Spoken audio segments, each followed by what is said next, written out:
Good morning, everybody. Let's get started. Mr. Goebbels, my understanding there's some matters you wish to bring up for the record.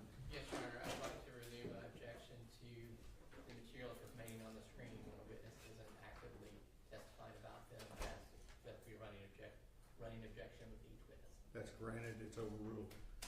You had an objection to certain portions of a video. Yes, Your Honor, but I believe we have agreed to redact that portion of the video. Okay. And I didn't know if you wanted to put it in the record or not. Well, we've agreed to redact a certain portion of the video that deals with the 4.4b or an extraneous offense. My understanding of that agreement is not only will the audio portion, but the video portion as well will be redacted. That's what I requested the DA to do. And I think they're working on that right now. They are, and it's not an exhibit that's probably even going to be reached today, so. Okay. Well, that'll give us time.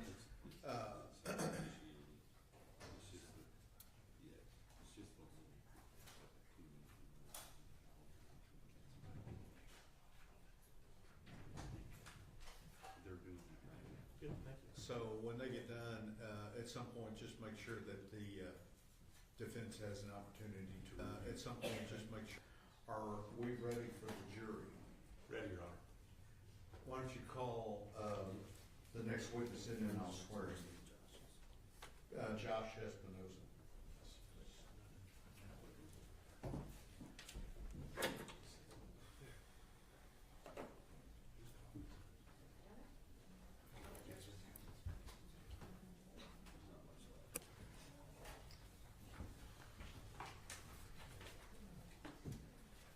Solemnly swear or affirm testimony given this cause to be the truth, whole truth, and nothing but the truth, so help you God.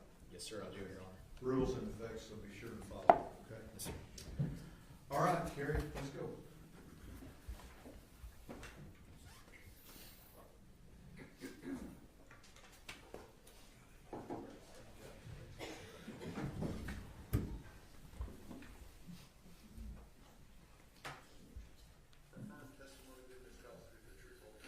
Better turn this off. Yes, sir, I do, Your Honor. Rules and effects.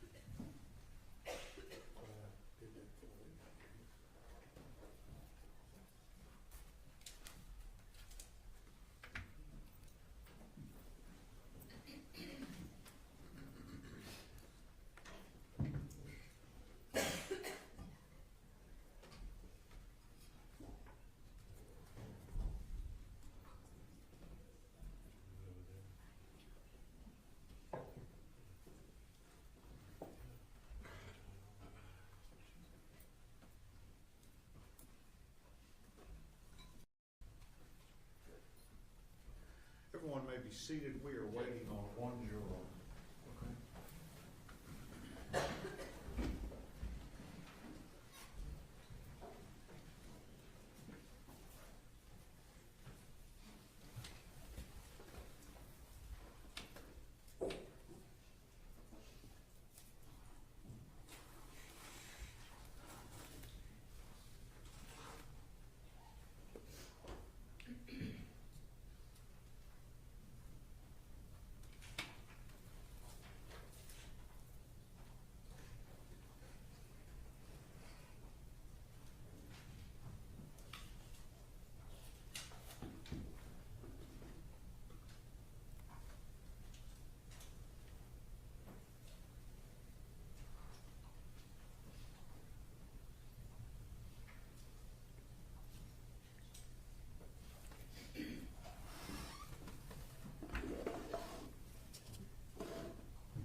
Everyone can be seated, thank you.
We're ready to go.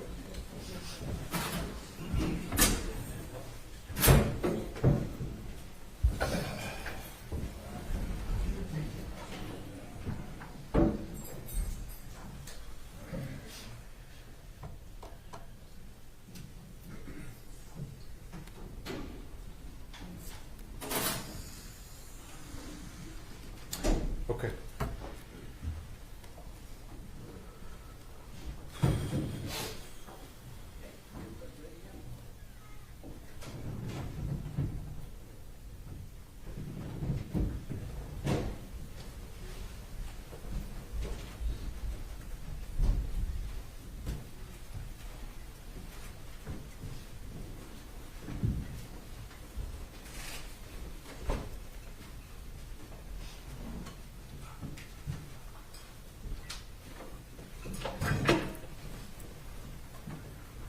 All right, everyone may be seated. Good morning. We are ready to proceed, ladies and gentlemen. This witness has been previously sworn to testify truthfully. Okay, Mr. Stank. Oh, Ms. Jewell. Your Honor. Good morning. Can you go ahead and state and spell your name for the record? Yes, ma'am. Joshua, Joshua, Espinoza, Espinoza. And what is your occupation? I'm a Texas game warden. Now, what does a Texas game warden do? So Texas game wardens are state peace officers. We not only enforce hunting, fishing, and water safety related laws, but we also apprehend dangerous criminals and provide public safety to the people of the state of Texas.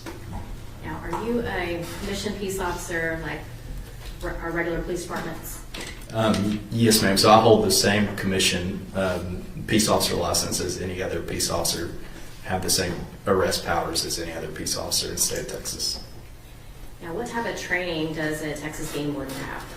So Texas Game Wardens attend a training center near Hamilton, Texas. It's a 8-month academy. We train on the basic peace officer curriculum, everything from arrest, search, and seizure to firearms training to search and rescue training, boat operation training, quite a bit of extensive training.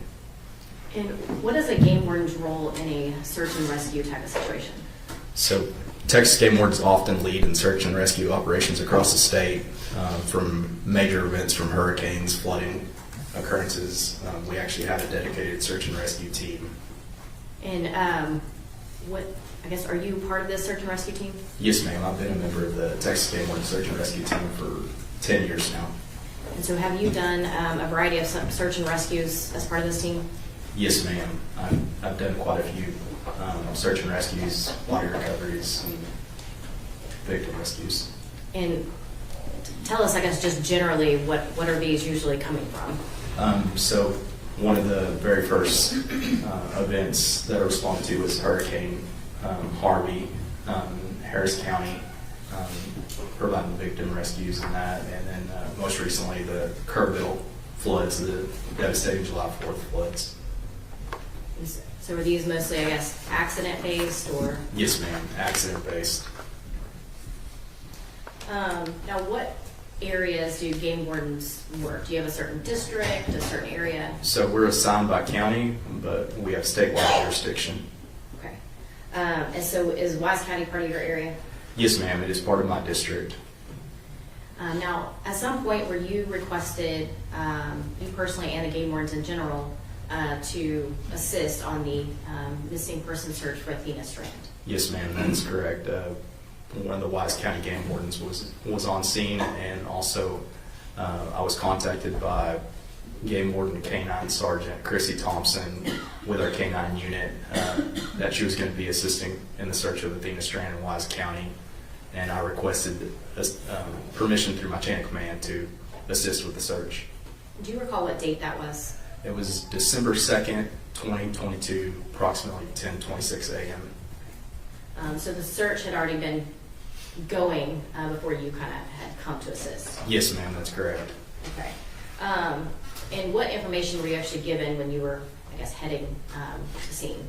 That there was a missing child, 7-year-old child of Athena Strand had been missing from a residence in a rural location in Wise County. And where were you asked to, I guess, report? I was asked to report to Athena's residence, which is, I believe, is 268 County Road 3573 near Paradise, Texas, a rural area. And when you arrived, what did you see? There was multiple agencies looking in the bar ditch, looking in the wooded areas around. I actually ran across 2 Fort Worth police officers and assisted them in searching a heavily wooded area after getting permission from the landowner. So at this time, you were mostly searching still in and around the victim's residence? Yes, ma'am, that is correct. Okay. At some point, were you contacted by a Texas Ranger? Yes, ma'am. While I was at the residence, I was contacted by a Texas Ranger. Was this still on December 2nd of 22? Yes, ma'am, that is correct. Okay. And have you worked with the Texas Rangers in any type of prior investigations? Yes, ma'am. We frequently work with the Texas Rangers and other agencies in assisting. And do you recall which Texas Ranger specifically called you that day? Yes, ma'am. Texas Ranger Job Espinoza. Now, recognize that those 2 last names are the same. Yes, ma'am. Any relation? Yes, ma'am. He's my big brother. Okay. Do you recall if you've actually ever worked with your brother before? I don't recall if I have. I'm sure we might have crossed paths at some point. And on this specific case, though, was Texas Ranger Espinoza, was he the lead investigator on this? Yes, ma'am. He was the lead investigator. So although he didn't bring you out to scene, he did contact you for assistance at some point? Yes, ma'am. He did. Okay. And when he called you, what did he ask you to do?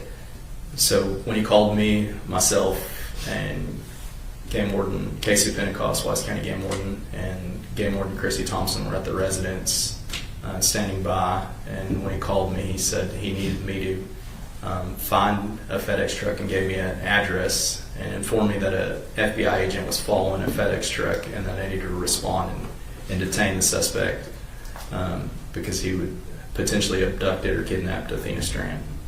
Okay. And so at this point, who all was with you heading to this address that the ranger provided you? So myself, Game Warden Casey Pentecost, Game Warden Sergeant Chrissy Thompson, we all were in separate vehicles and were en route to that address of, I believe it was Bethel Road was the initial address that was provided. And at some point, did that address change? Yes, ma'am, it did. And do you recall what the address changed to? So Wise County Communications came over the radio and notified of an address on the corner of Hope and Faith Trail. To your knowledge, were they getting information from the FBI that updated that address? I was unaware where that information was coming from. I believed it was from the FBI. Okay. Now, where were you, or did you eventually locate the suspect? Yes, ma'am, I did eventually. Approximately where were you at? I was at a residence at the corner of Hope Trail and Faith Trail near Paradise. Now, at this time, were you in a marked unit? Yes, ma'am. And did you have your lights on? Yes, ma'am. I had my red and blue emergency lights on. Now, when you saw the FedEx truck, can you just tell the jury what happened? When I saw the FedEx truck exiting the driveway, I pulled my patrol truck in front of the FedEx truck with my lights activated, my red and blues, and I got out and performed a felony stop with my pistol drawn due to the gravity of the situation of it being a kidnapping treated as a felony stop. Ordered the suspect to put his hands up and face away from me and placed him in handcuffs. And was there any other law enforcement with you at that time? Yes, ma'am. Wise County Sheriff's Office deputies were on scene as well. Do you see the person in the courtroom today that you detained on December 2nd of 2022? Yes, ma'am, I do. He's sitting right over there wearing blue slacks and a blue jean shirt. Your Honor, let the record reflect that the witness did point to the defendant. Record so reflect. Now, at this time, you and the Wise County Sheriff's Office have handcuffed the suspect. What else did you do at that point? So I conducted a pat-down frisk for weapons of the suspect, and once I was sure that there was no weapons, I reached in his pocket and retrieved his wallet and pulled out his identification to positively ID the suspect. And what did you do with that identification or driver's license? With that driver's license, I radioed it over to Wise County Communications Dispatch that he was detained, that driver's license was the individual that was detained. And why do you guys do that? It's a matter of keeping a log with our dispatch. Once that part is done, at any point did you notify Texas Ranger Espinosa that you had found the suspect? Yes, ma'am. I called Texas Ranger Joe Espinosa via cell phone. And did he arrive on scene? Yes, ma'am. Once Ranger Espinosa and whomever he was with arrived on scene, what did you do at that point? Once he arrived on scene, Ranger Espinosa told me that he had left in such a haste and requested that I hand over my body camera because he had forgotten his recording device. So he took his brother's body camera? Yes, ma'am. Okay. At this point, did you essentially transfer custody of the suspect over to Ranger Espinosa? Yes, ma'am, that's correct. Okay. We talked a little bit about this body camera. Yes, ma'am. Were you wearing a body camera the entire time that you were with the suspect? Yes, ma'am. And does your body camera record both audio and video? Yes, ma'am. And did you activate your body camera prior to meeting the suspect? Yes, ma'am. And have you had the opportunity to review that body camera footage? Yes, ma'am, I have. Your Honor, may I approach? Yes, ma'am. I'm going to show you what's been marked as State's Exhibit 34. Do you recognize this? Yes, ma'am. And what is that? It's my body cam video on a flash drive with my initials. And this is the same footage that you have reviewed? Yes, ma'am. That's And correct. does it fairly and accurately depict the events where you detained the suspect? Yes, ma'am, it does. Your Honor, at this time, the State offers into evidence State's Exhibit number 34 that's previously been provided to the defense discovery. Any objections other than those previously tendered to the court? No, Your Honor. Those objections remain overruled and State's Exhibit 34 is admitted. Thank you, Your Honor.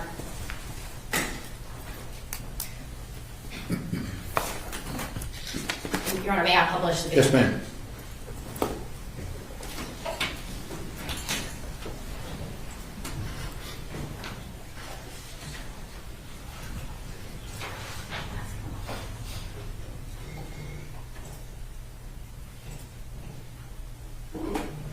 Josh, this one knows. I'm going to ask you one quick question while there's no sound. Can you explain why there is no sound right now? So the reason there's no sound is when the body camera is on, it has a 2-minute pre-record where it records only video and no audio, but once you hit record, it actually picks up the audio as well.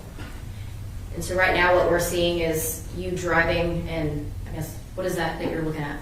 That is my cell phone. I'm using Google Maps to find the location. Okay. Thank you.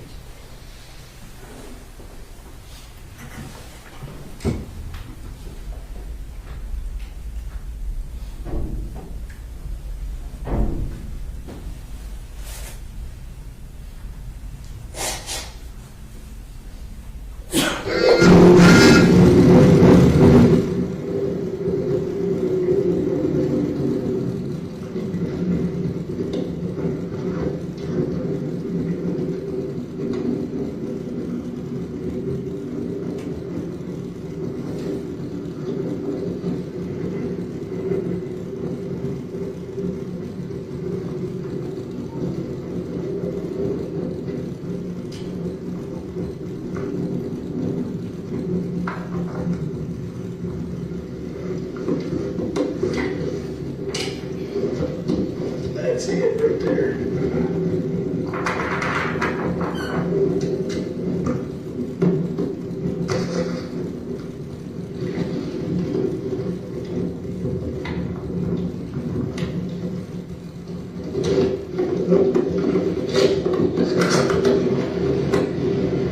Step out. Step out. Step out.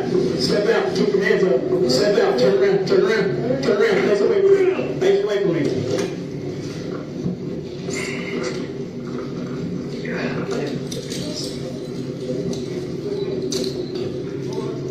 I smell marijuana.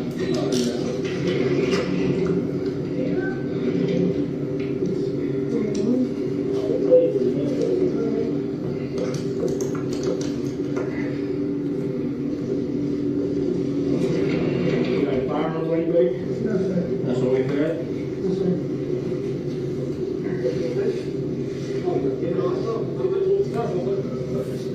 What is this? What you got in your pocket? Keys?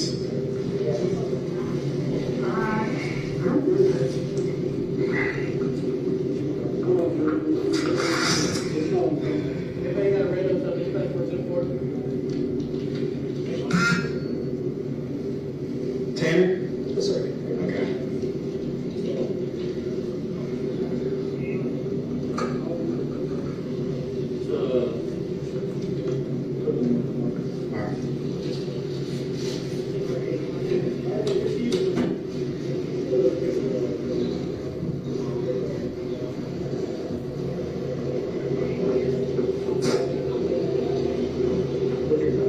Yes, sir.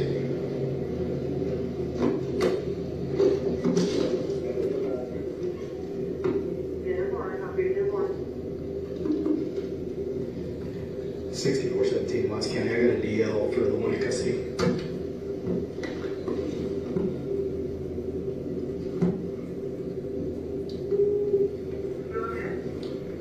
It's going to be Texas DL 26698029. Last name's going to be Horner.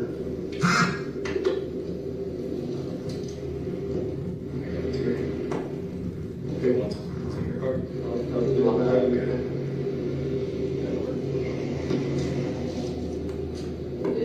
Yeah.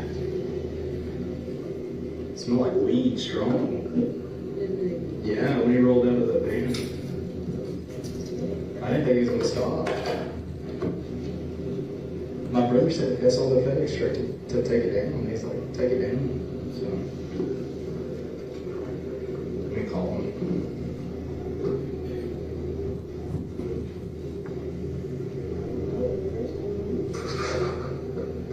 Okay. Yeah, we got him.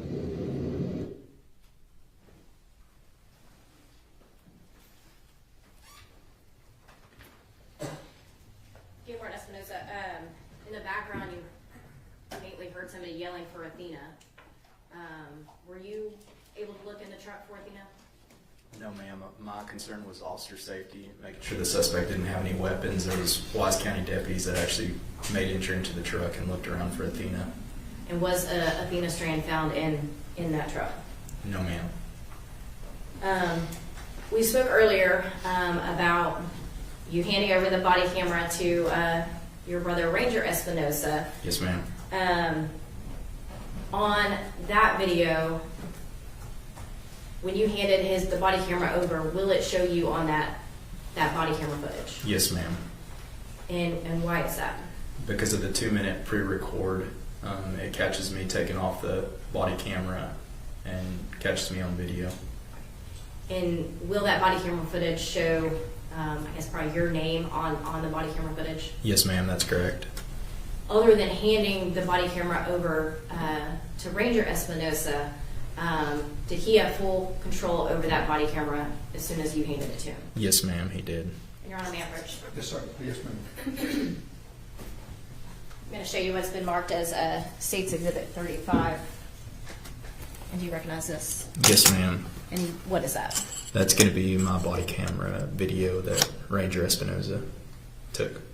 And as far as your portion where you're handing the body camera off, does it fairly and accurately depict your role in that? Yes, ma'am. And then at that point, Ranger Espinosa is the one on this video. Yes, ma'am.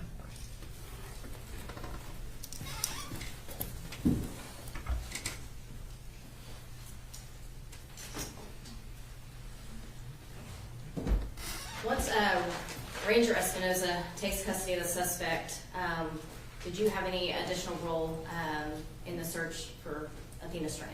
Yes, ma'am. And what did you do? Continue to search, was provided with a location. The best way I could describe it was a bamboo forest. We were tasked with taking the canine to that location to search for Athena, but were unsuccessful in searching that area and locating Athena. So Athena Strand was not found in the bamboo forest? No, ma'am. Okay.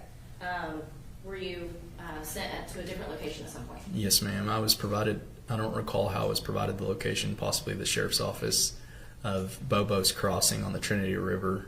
And we went to that location, but due to the nightfall and traffic conditions roadside, we decided it was unsafe to run the canine on that location. And you talked about a canine. Was this your canine? It's Texas Parks and Wildlife Department Game Warden canine that's assigned to Texas Game Warden Sergeant Chrissy Thompson. It's her canine. And you were with her on that scene? Yes, ma'am, that's correct. At that time, who all was there with you? And it was just you and the canine unit, and who else? As well as Game Warden Casey Pentecost, Wise County Game Warden, and several other officers from the Wise County Sheriff's Office. At some point, did Ranger Espinosa and anybody else show up? Yes, ma'am. And can you tell us about that? Ranger Espinosa showed up with Mr. Horner, and Mr. Horner was able to inform Ranger Espinosa where he had put Athena. And was Athena Strand found at Bobo's Crossing? Yes, ma'am, she was. And were you there when her body was recovered? Yes, ma'am. You mentioned earlier that you've been a part of many body recoveries. Yes, ma'am. Was this different? It was completely different because this was murder and not just an accident. Thank you. Judge, I'll pass witness. Cross-examination. Yes, Your Honor. Good morning, Officer. Yes, President. Yes, sir. Just a couple follow-up questions. My name is Steve Goebel. I'm one of the defense attorneys for Tanner Horner. Yes, sir. You testified that you are trained in felony stops Yes, sir. and you're trained in detaining suspects. Yes, sir. And you detained Tanner without incident. Yes, sir. And he did not resist. Yes, sir. He did not resist. And was not charged with anything like that for detention of. No, sir. Absolutely, Your Honor. Redirect. Nothing further, Judge? May Warden Espinosa be excused subject to any potential recall? Yes, Your Honor. Yes, Your Honor. Thanks, sir. Thank you, Judge.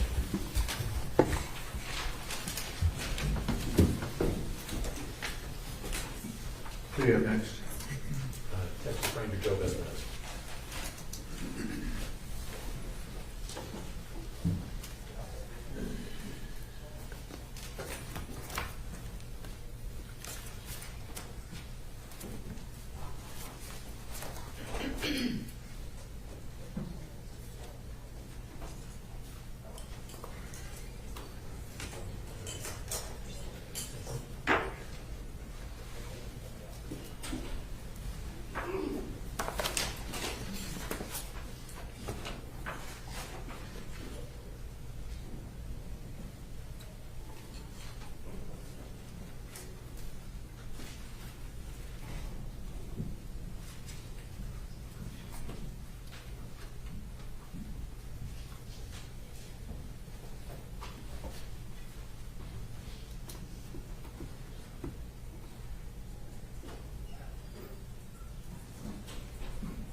Good morning. Morning. Remind you that you were still under oath on previous testimony. Yes, sir, Judge. This witness has been previously sworn to testify truthfully. Mr. State. Thank you, Ron. Ranger Espinosa, we just heard from your little brothers. And Yes, sir. how many Espinosas are there? There's 2 older and 2 younger, and I'm the middle one. You're the middle Five total. Yes, sir. the middle child. Yes, sir. Okay. Well, it looks to me that we're going to be chatting with you a little bit over the next day and possibly tomorrow. Would you do us a favor and introduce yourself to the jury with your first and last name, and then give us a short summary of your law enforcement training up to today? Good morning, everybody. Joe Espinosa, J-O-B, just like in the good book. I've been in law enforcement for going on 19 years. Started in 2007 with the Grand Police Department. Then worked with the Pelham County Sheriff's Office as a patrol deputy, and then worked on a narcotics and major crimes task force until 2015. Then I was hired by Texas DPS as a state trooper, and I was stationed in Mission, Texas, on the Texas-Mexico border, primarily assigned to Operation Secure Texas for 2 years. I was able to transfer and get back home, and spent the next 2 years in Mineral Wells as a state trooper there. And then in January of 2020, I promoted to the Texas Rangers in Company C, the Panhandle, stationed in Childress with the headquarters in Amarillo.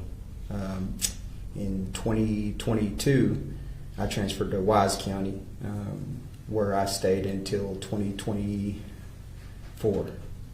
And I then transferred to Parker, Palo Pinto County, still under Company B. And now here we are. So from DPS Academy to Ranger in 5 years.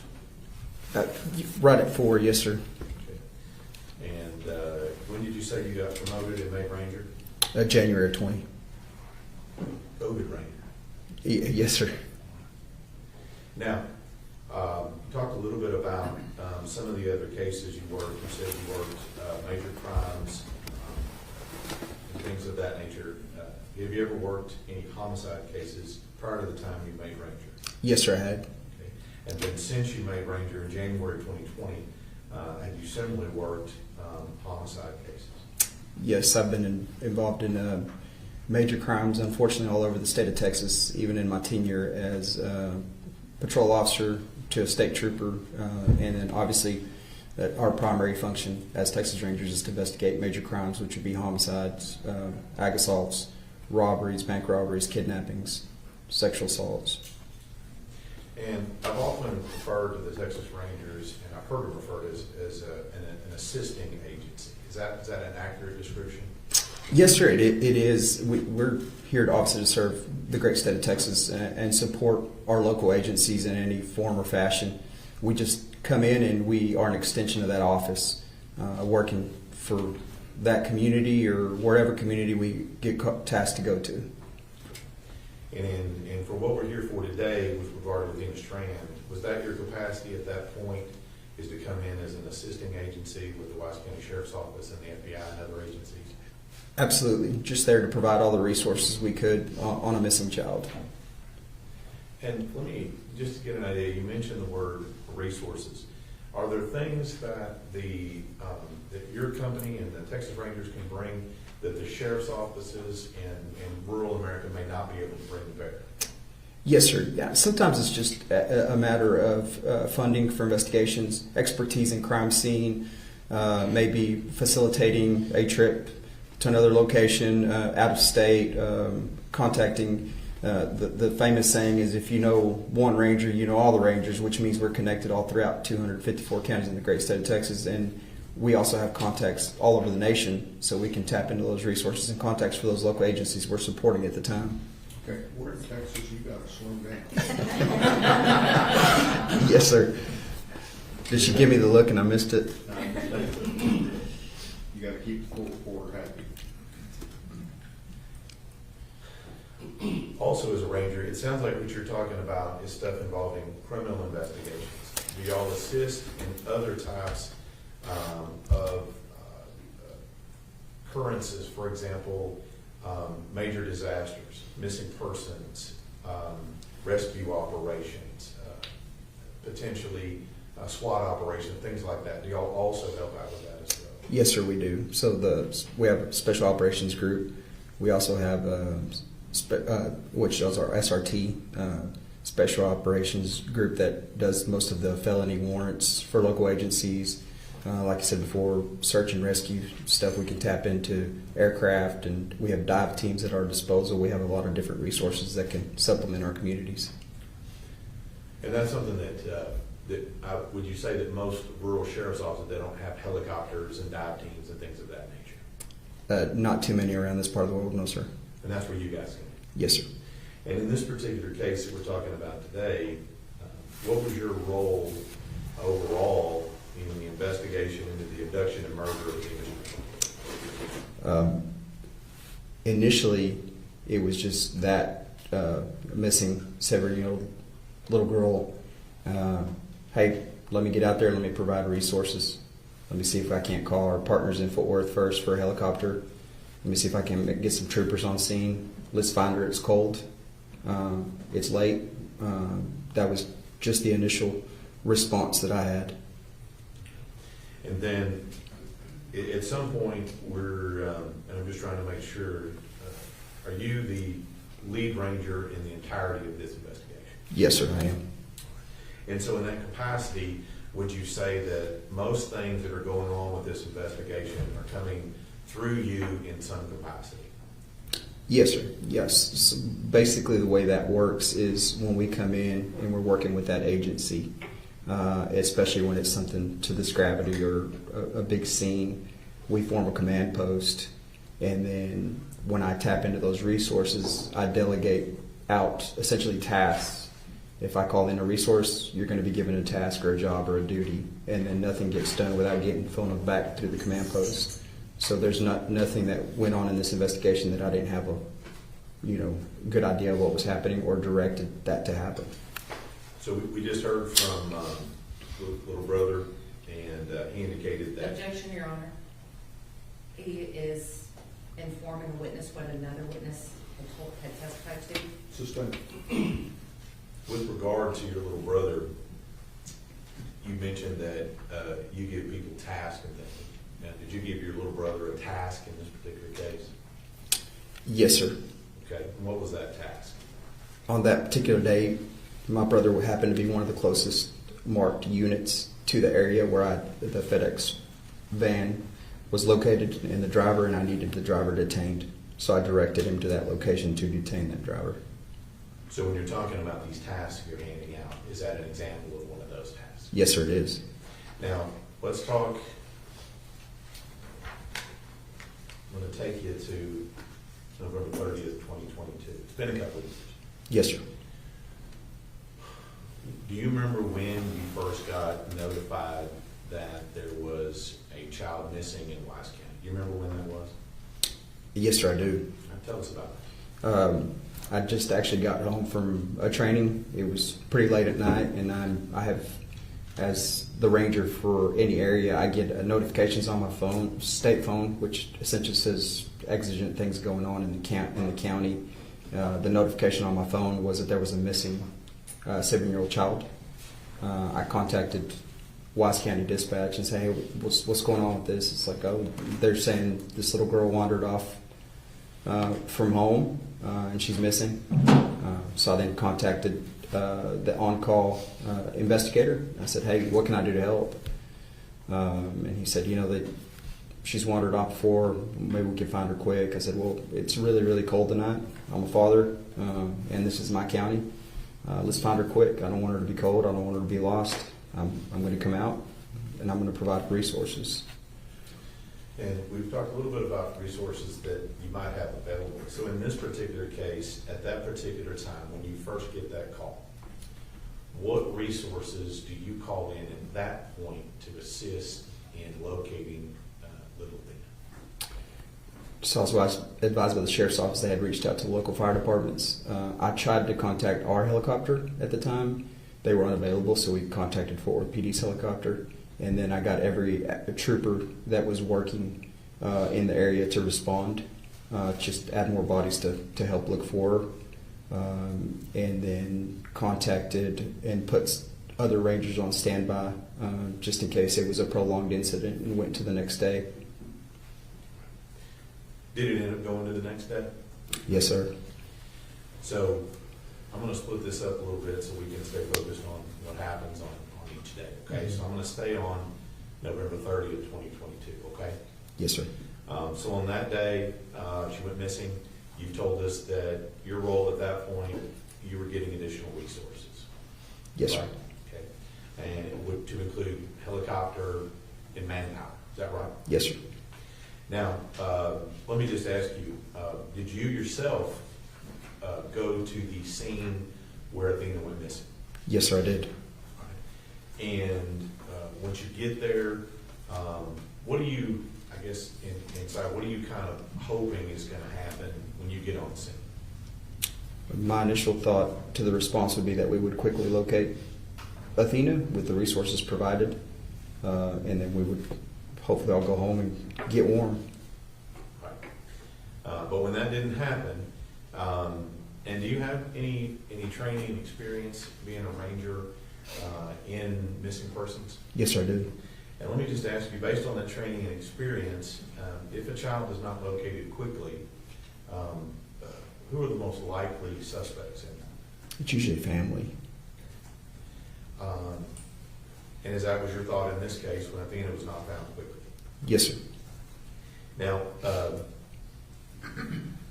this location, do you remember the address? Yes, the exact physical address was in Cottondale. I have to reflect to my report to give you the actual numbers. If I told you it was on County Road 3573, would you agree with that? Yes, sir. 268 County Road 3573. And so you're there, you're on scene. Do you remember what time you got physically on scene? I don't recall. It wasn't too long after she went missing. Okay. And so I'm going to stay on that day there. You're getting resources.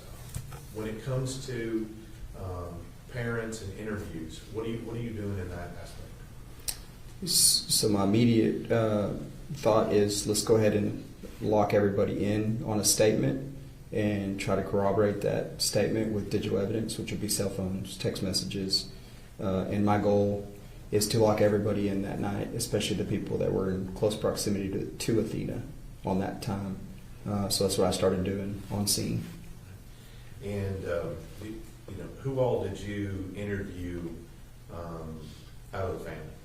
I interviewed Ashley Strand. I interviewed Maitland Gandy. I interviewed Jacob Strand. I interviewed Mark Strand. I interviewed Zach Strand. Just interviewed all the immediate people. Zach Strand's wife, I can't recall her name off the top of my head. A lot of folks. And are you doing that then on scene when you arrive? Yes, sir. And so you interview all of those people, and let me just ask you, was there ever any evidence that a family member was somehow a part of Athena going missing? No, sir.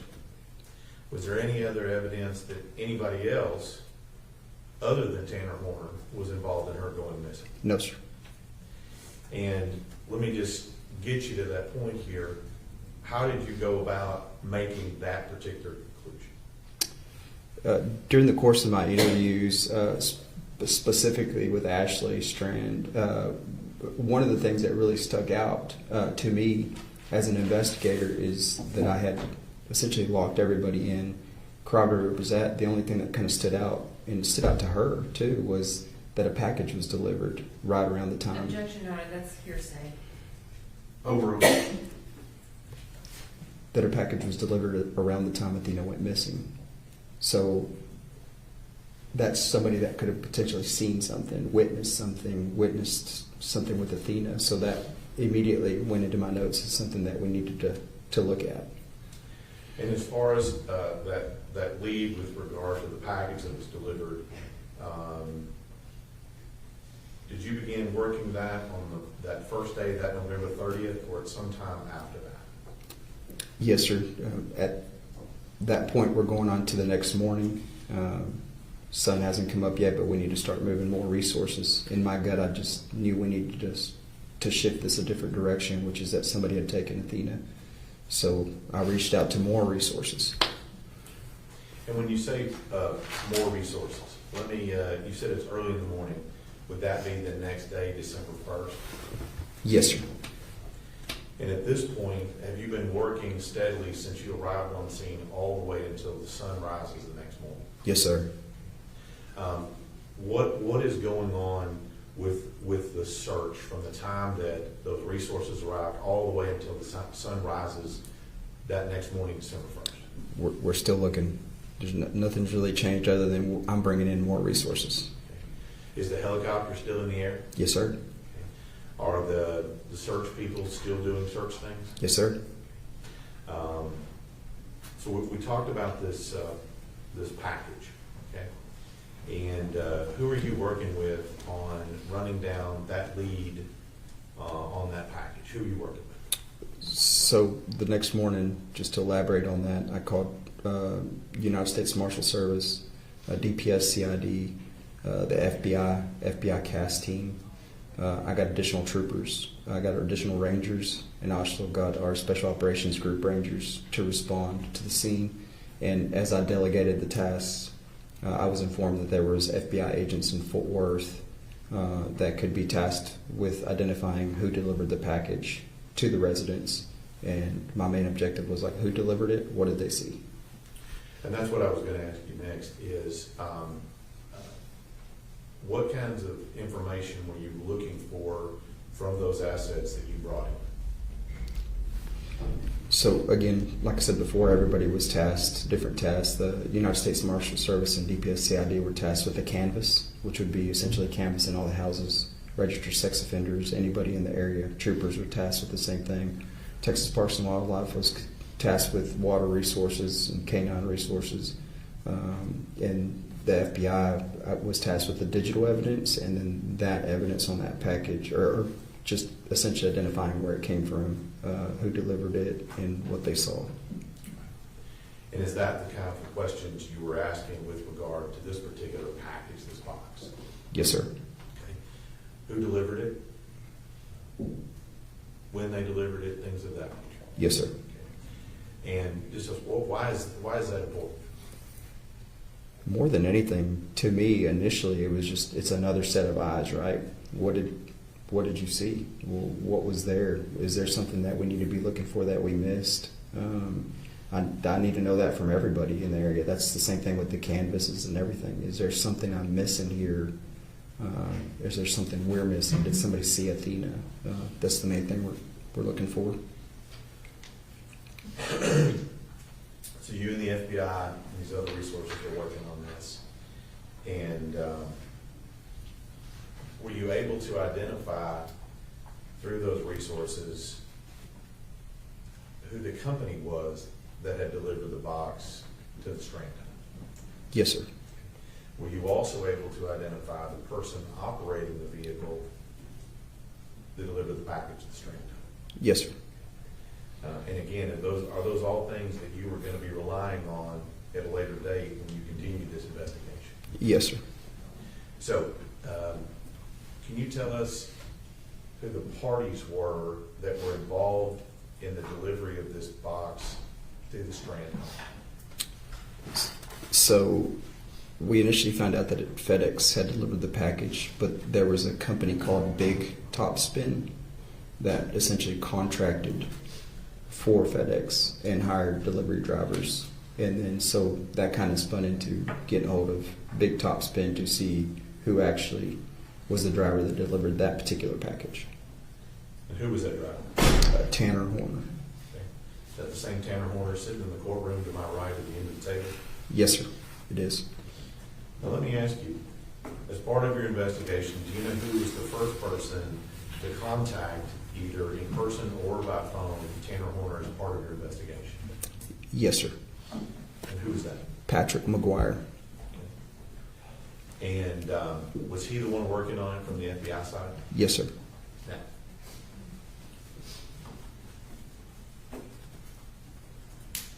we stop right here. I'm going to ask, so far, we are now midway through day 2. You Yes, sir. said the search is still ongoing. Yes, sir.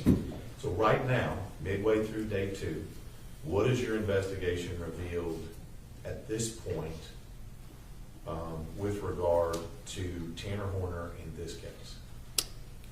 That he was the delivery driver that delivered. Objection, Your Honor, that is all based on hearsay. Sustained. What do you know about the package that was delivered to the Strand home? Objection, Your Honor, that's also based on hearsay. That's sustained. So what information are you acting on as part of this investigation to make determinations about the package being delivered to the Strand home? Objection, Your Honor, that's also based on hearsay. I'll let him answer that. Go ahead.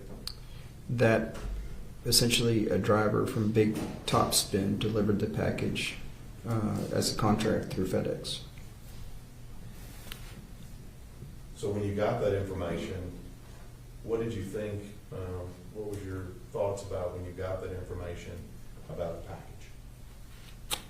We've now located who we believed was the delivery driver for that package. So the next course of action was, let's call him up, see what he knows, see what he saw, see what he says.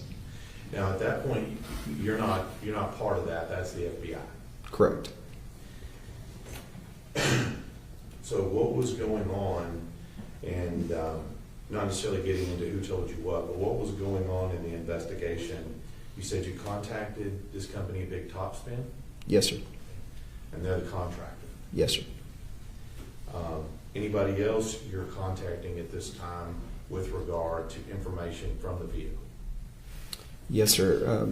At that time, as we moved forward in the investigation, there were some key things that stuck out to me. Particularly, there was the driver, Tanner Horner, had made very detailed statements about a green van. So obviously, we have to act on any information we get. We put out a be on the lookout or a statewide bolo for that green van. We also, at this time, we had transitioned to DPS aircraft. I had them flying nonstop. They were tasked with also locating any green vans in the area, and then we also wanted what we called a stop delivery report for Mr. Horner, and then we were also doing tower dumps in the area to figure out what cellular devices were in the area at the time. And at some point, did you come to find that there was camera footage possible from the vehicle? Yes, sir. The first reason I asked for the camera footage is because of the green van. He stated a very detailed description of the green van. I'm like, hey, do they have video? Maybe we can see a license plate on the video of the FedEx van. And then I was advised that FedEx contracted with the company. Objection, Your Honor, that's hearsay. What other people told. Yes, sir. What was the name of the company that runs the camera system in the FedEx truck? Velociter, And do you know where Velociter is located? North Carolina.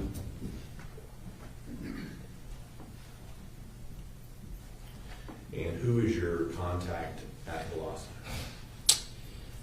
My contact at Velociter, I have to look back on the notes to specifically Your remember. Honor, may we approach? Yes.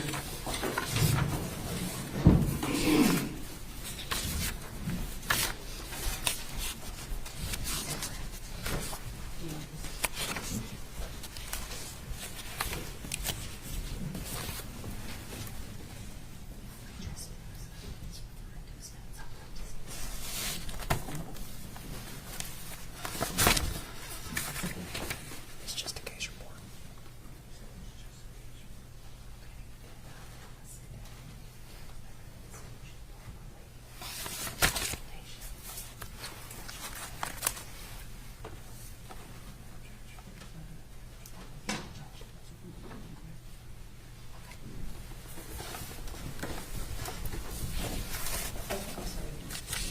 One more. Oh.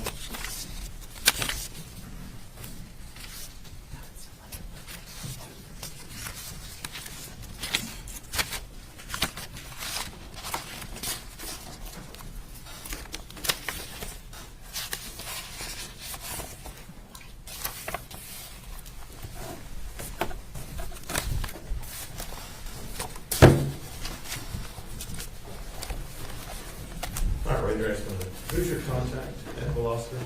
Jim Becker. And again, what is their role in this particular investigation? They essentially provide the camera software for all FedEx trucks.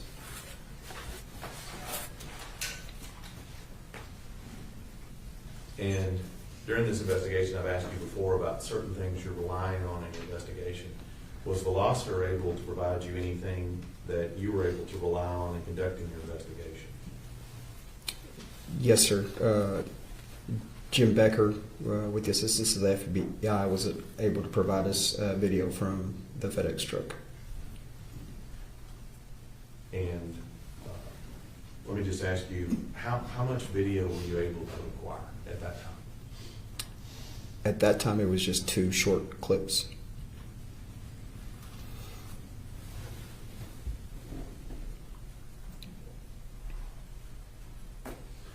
Do you remember when you got those? Yes, sir. As the investigation had shifted and we were in the process of detaining Mr. Horner, we received those simultaneously. So, and that happened on December 2nd. Correct, yes, sir. So still back on December 1st, you've indicated at this point in time, you've got the FBI working on some things, you're working on some things, trying to get video clips. Is that what we're doing so far? Yes, sir. And you said we have identified Tanner Horner as a driver at that time. Yes, sir.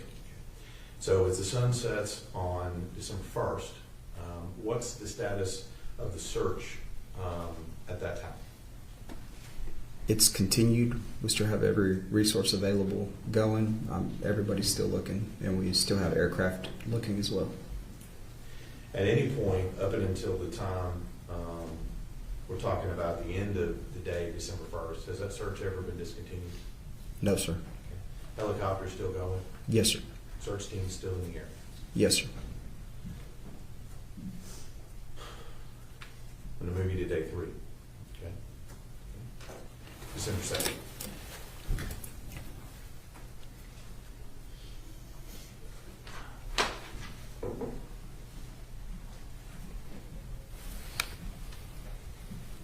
As the sun rises on day 3, December 2nd, 2022, where were you in the investigation into Tanner Horner?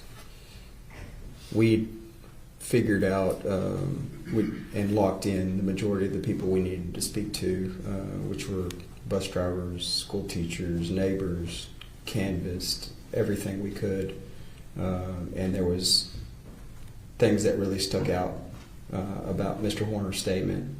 So we continued to work on obtaining video, and we continued to obtain more information on his stop delivery report that day and what his route was. And we also had the FBI CAS team working on the digital evidence for the FedEx truck in particular as well. Now, at some point, was he detained as part of this investigation? Yes, sir.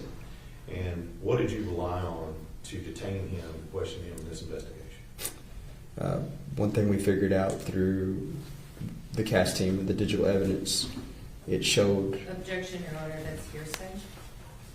Sustained. What information did you act on in making the decision to detain Tanner Horner? It was a combination... Your Honor, that's also hearsay. That's sustained also. What time was Tanner Horner detained? approximately 3 p.m. Were you involved in making the decision to detain him? Yes, sir. And so, were you present when he was, at least sometime when he was detained? I arrived shortly after he was detained. Let me ask you, do you remember what time you first meet Tanner Horner? A little after 3 p.m. on December 2nd.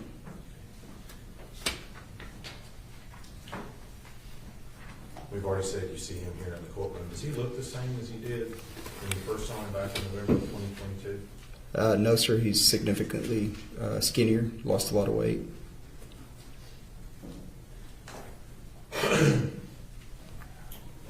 So once you have him detained, what do you do? I talked to him. Okay. You said you had gotten video clips. Yes, sir. What'd you see?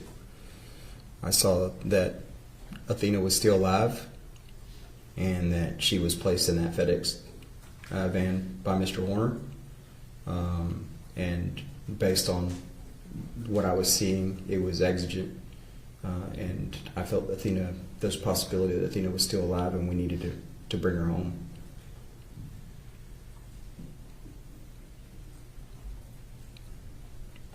And according to what you witnessed, when did he take her and put her in the back of the truck? On November 30th.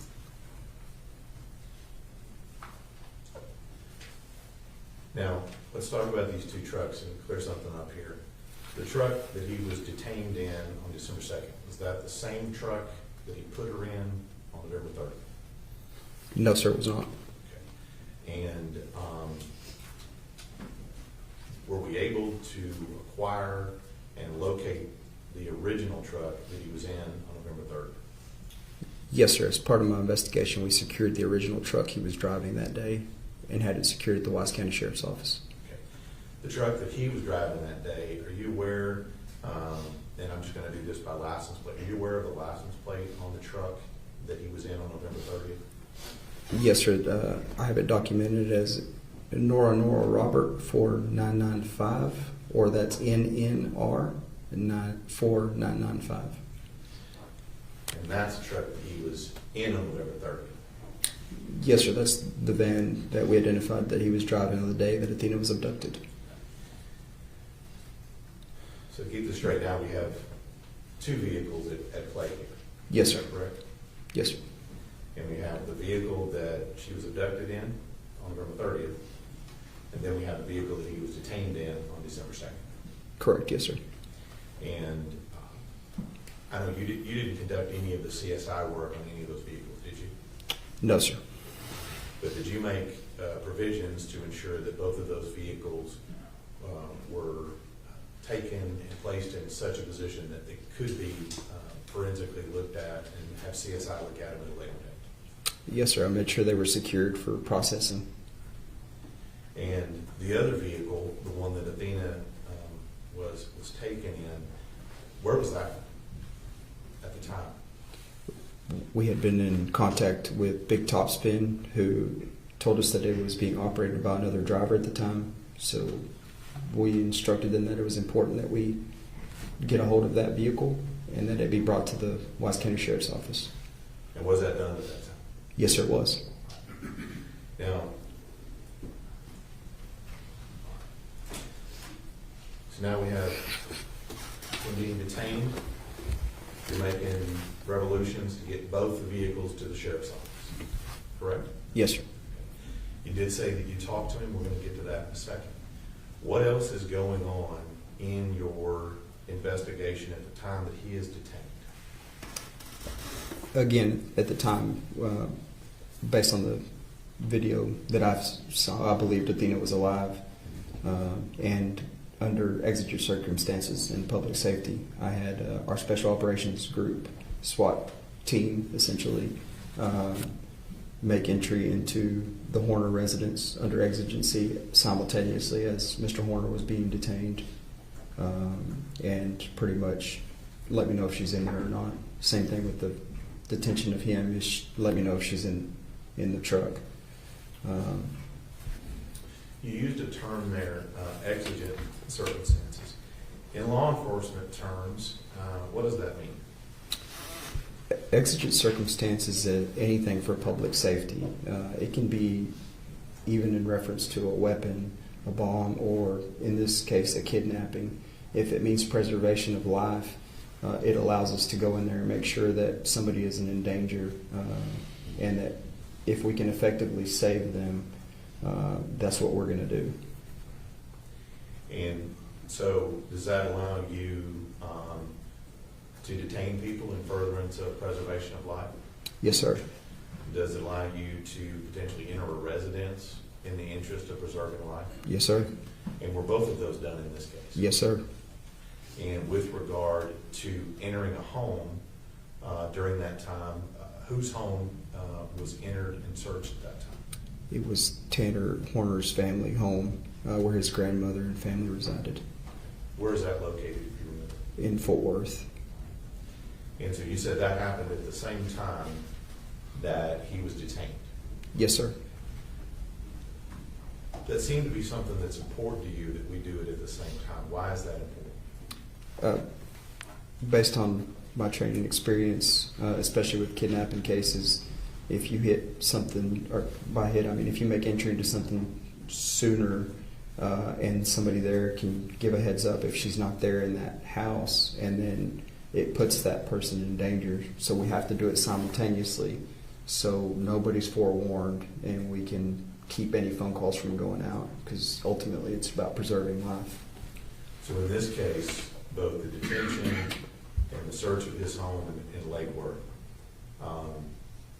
were those both done on that basis? Yes, sir. Now, with regard to the truck, was Athena located in the truck? No, sir. With regard to the Tanner Horner's home in Lake Worth, was Athena located there? No, sir. So at this point, if we press pause right here, we have Tanner Horner detained, and we have not located Athena. Yes, sir. So at this point, what are you hoping for at this point if we stop right here? Objection or irrelevance? Overruled. I'm hoping to find Athena alive. Now, you said as part of this, you arrive on scene and you talk to Tanner Horner. Yes, sir.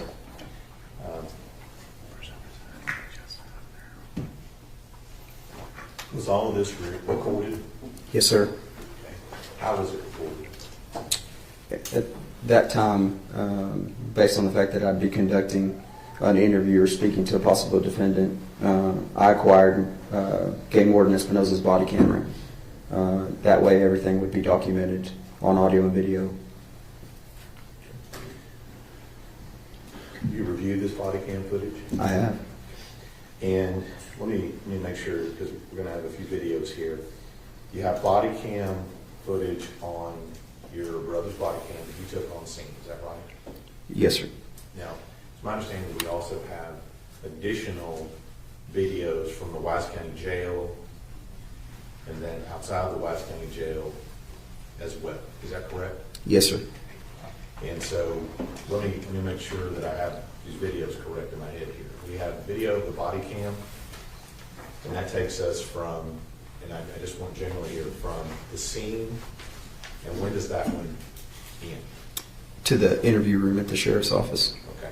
And then the next video would begin In the interview room. in the interview room and go until when?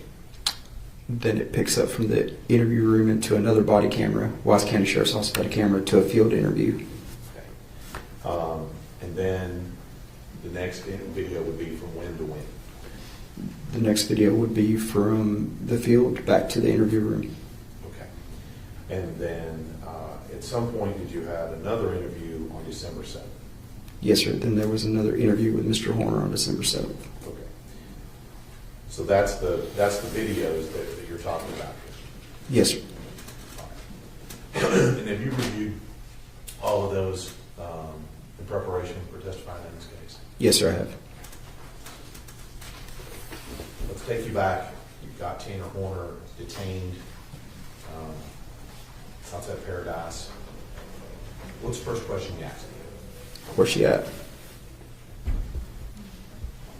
What's the second question you asked? Is she alive? Let's talk about Tanner Horner's answer to the first question. Where's she at? What does Tanner Horner tell you when you ask him where's she at? I can show you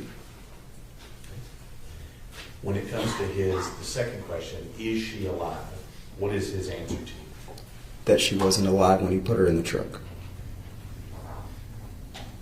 Was or wasn't? Was not alive.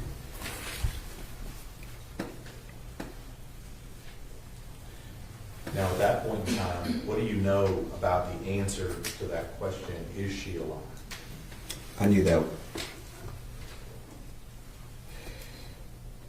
I didn't know if she was alive or not. You said you'd seen a clip on that day with her alive in the vehicle. Yes, sir. I believed she was alive based on that clip.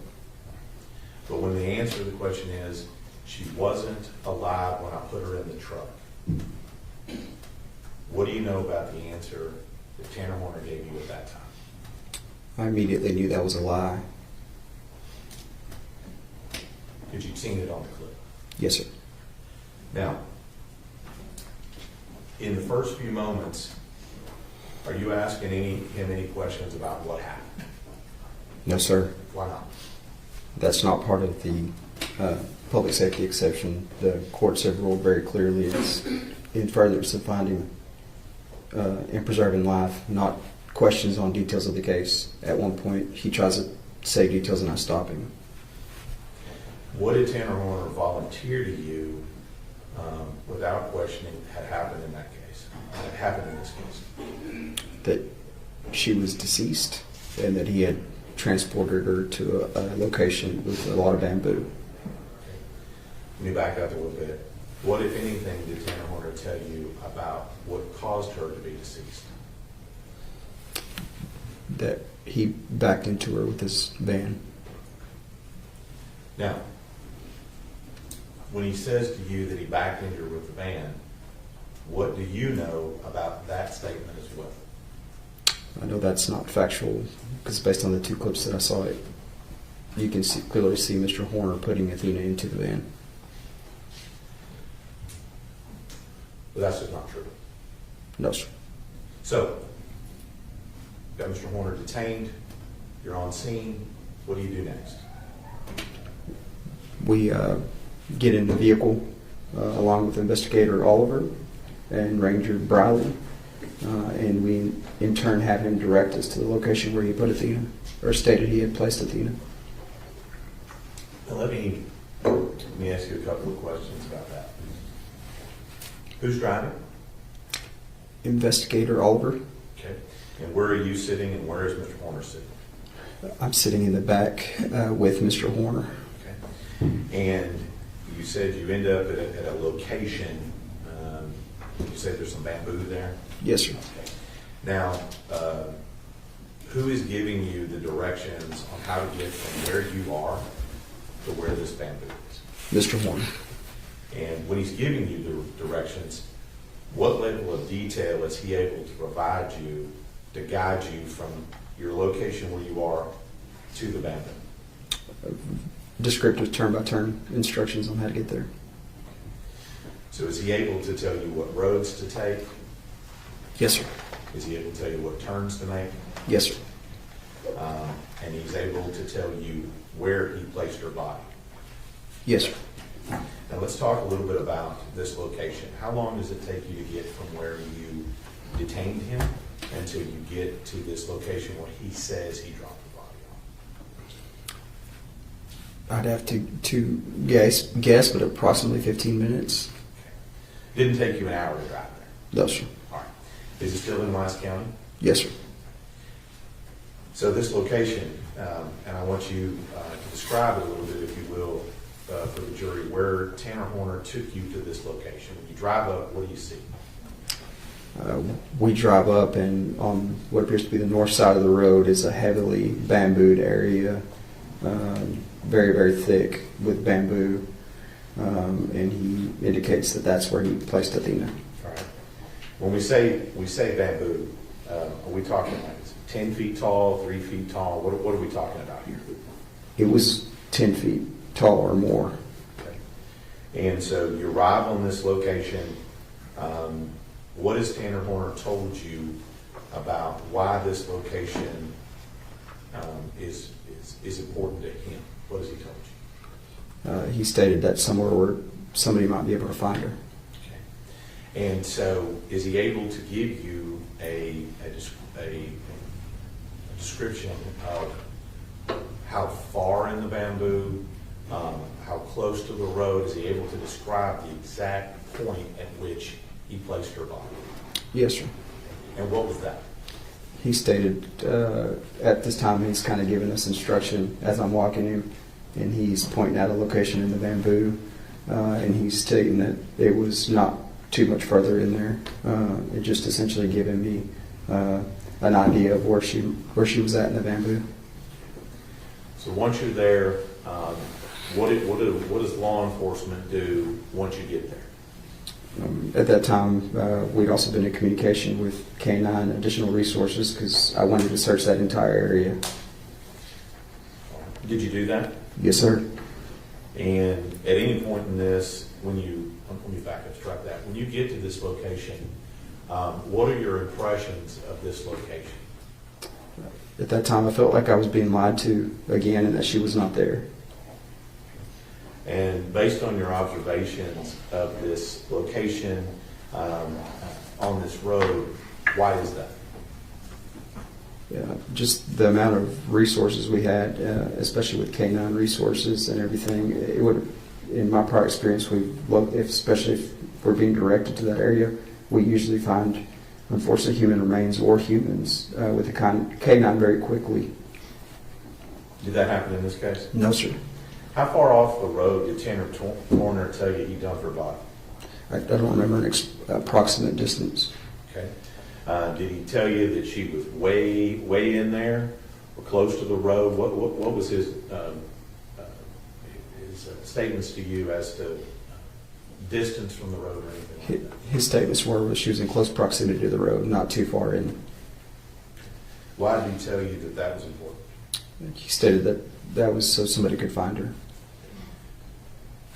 You didn't find her? No, sir. So when you're out there searching, are you personally out there searching? Yes, sir. And I think you mentioned just a second ago that you had Mr. Horner out of the vehicle and had him pinpointing things to you as well. Is that correct? Yes, sir. And is that when he's telling you where she was, where he put her, so on and so forth? Yes, sir. And again, is all of this still recorded on your body? Yes, sir.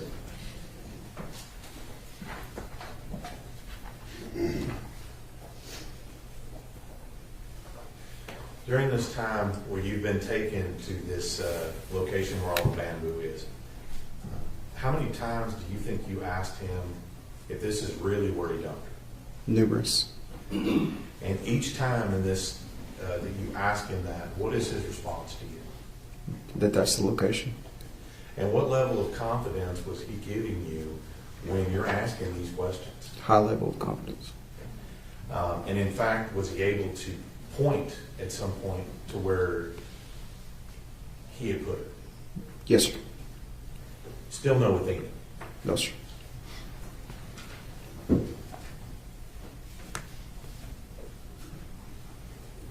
How long do you think you stayed out there on the side of the road looking in this bamboo forest? Us personally, I believe we were out there for about 30, 45 minutes. You said at some point you ended up back at the Wise County Jail, is that right? Yes, sir. Why do we go from the bamboo forest back to the Wise County Jail? At that time, we exhausted resources as far as checking the home. We checked both vehicles. We checked, keep in mind this is day 3 also that we've been searching. At that time, I felt that he was lying to me, and that I needed to take him to a controlled environment and conduct a custodial interview. And was that based on all that you had seen up until that time? Correct, yes, sir. And being out there in the bamboo and looking and not finding anything? Yes, sir. And the canine not finding anything? Yes, sir. And so when you said you're going to do a custodial interview, what do you do differently now when you decide to take him to the Wise County Jail? At this time, we're exhausted our public safety in our exigent circumstances. So at this time, I would Mirandize him, make him aware of his rights. Did you do that in this case? Yes, sir, I did. All right, let's stop for a few minutes. We'll take our morning break at this point. We'll come back at 10:35, 15 minutes. Stretch your legs. We'll call you back in just a few minutes.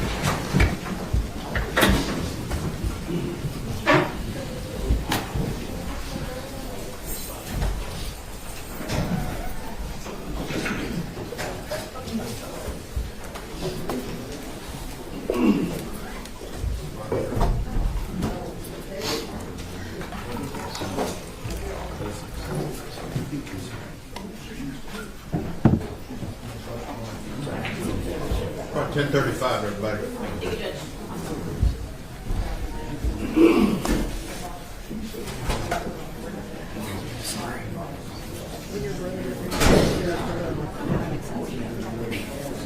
Was he fast too?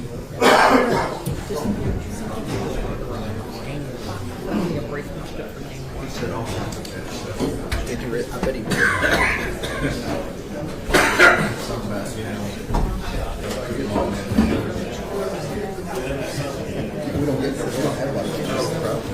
I've already reset him, but I've already emailed him. Okay, just let me know.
Thank you. Yeah.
Need to shut the audio down because the court's not in session. So, because we don't want any personal conversation.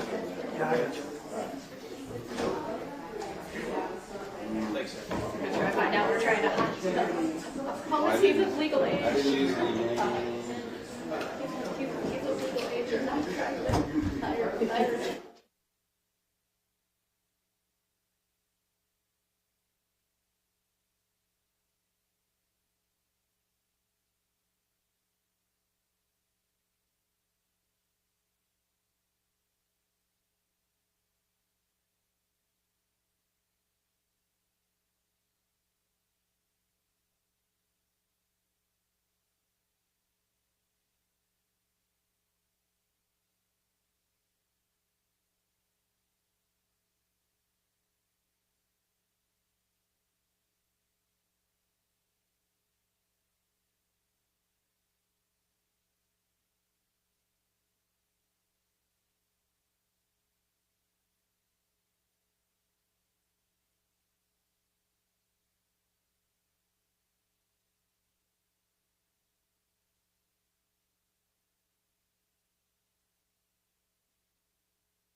Everyone may be seated.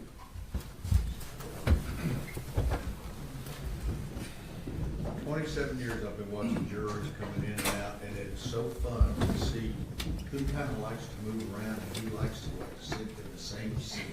So, we are ready to proceed. Mr. Stanton. Thank you, Ron.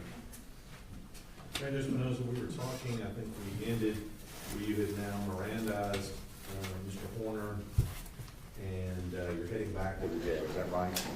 Yes, sir. And is that also recorded on the body cam that we talked about before? Yes, sir, it is. Now, during this time, are you having a conversation with Tanner Horner during this time while he's in the vehicle? Yes, sir. Okay. And just to make sure here, when you're coming back to the jail, is it the same parties that are still in the vehicle? Yes, sir, it is. And that would be who still in the vehicle at that time? Be Investigator Joseph Oliver and Ranger Danny Briley, myself, and the defendant, Mr. Horner. Okay.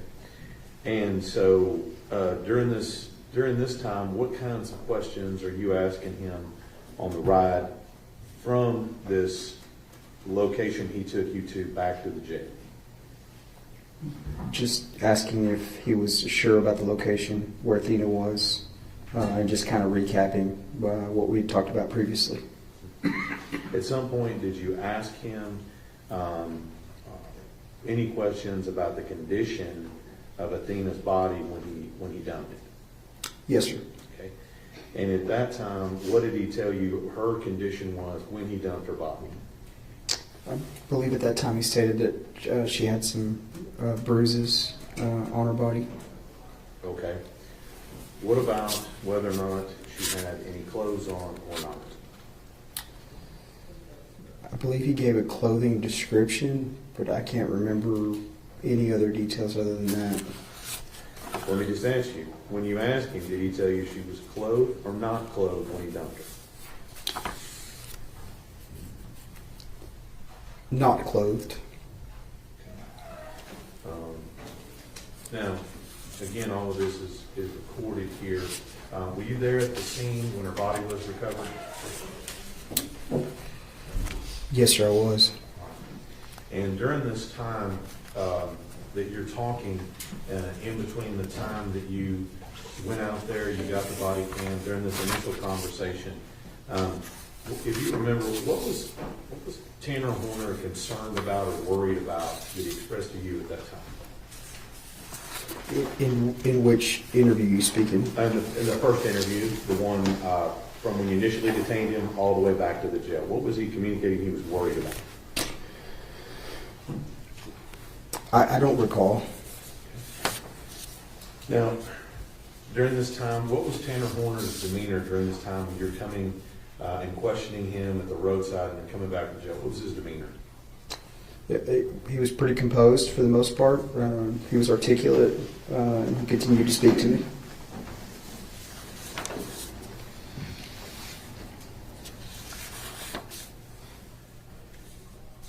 You remember when at the point at which that you make the decision that I think you said you're not able to find her, this isn't working out, what does Tanner Horner offer to you as a possibility that something had happened to her? Potentially somebody had picked her up. And again, looking into the future, where was she when you were interviewing him at this time? She was at Bubbles Crossing in the river. Now, we talked a little bit about whether it was things were audio and video recorded. Judge Rand? Yes, sir. I'm going to show you what's been marked as States 35. Can you tell me what that is and whether or not you've reviewed that? Yes, sir. This is Joshua Espinoza, the game warden's body camera, and it's labeled Field Interview 1, and it has my initials on it. And what do those initials tell us? That I've reviewed it. And is that true and correct depiction of what you saw and witnessed on that first video we talked about from the detention until you get back to the jail? Yes, sir. If we don't States Exhibit 35. Any objections other than those previously given to the court? No further objections, Your Honor. Those objections remain overruled and States Exhibits 35 is admitted.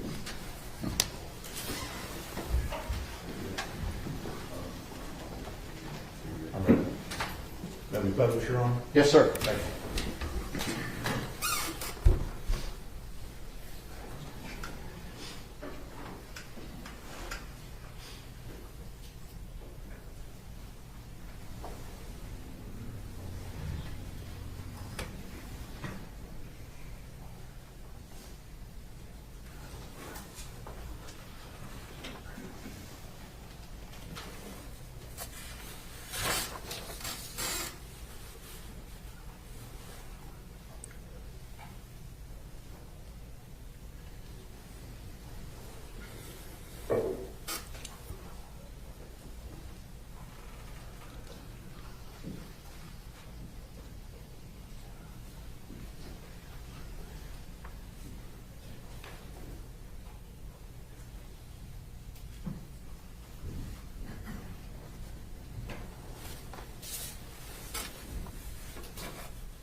Listen, where's she at? No BS, where's she at? That's the most important thing right now. Come on. Where's she at? I can show you, I don't know what the word is called. She what? She wasn't a black record. Okay. Let's start right there. Okay. Let's go find her right now.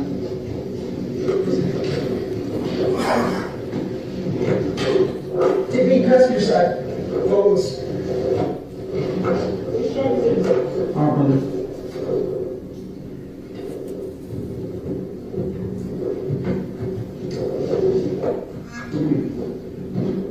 Let's keep married. We'll worry about the rest later.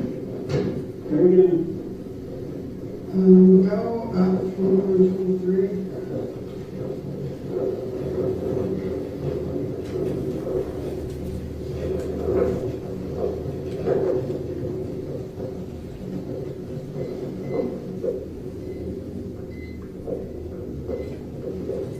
Well, I say, there's no way.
You sure you want to read it? 'Cause that's not broke down in every book.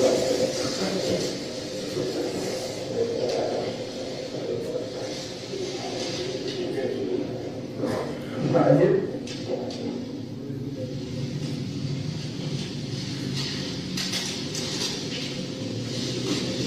Are you sure it's close? Let's go back here.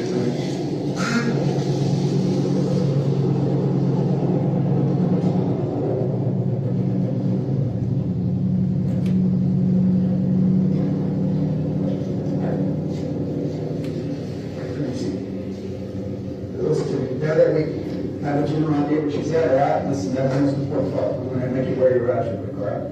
You have rights to remain silent if you state, any statement you make will be used against you in court. You have rights to an attorney, and you have the right to have an attorney present. If you can't afford an attorney, one will be appointed to you. Do you understand your rights? Okay, you have the right to terminate this interview at any time. You understand your rights? What was the last part? You have the right to terminate this interview at any time. Okay, listen to me. This was the hard part. We're over the hard part, okay? So now with that, the most important part is just make sure we're here. We're good? No?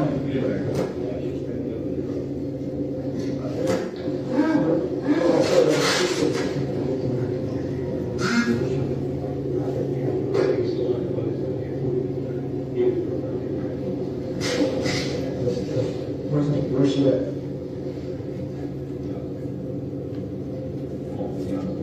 That's right here. That's right here? Are you sure? Are we dismissing it? You're saying it's right here. Dismiss spot. Yes, she gave another spot that was just like this? I mean, she could be a little bit further down, but this is where. Well, they're checking here. We're going to drop those spots down.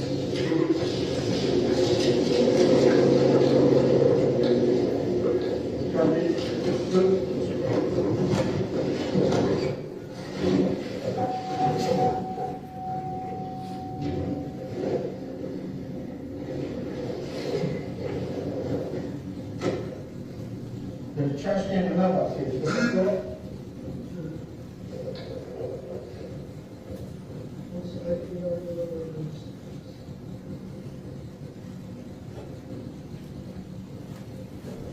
So, you didn't get this one?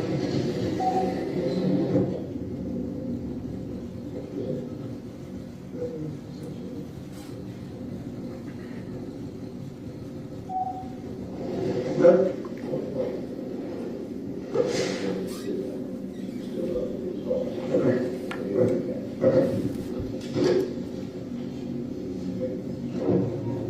We just want to make sure we find her.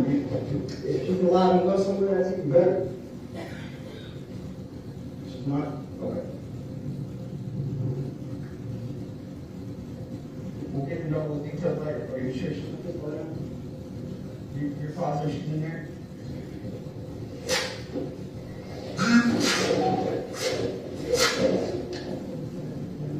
My fingers.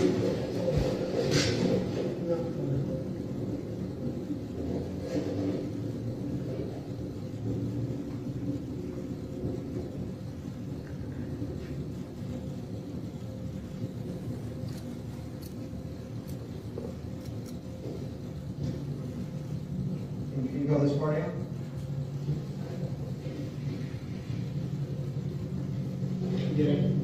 Go, good.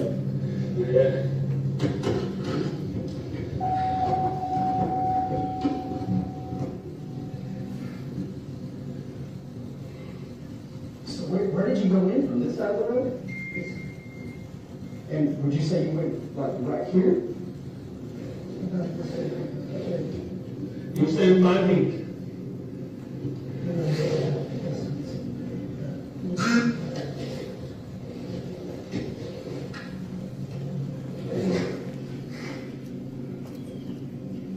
Maybe we can get the dog over here.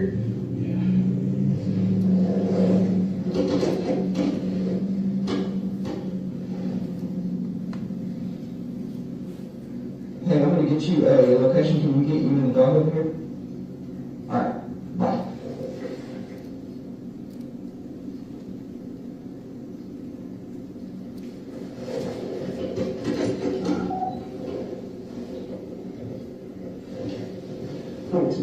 Tell me what we're about.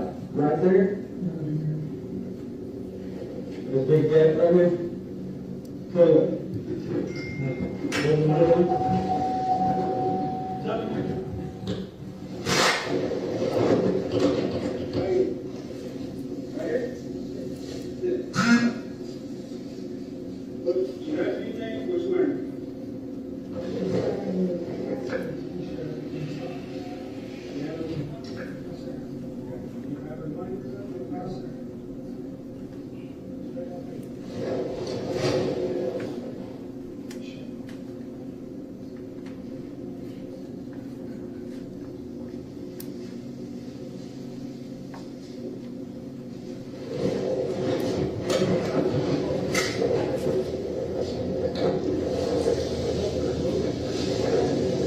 That's about how far she was.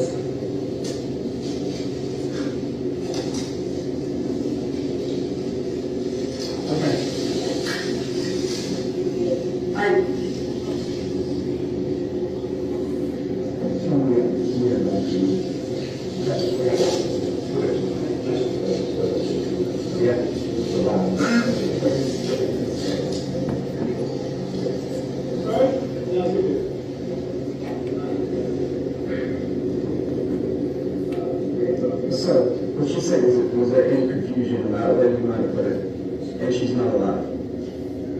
Okay.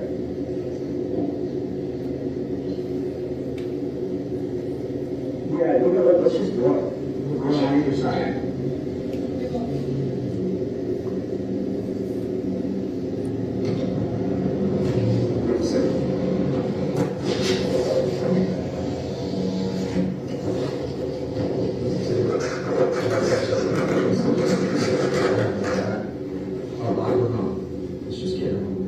That's all that's important. You understand it? That's all that's important. Trust me. You can trust me. Okay? There's always a reason for everything, right? Too many times we get worried, we get all fixated and, know what happened, but there's always a why, all right? We'll get there, right now's not the time. Right now, let's just get there. That's the very most important thing. You agree with me? Yes, sir. Okay, perfect.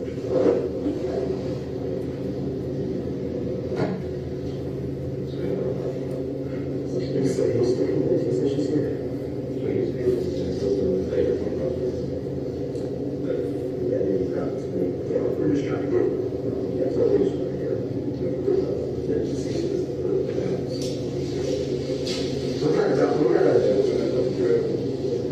We got it.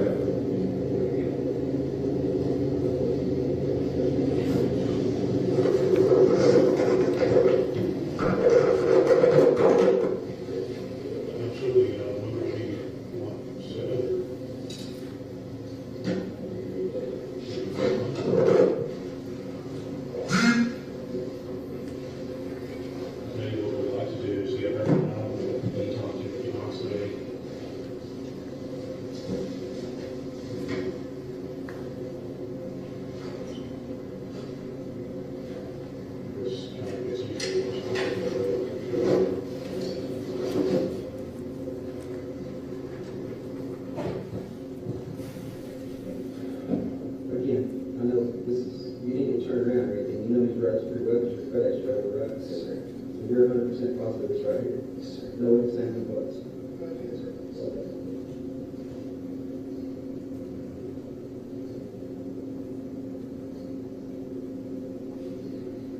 Thank you for being honest. We'll talk about all that here. Remember what's important. Stay, keep your eye on that, okay?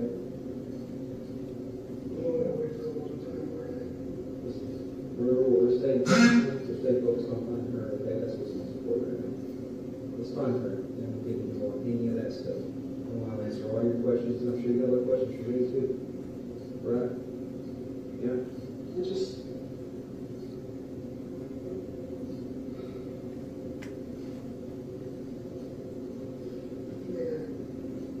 What? Maybe no. Now, listen, if she's right here, we're going to find her. If you're being truthful with me, and you're being honest with me, which I hope you are, we're going to find her. If you're being 100% honest with me, this is where we're going to find her. Then we'll just find her, and then me and you are going to go sit down and we're going to talk, okay? And then we're going to get all the details and get into some of that, why, as opposed to the what. And then we're going to get all that put in front of us, and then we'll resolve all that stuff. Then we'll let you start making some phone calls, fiance, whatever you want to do, okay? I promise you that. Would you be able to get her? Yeah. Absolutely, yeah, man. That's a small picture, right? That's a small thing. We'll get to that. We'll get you that on there. Time's on our side. We got to make time. Okay? Just be patient with me. This is priority number one. Okay? Thank you. Thank you for being honest with me. Getting here. Okay? I just learned that. I just learned one. That's it.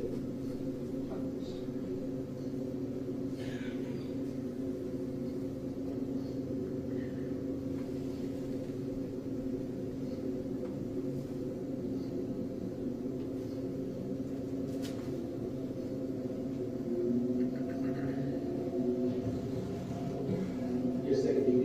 Yep.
lose his job, I was everything at this point. I'm scared, I didn't know what to do. Yeah.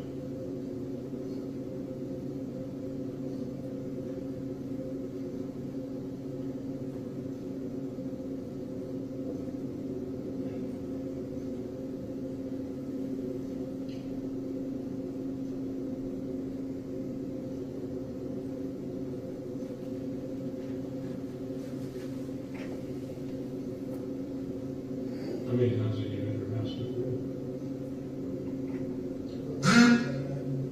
I honestly just get stuff in the truck and I go lift loader, so I have different like routes every time, most of the time. Like just to reassure you, obviously sometimes, you know, people driving this up, they get confused, you're like, heck, I do it, how do you want to know where I'm at? But, Unless I've stopped here, here, okay, so you're 100%, but I'm saying if it doesn't pan out or doesn't work out, we're gonna go through your entire look right here, but I think it will. If you're telling me it is, then I'm gonna take a look for it, okay? Okay. All right, I trust you. We got some resources coming that are gonna be able to find a faster than this, okay?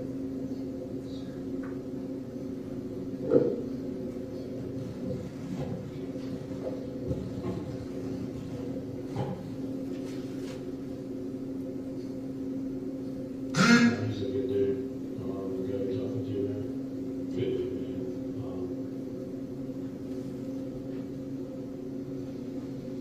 He can tell me straightforward, man. And then tell you something is that it's not, you know, I think you doing the same with him is probably the most valuable thing you can do, honestly. Just been doing this like 25, 26 years. Most of my life. Yeah.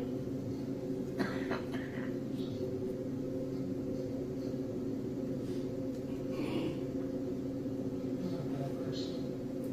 Now you're struggling, dude. I'm panicked. Didn't know what to do. Yeah.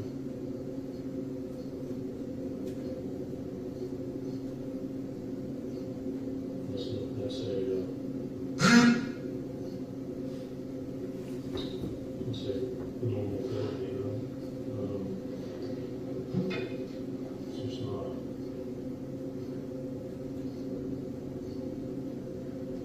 something that, I mean, you never set your life on this is what you're gonna do, you know. You're trying to make a living out of it.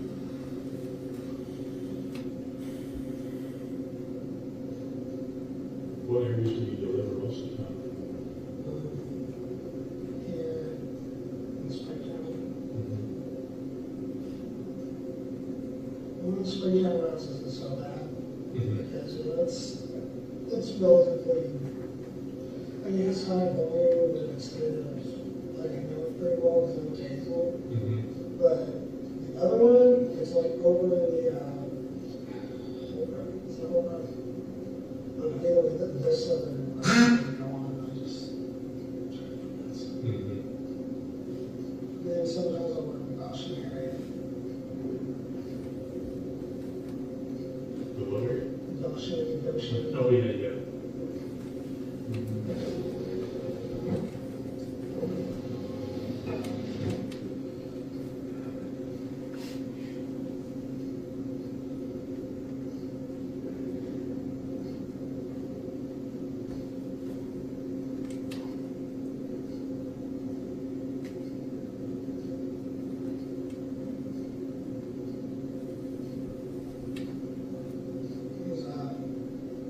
We got a run or? Yeah. I don't even know who that is.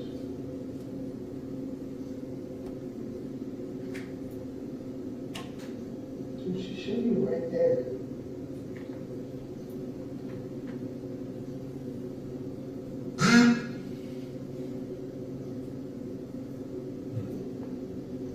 Any other, I'm not from here, any other cartels on this road? I mean, this pretty much just goes from 51 to 114. How far is 114 from here?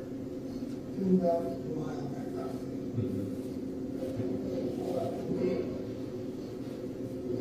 That's just nice. You scratch face? No, just that. Oh.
whatever we have to say, just make sure it's your reality. Does that make sense? It's your reality, your truth. That's probably the most important thing when we're talking to Joe. This was my reality. This is my truth. This is what happened. It's a less exhausting process for you than anything else. I was watching you when Joe walked up the truck and asked you, where's she at? And your response was really good.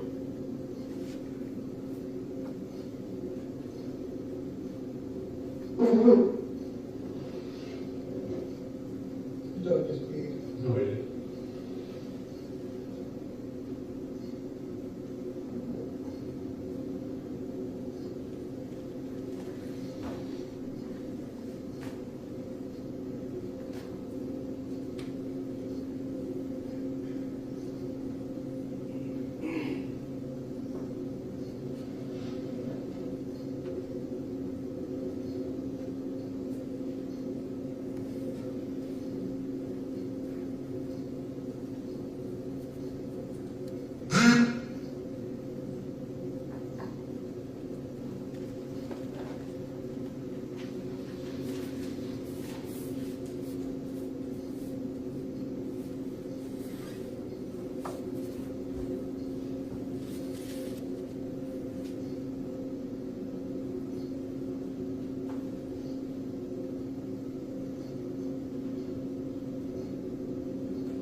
Is it weird that even right now I just want to pet the dog?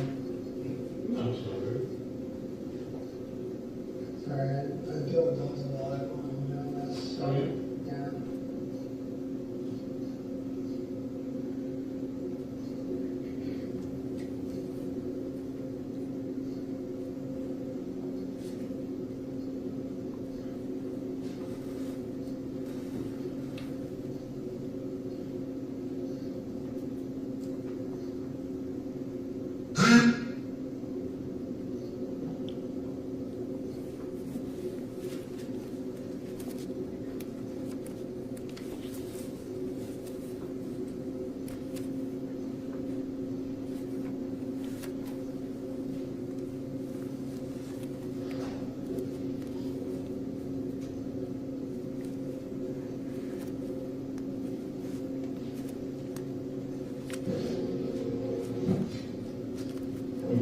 Breaking down his disc or something like that?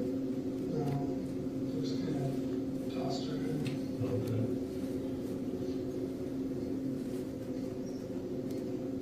Like they're going way too far back.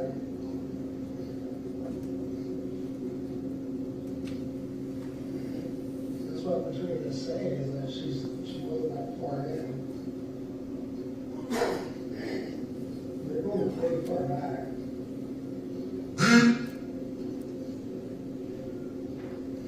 Like I didn't even get into the game itself.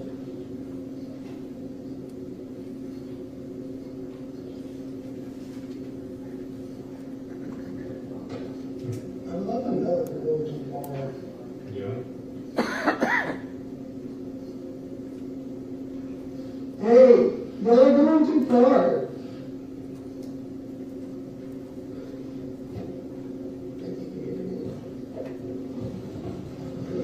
You're not going too far. Too far? Yeah. I didn't even get into the game of it. I just kind of tossed it in.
If we weren't looking in this area, where would we need to go?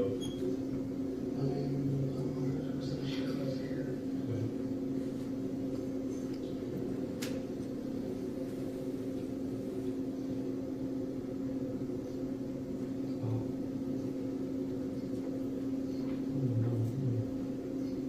Seems like this many people that would find her, right?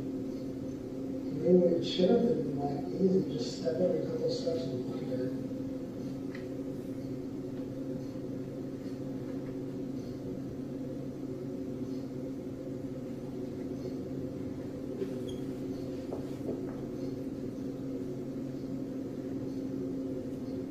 Where did it back into her? I think it's her dad's house, I think they were saying.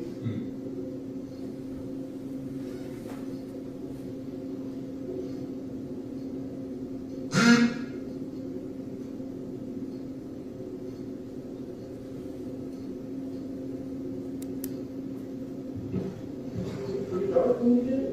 Yes, sir. It was pretty dark? Is that pretty off those your keys? Yes, sir. Like I said, I've stopped by this exact little rush area a couple times. What do you think about pulling them out and just let them walk it? What do you think? Yeah, man. We come this way, Yes, sir. so let's just start like right up here. Oh, hang on a second, actually. I think that phone's still running. Oh, okay.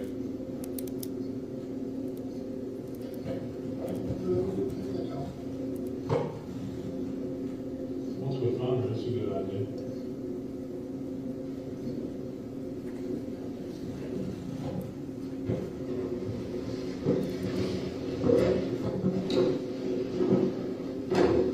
And I see that, but we're talking about this, no confusion.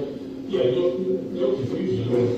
He's gone up to 100% on this. Okay. He haven't talked much on it. I'm gonna just stop right here on the side. He's not on this side? Yes, sir. Quarter out, and I can just give it to us. Okay. How many cars pass by?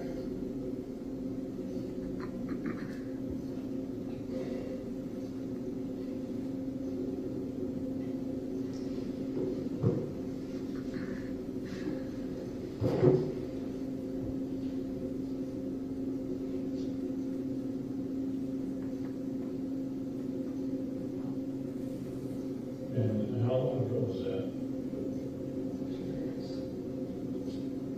So 2 days ago, taking the 30th. And it was about that time you were with the team, so figure out how bad it was. Maybe about 6:37. 6:37, okay. So Saturday's pretty done at 6:30 or 7. Also starts going down around 5:30. It's kind of dusty.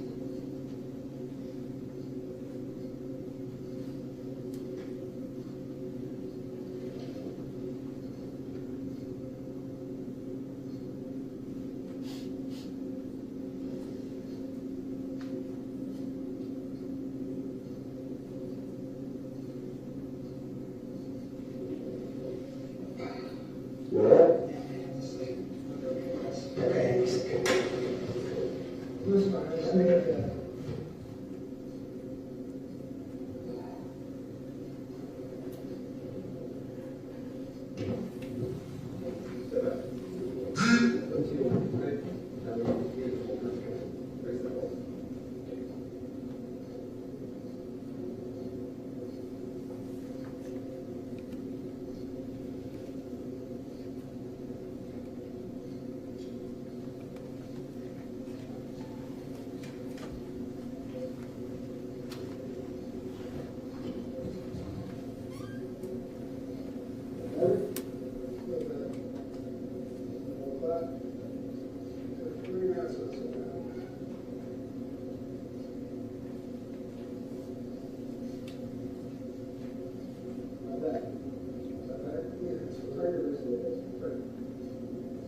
Yeah, we'll figure it out. Yeah. That's fine.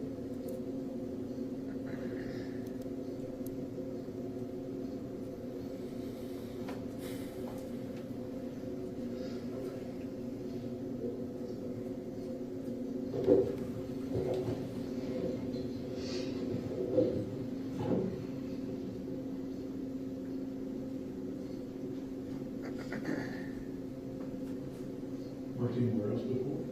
Worked anywhere else besides FedEx before? Let's see, FedEx, for that I did Amazon. I've done several since my son was born. Just, you know, during my 20s, I fucked around a lot. You know what I mean? I was young, didn't have any kids, all that stuff. Now I'm 31, you know, I was ready to settle down, I had a kid, and, you know, I fucked it all.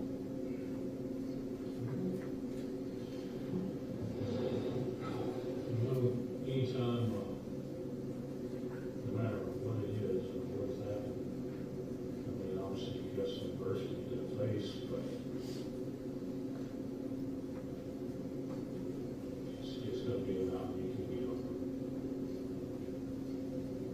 Just, you know, just give these guys what you know, and, Realistically, what am I looking at? I don't know, I mean, for example, let's just, I'll give you a scenario, say you're saying she's here, she's not, because you know she's somewhere, it's just something just hypothetical. Those kind of things would go against you, you know, in terms of punishment, you know, if he screwed him off for, you know, 3 hours at a location he knew she wasn't at. So, if that's not the case, or if it is the case, I mean, I would say, you know, kind of stop now, let's go over where she is if she weren't here. You want to do everything you can to be truthful to minimize the impact on yourself. So that's what I do. I encourage people to, well, kind of like a chaplain, you know, hey, let's get it out here so we can minimize the impact on yourself. Still technically didn't answer the question. What are you looking at? Because your question was, what are you looking at? I'm like, I don't really know, because, you know, we haven't found her, you know, we haven't found her with the information you've given us. Do you think we will find her here? I mean, you should, I'm surprised I don't have her already. Yeah, she could be right. Like, I really just tossed her right there. Yeah, yeah. Well, is there anyone else that would know? Okay, I think we're gonna bring the talk so we can figure out some detail. What do you think? Hold on. Now, hold my truck real quick, I need something. Go ahead. Go ahead, go ahead. Yes. Yeah. Okay. What you said, probably over here? Listen, before we can retrace the steps, Okay. because I can tell you how to get to places, but I can't tell you. We've been in the past. We've been in the passenger side of it? No.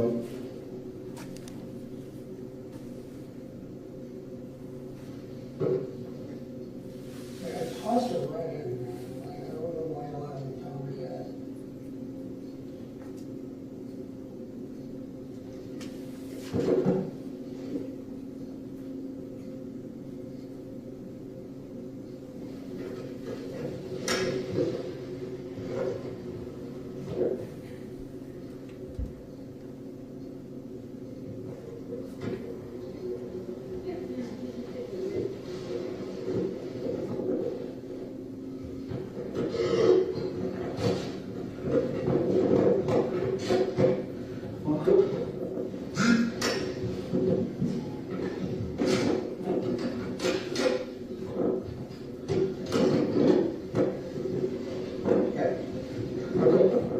What's your choice? Yvonne? Yeah. What do you think?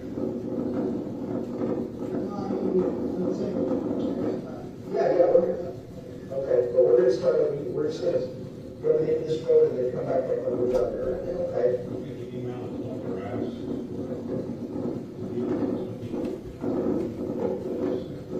Me and Pete walk this. You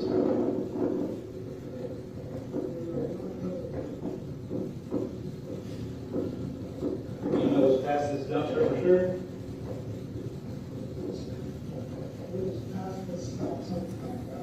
Okay, let's turn around. Hey, hang on a second, go right up here. I'm gonna ask this fellow something. Okay.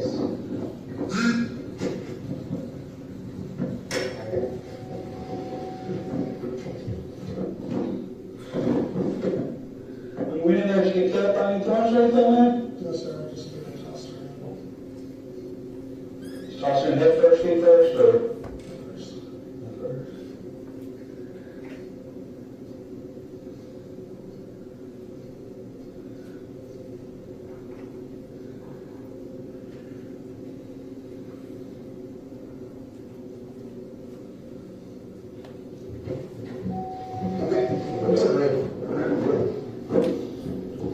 We're making some notes on what's the grant one?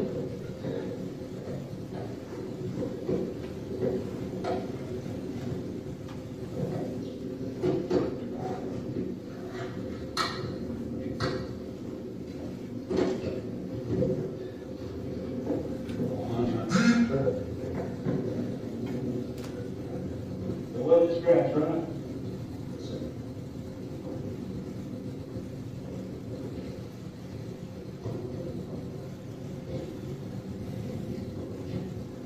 About this, 'cause this is kind of tough, right? We talked about where you want this, but it was a special one. It wasn't. You didn't go from the side of us, did you? So we drove this way, right? And you're sure you are 2123, it's 2123. I'm sure. Yeah. Turns into something else.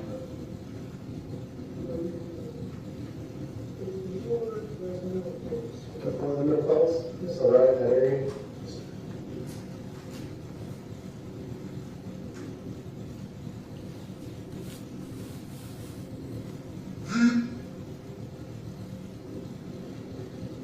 I'm not looking at your grants.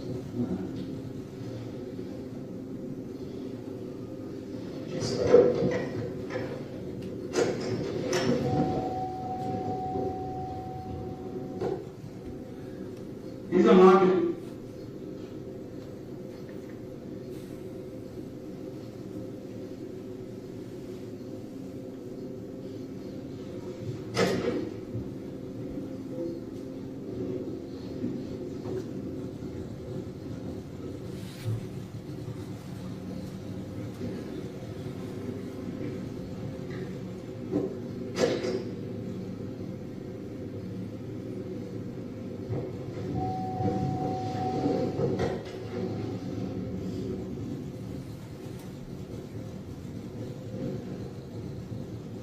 Anything look familiar? Yeah.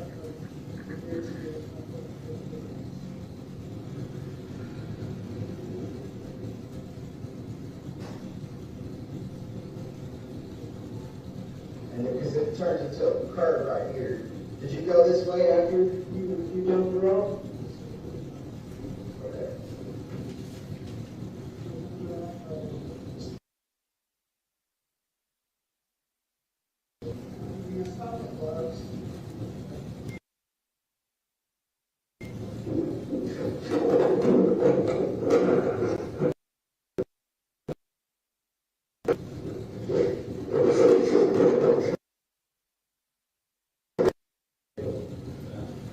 I mean, he's a driver. He's in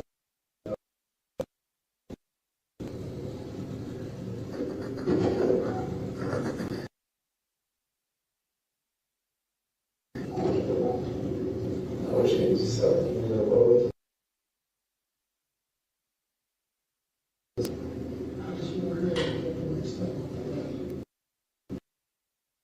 This over here.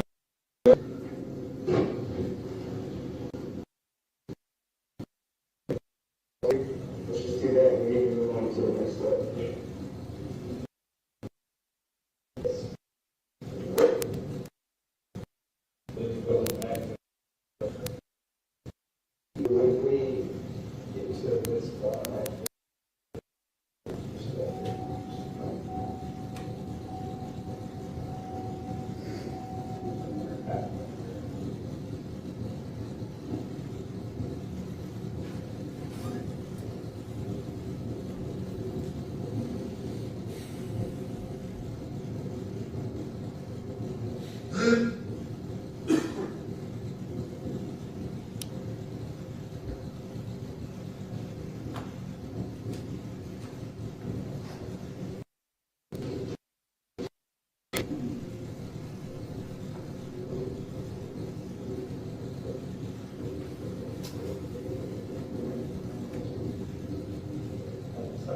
So then, feel back there? I'm good.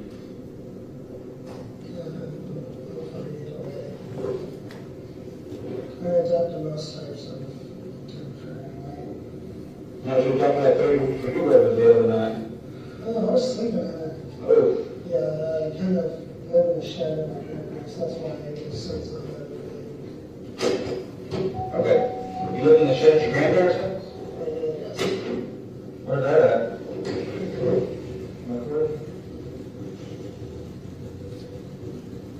Where's your son staying?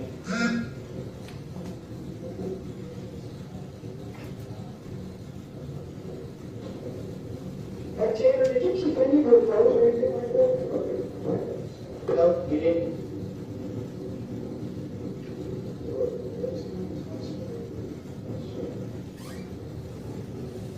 Okay.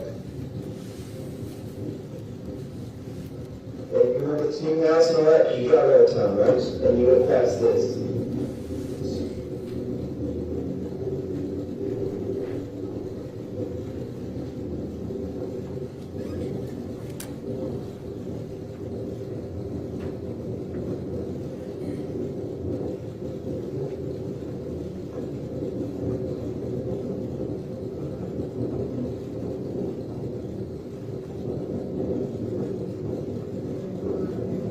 Okay, go top. Put that out of the way, make some phone calls for you. I'm going to talk first, all right?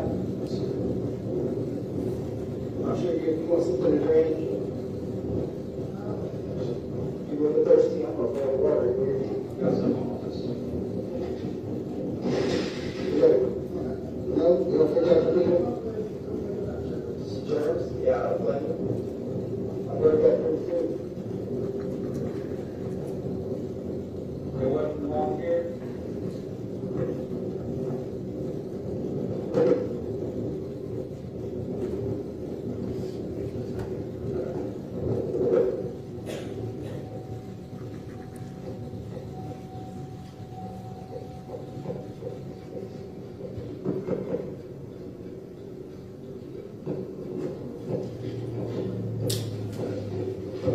Are you filming this? No, no, it's got a low battery. You go turn on the battery, but it's up, you can. That's good.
we're working on one relationship, and that's how we tell each other the truth. Because we don't keep things from each other.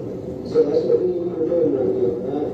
You asked me, I was truthful with you. I'm not educated or permanent. But if you got questions, we can answer them, all right? So that's what it is. We're just trying to figure out how we can get a group of people out there to try to facilitate money. Okay? So I just want you, I trust you actually. I know you're telling me the truth. You feel it yourself. I don't know why you just thought you're right.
I'm pretty thirsty myself.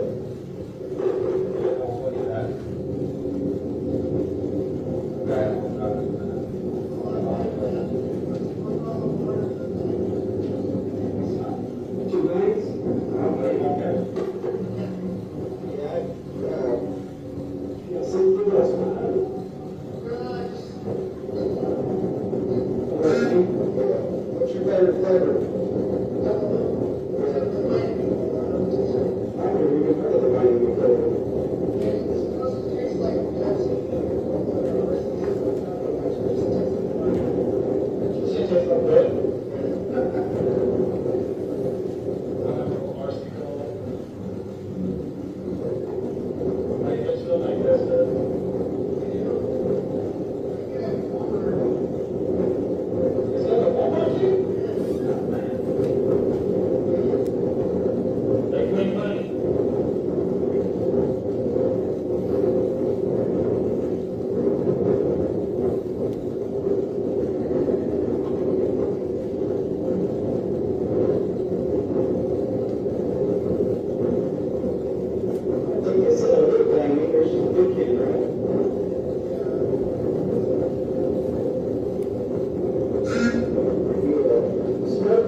This way.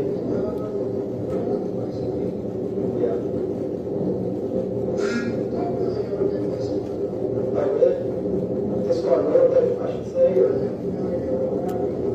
start off with the order. How's that indicator, man?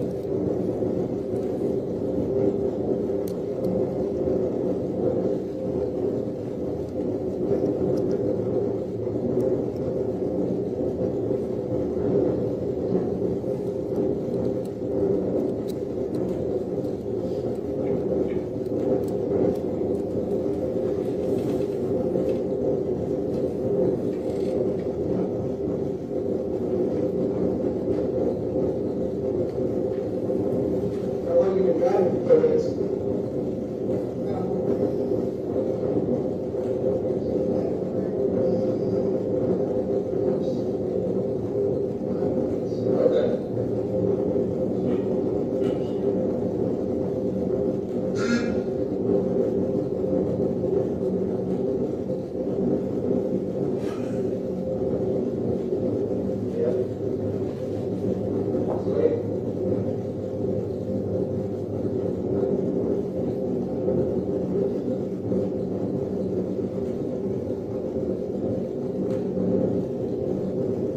Tanner, how confident are you we're going to find her out there? Okay. Yeah.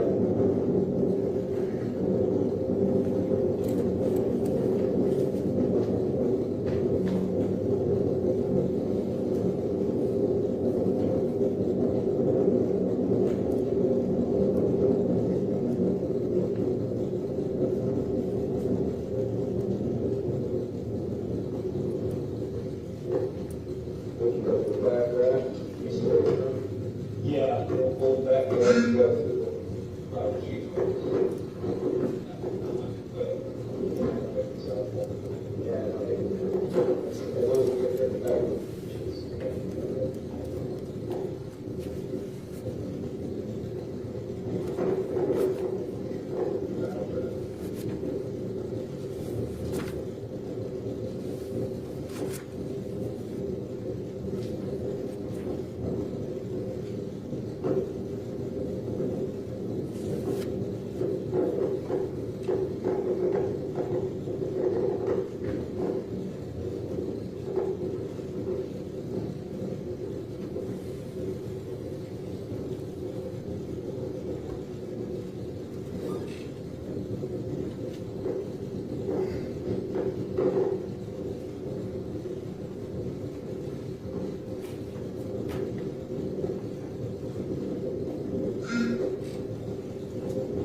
Biggest thing up the liver, Tanner? What's the biggest thing up the liver? Is there a certain one?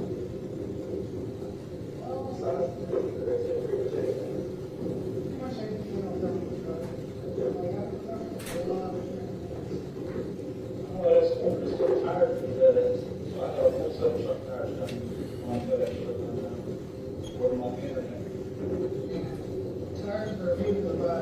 Let's say that tires are because they're just hard to work. Oh, I know, they take a lot of space. Oh, yeah, especially when it's like a 4 or like 7. Yeah. One tire, it's multiple tires. Then it's twice, one for a pickup truck and then a half cylinder for all over the space. So 4 tires, so 20 is 4 tires will take a lot of room. Yeah, my son told me. I know I looked at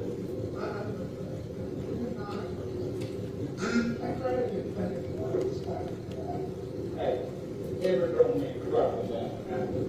So, you ain't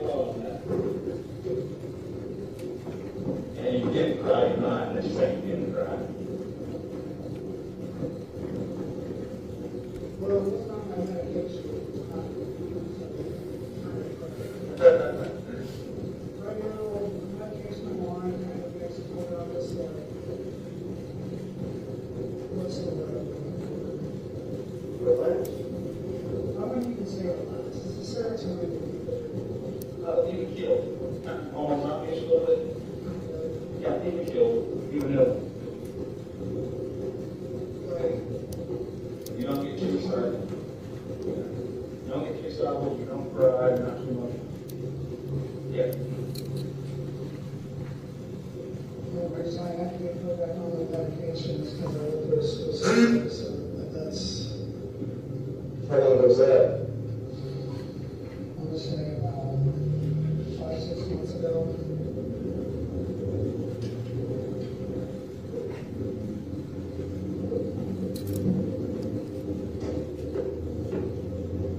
So I've actually been meaning to talk to you about cancer. Yeah, but it's right. Yeah. The meetings like everything, like that is weird.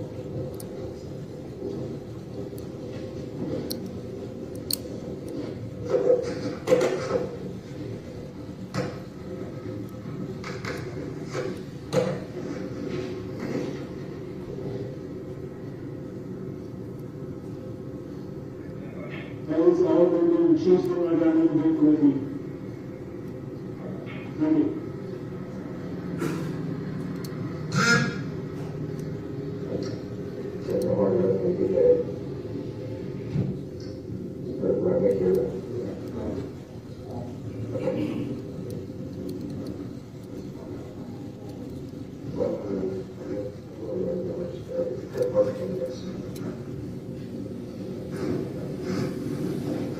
That's your fault, so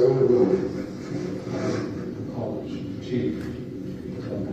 no, it's not here. And I'm like, well, I got my. I have it in the truck, let's start right here.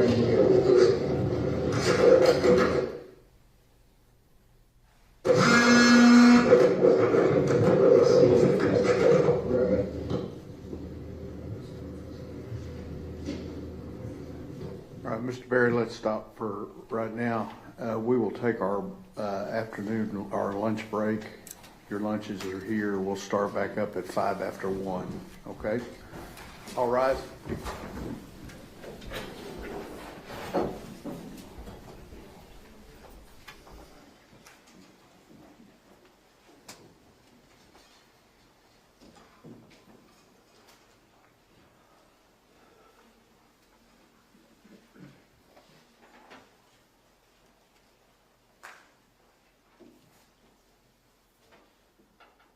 All right, 105, everybody, thank you.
We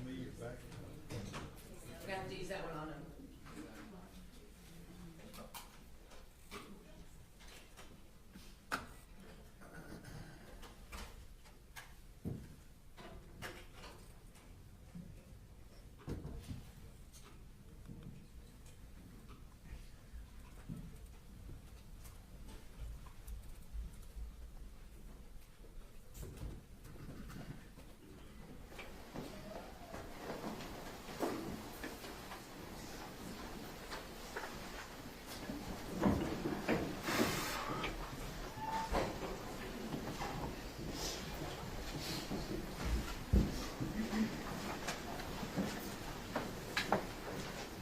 All right, everyone may be seated.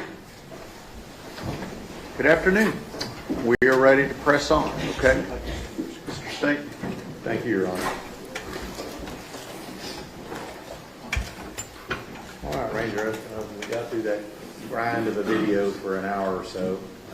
Apologize for that. I'm glad we can ask you some questions about it now, and we'll move on. Let me ask you, that video that we were watching before from your brother's body cam, where does that video terminate geographically? It ends at the Wise County Sheriff's Office. And is that where you told me before that then the video from the Wise County Sheriff's Office then takes over? Is that correct? Yes, sir, that's correct. All right. So the next video in the chain here that we're talking about is now at the interview at the Wise County Jail. Yes, sir, that's Is that correct. Okay. Just want to clarify, we've got several videos here. I want to make sure we're on the right one. All right. Let me go back a little bit. Some of that video we were watching here, some of that stuff was a little hard to hear. And I want to clarify a couple of things when we talked about that.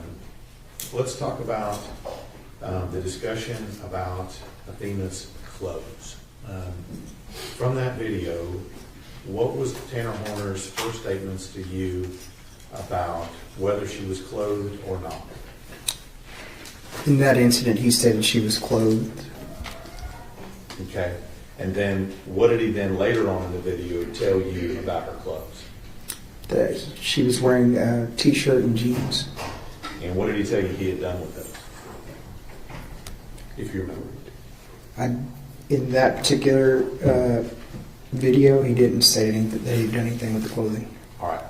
So let's talk a little bit about the story that Tanner Horner told you about the incident that led to him killing Athena Strand. What was his story throughout this first video about what he had done to her and how she ended up in the truck? The initial story was that he had hit her with his FedEx vehicle and ended up taking her because of that.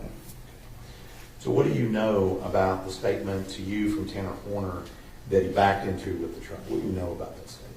I knew that to be a lie.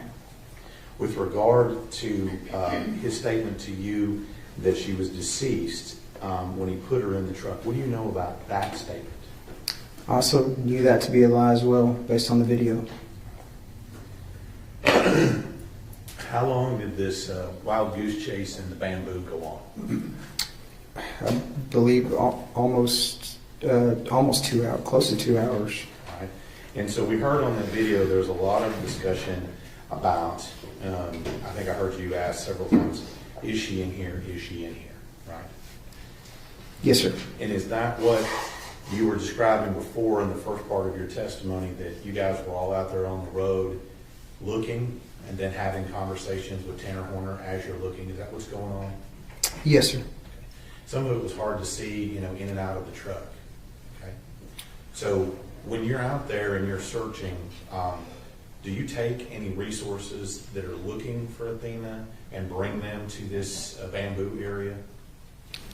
Yes, sir. At that point, we had other resources in other places, K-9, additional officers, and I went ahead and concentrated those into that area since that's where he was telling me she was at. I felt obviously we needed to check it and confirm that she was or wasn't there. So during this entire hour, I noticed on the video that you guys drove up and down the road several times. Is that right? Yes, sir. And you guys it appeared to me, and I couldn't see it all, that either you or some other people went into this bamboo area multiple times. Yes, sir. Several officers went in and out of the bamboo, including myself, including Investigator Oliver, several Wise County deputies, game wardens, agents. Everybody was in there trying to find her. And is it correct that Tanner Horner's story to you was that he just kind of barely put her in there a little ways and you should have found her? Is that right? Yes, sir. Correct. And what was the word that he used multiple times with regard to what he had done with her body? Do you remember the word that he used? Tossed. Tossed. And did he tell you whether he tossed her head first or feet first? In that video, he stated he tossed her in head first. Now, I noticed on some part of this, there's some discussion with Tanner Horner about y'all's desire to get the truth. Is that correct? Yes, sir. And is it also correct that you had told him that in the beginning, that you just want to know the truth? Correct. Yes, sir. And in this particular situation, at this location at the bamboo forest is what I'll call it here, because that's kind of what it looked like. When he's telling you that she's in there, what do you know about that statement? That was a lie. Because where was her body eventually located? At Bubba's Crossing. Which is that anywhere near this bamboo area that we're talking about? No, sir. Now, one of the other things that I asked you about, and again, it was kind of hard to hear due to the road noise and stuff, is that did Tanner Horner make any statements with regard to things that he was concerned or worried about during this situation? Yes, sir. He stated he was concerned about losing his job. He was also concerned about seeing his child and concerned about what was going to happen to him. But at this time, when he's expressing those concerns, had you even found Athena's body yet? No, sir. But this is what he was concerned with? Yes, sir. So this next video we're going to look at from the jail, okay? Is this a continuation of your interview from before? Yes, sir. Okay. And let me ask you a few questions about it.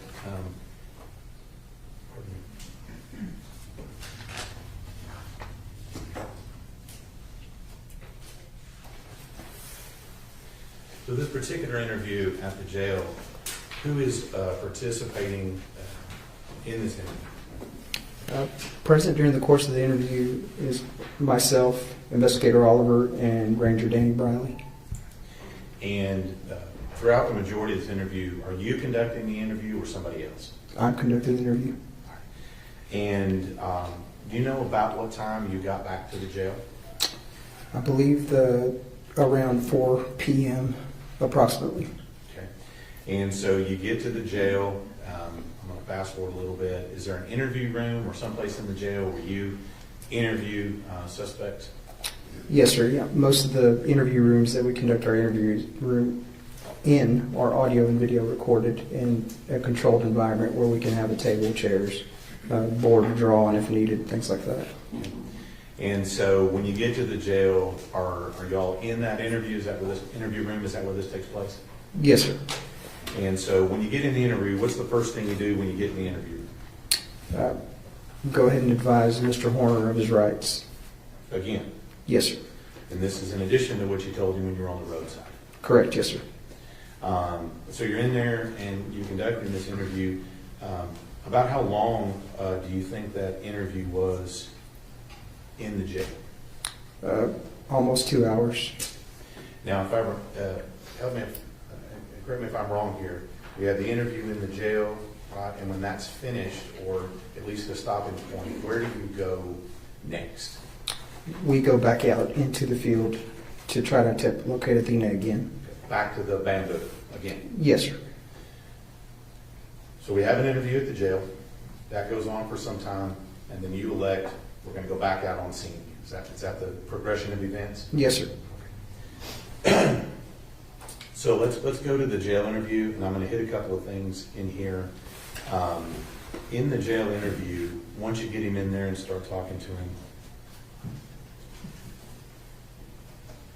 what was Tanner's story as to why he was at Athena Strand's home on the river? Why was he there? to deliver a package. And what was his story to you with regard to his contact with Athena Strand? That he was there to deliver the package. He hit her with his vehicle. He panicked and he took her with him, asked her to get in the vehicle. Okay. So I'm going to break that apart a little bit here. He said he hit her with the vehicle, said he panicked, and then you said he asked her to get in the vehicle. That's what he told you? Yes, sir. Now, we know before, you testified before, that one of the very first things you asked him was, what? Is she alive? Is she alive? And what did he tell you then? That she was not. Okay. But now, what's he telling you now? That she was alive. Okay. And that you're saying, he says, I'm going to get this correct here, that he asked her to get in the truck. Is that right? Yes, sir, to the best of my recollection. Now, with regard to whether or not he asked her to get in the back of the truck, what do you know about that statement? That's a lie. Now, with regard to Athena's physical status, her whether or not she was injured or not, what did Tanner Horner initially tell you in the interview that we're fixing to watch here about what her physical status was at that time? I believe he stated a few bumps and bruises. Okay. But not dead like he said before? No, sir. Now, with regard to any communication between Tanner Horner and Athena there at the Strand home, what did he tell you with regard to whether or not they had any communication at that time? When I asked him if he communicated with her, he stated that he did, and she told him her name and also asked him if he was a kidnapper. That's coming from Tanner Horner? Yes, sir. Now, let's talk a little bit. When you're talking to him and you are asking him, does Tanner Horner blame anyone for all of this happening? At one point, he tries to say that the van didn't have a backup camera or a sensor, so he believed that contributed to this happening. Okay. Anybody else? Not that I can recall. Okay. Now, I'm going to ask you to, I'm going to try to make this as detailed as possible here. At some point, do you ask Tanner what he did to kill Athena? Yes, sir. Okay. And to the best of your recollection, what did he tell you he did to kill her? Through the course of that interview, he stated that he first attempted to break her neck, and then he strangled her with 2 hands. Okay. How many times did he say that happened to you? I can't remember the exact amount, but it was numerous times that he stated during that interview. Okay. That he had done that? Yes, sir. So he says that he attempted to break her neck, didn't work, and so that he used his hands. Yes, sir, correct. And he said 1 hand or 2 hands? I asked him whether he used 1 hand or 2 hands, and he stated he used 2 hands. 2 hands. So, and I just want to make sure, so now we're in this second interview. What is he now telling you that he did with her body once he killed her? He stated that he had her in the back of the van for a short period of time and then took her to the bamboo. Now, during this interview, what are you trying to do during this interview? I'm just trying to find Athena. That's just trying to figure out where she's at.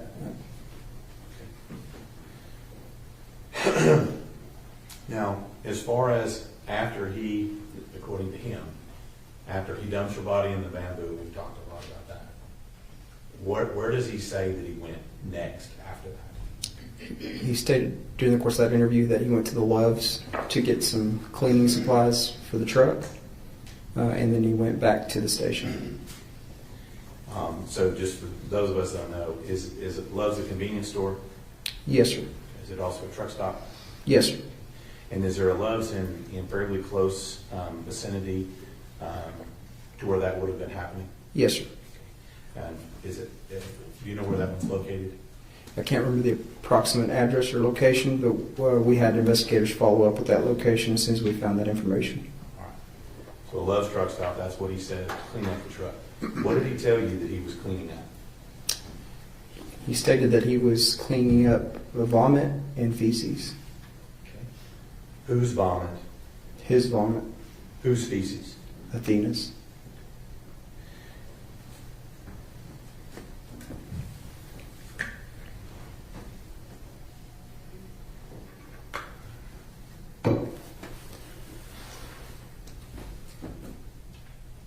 During the course of your time being a ranger and being in law enforcement, have you ever heard the term used with a suspect when you're interviewing that they're playing the victim? Yes, sir. Term? Okay.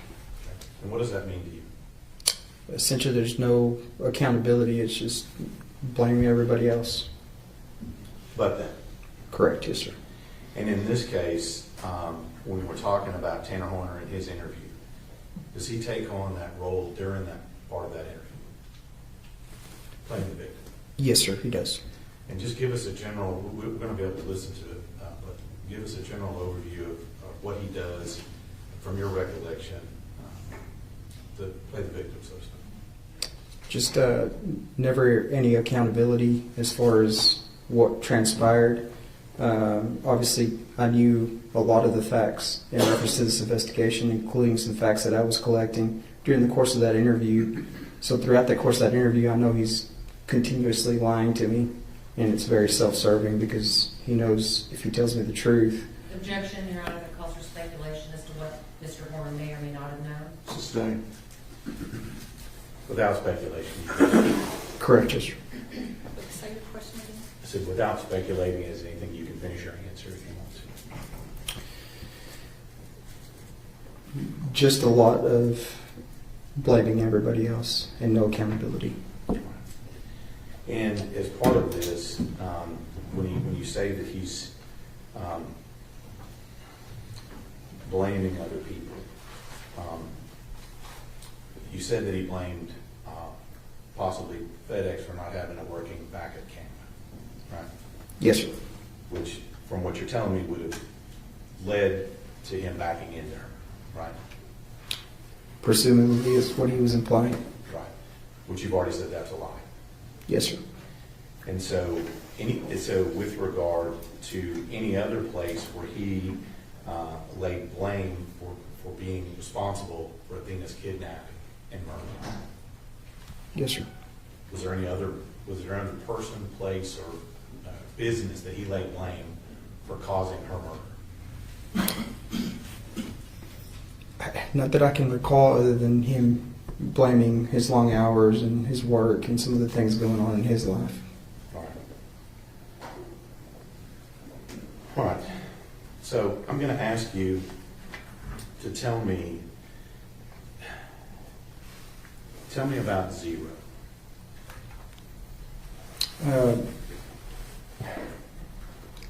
During the course of these interviews, Tanner implied that he was sometimes referred to as Zero, which through the course of my investigation and through the time that I talked to Tanner, it was something he made up, that an alter ego that he made up for himself, and stated that sometimes he would be referred to as Zero. And so during this investigation, that's when this person, alter ego, comes up. Correct, yes, sir. And at what point during the questioning does this made-up person come up? Yes, sir. Throughout the course of these next couple of interviews, the name Zero and that fake personality or alter ego comes up. Did he tell you how he made it up and how he created it? Yes, sir. Tell us about that. He stated it was something that he and his wife had discussed in the past, and he named it after one of his band, and actually had a tattoo on his arm that had 0 on his arm.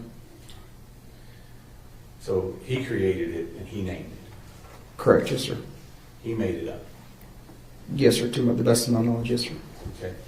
And so during any of this, when we're going to hear this, how does 0 come up in the course of your investigation? At one point during the course of this interview, he writes something on the board. When I step out of the room, I asked him what that was about, and he stated it wasn't him, it was 0. We talked briefly about it, and then throughout further course of the investigation, when I was hitting roadblocks, again, all I'm trying to do is find Athena. I played his game, and I spoke to 0. So during this course of interview, all you had to do is just start talking to him like that? Is that what you're telling us? Yes, sir. And did you miraculously get answers when you started talking to him like that? Yes, sir. At that point, I did. All right. And how long did he play this game? Until after we recovered Athena's body. Okay. And I know we've said that there are multiple interviews that are done, including one that's a re-interview on December 7th. Is that correct? Yes, sir. Is he still playing this 0 game all the way until December 7th? Yes, sir. Did you believe any of this? No, sir. Then let me ask you, Ranger, why play into it if you don't believe it? It's obviously a common technique that we use to maintain that rapport and to play into that, because ultimately it's about locating Athena and getting the truth. And if whatever he wants to be called, I'm willing to do that, as long as it means actually getting to the truth. So what you're saying here, you'd have called him Yogi Bear if you got to the truth. Is that what you're saying? Yes, sir. I'd have called him anything as long as I could find Athena. Okay. Now, during this interview that we're going to see here in a minute, tell me a little bit about Tanner Horner's ability to understand and answer your questions. Is he able to do that? Yes, sir. He is. And when I ask that, what I mean is that you've indicated that you're going to ask him some questions in that interview. Is that correct? Yes, sir. And his answers to those questions, were they responsive to your questions? Yes, sir. What I mean by that is, if you ask him what happened next, right, was he able to explain what happened next? To a certain extent. Okay. And so during this interview, when you're going through it, whether you're talking to Tanner or this person he made up or what have you, is he able to understand those questions and provide answers? Yes, sir. Okay. And then also, let me ask you, during this interview, what's his demeanor during this interview? His demeanor through the course of these interviews was very laid back. I mean, he wasn't worked up, had a cool, calm demeanor, cooperated, spoke, was articulate, joked around, made jokes at times, made jokes inappropriately sometimes. And again, I was able to maintain that rapport and continue to talk to him. When you said he made jokes, do you remember anything he was joking about during this? There's not a particular joke that I recall, but obviously when we watch the video, it's very apparent when the jokes come out that are not appropriate. Just notes, Judge May? Yes, sir. Show you State's Exhibit 36. Do you recognize that? Yes, sir, I do. And what is that? This is the interview from the Wise County Sheriff's Office interview room, and it has my initials on it. And when you put your initials, what does that mean? That means I've reviewed it. And is that a true and correct copy and an accurate depiction of the interview that you've been speaking about today? Yes, sir. Did we offer State's Exhibit 36? Any objections other than those previously brought to the attention of the court? No, Your Honor, no further objections. Okay, those previous objections remain overruled and State's Exhibit 36 is admitted. Is that published? Yes, sir.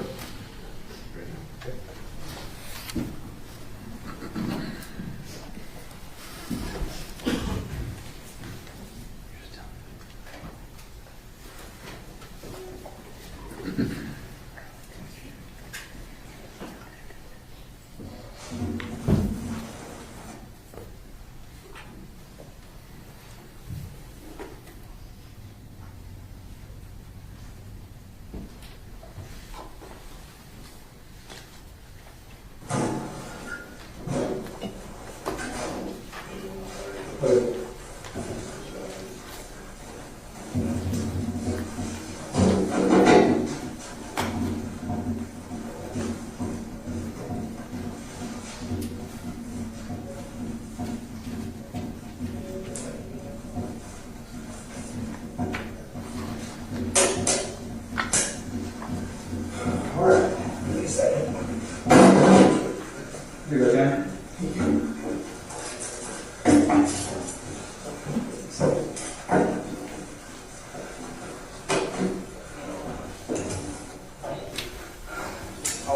Yes.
Right, you outside the road is going to do this. Okay, wait. All right, Tim? All right, let's get them handcuffs on you. Or at least in a position to sound like... No, we're going to get them off. Wait, I had to, like, get this, I'm like, what? No, I'm going to get them off you. Okay. So what was hey, what's Romans 13? Oh, sure, I'll read you that here in a second, all right? Now, let me back to where you're at, so before we started. I'm running to you outside the road, it's going to do the same thing, okay? You have the right to remain silent, not making any statement. Anything said can be used against you in court. You have the right to have an attorney present to value prior to any question. You can report an attorney when we appointed to you. You can stop this interview at any time. Do you understand your rights? Yes, sir. All right, Tanner. We're going to get some kind of formality, so to speak, out of the way, all right? We're going to start off with today's date, which is Friday, December 2nd, 2022, and it's Friday at 4:40 p.m. We're here at the Wise County Sheriff's Office. All right, what's your full name and date of birth? Tanner.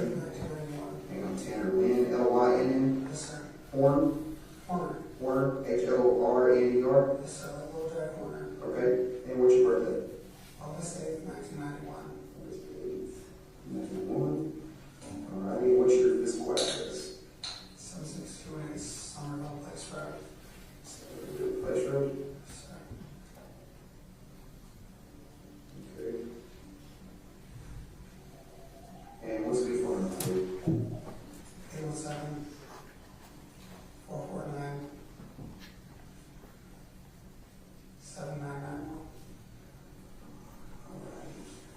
with my phone number? It's just something I do, remember, in case I, you know, want to get hold of you later on or something else, I get your phone number. So let me ask you something. Let's start off with what we've already talked about, okay? On when you got the little girl. You went to that residence to deliver a package? Okay, and then what happened? When I was trying to get myself situated to where, you know, I have an easy way to get out of the property, I kind of backed up and hit her. Okay, and then what happened?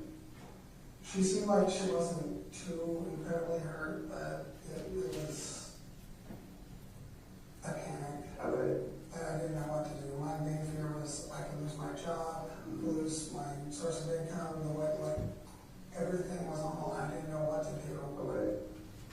So then what do you do, look her up and try? I listened to this dumb little voice in my head that told me, just grab her and go, and I did. Okay. So you said you didn't hurt her too bad, you just kind of bumped her, or? I mean, she had some bruises. Okay. So she's still talking to you and everything, what'd she say? She was worried that I was a kidnapper. And what'd you tell her? I told her no. She kept asking where we were going. I didn't know what to tell her, so I would just talk to her about random things. Mm-hmm. I didn't.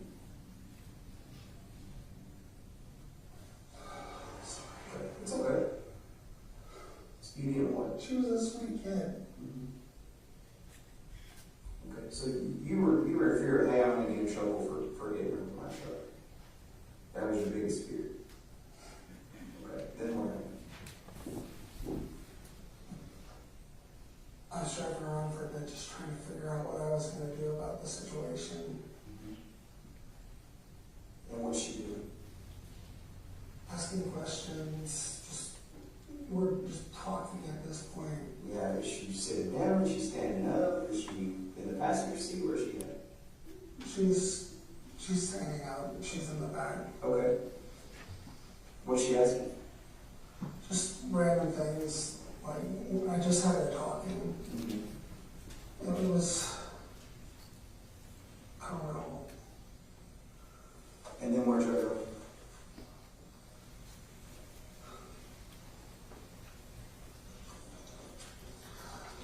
We went down this private road and I listened to that little voice again. What did it tell you this time?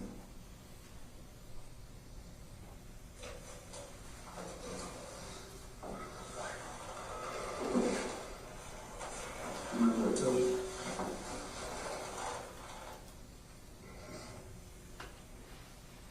I heard it. 200? And you listen. Then how'd you heard it?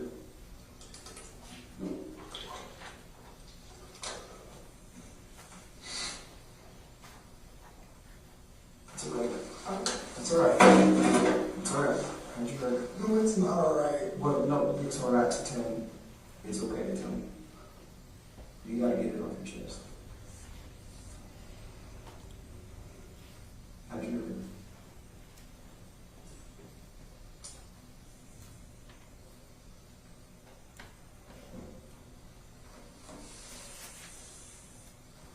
Sorry. You gotta get it off your chest, okay? Listen again. Okay. If you don't want to talk about how you heard it in detail, just All right, I heard it. And then let's talk about how she ended up after you heard her. Where did you take her? Sat on the private road trying to figure out what I was going to do from that point. I didn't know what I was going to do. So I just started heading back to the station. And then when I was driving back to the station, I saw the bamboo. I think like shorts or jeans or something. Okay. There was a lot going on in my head at the time, but I didn't. Is there any voices telling you anything at that time after you, just to get her out of the truck or anything like that, or was that just kind of a decision you made? I just tossed her in. Like, I couldn't just keep running around with a kid in the back like that. I just tossed her in the bush or whatever you want to call that. And you sure she was not alive? I was relatively sure. Okay. I mean, I didn't check her heartbeat or anything, but I'm relatively sure that she wasn't alive. Okay. So, let's backtrack a little bit, okay? To that private road that you went down. And when the voice is telling you to hurt her, you know, how did it start? Did you say anything to her? Did you explain that you had to do what you had to do? I mean, can you give me something on that? I just told her to turn around and You choked her? One hand or two hands? Two. Like, was she facing away from you while you were choking her? in sort of I tried to. Oh, you tried to break her neck? I tried to break her neck, make it as quick and painless as possible, but it didn't work. She started crying. I'm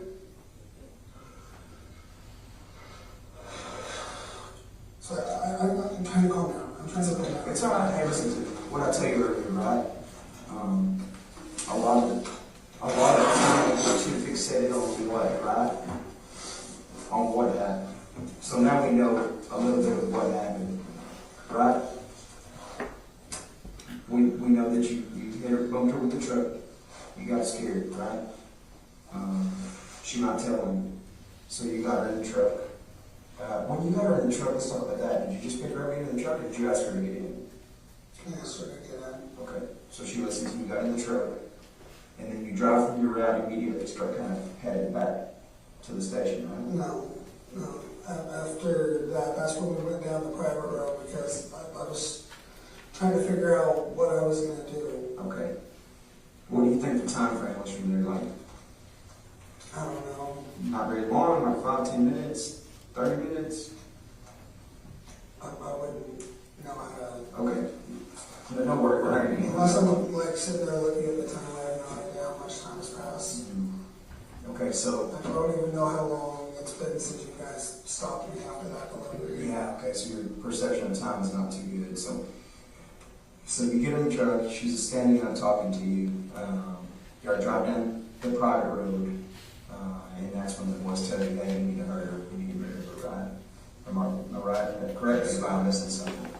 And then you ask her to face away from you, and you try to break her neck at first, but she started crying. When you said try to break her neck, did you like try to spin it? How did you do that? Try to spin it. Like spin like one hand on the chin, one hand on top of the head, hand on the side of the head, or how? Like. Okay, and that didn't work? Yes, sir. Okay. Yeah, but she was facing away from you when you did that? Yes, sir. Okay, so then. I didn't want her to see it coming. I didn't. Okay. So then. I couldn't take it if she was sitting there in pain. I wanted to do it as quick as possible, and it didn't work. And sorry. Yeah, and now we accomplished that, trying to find out where she's at, right? We haven't found her yet, or that I know of. So now we're going to get into some of that why. Why did you mainly do her because you didn't want to get in trouble for hitting her with FedEx or legally or what?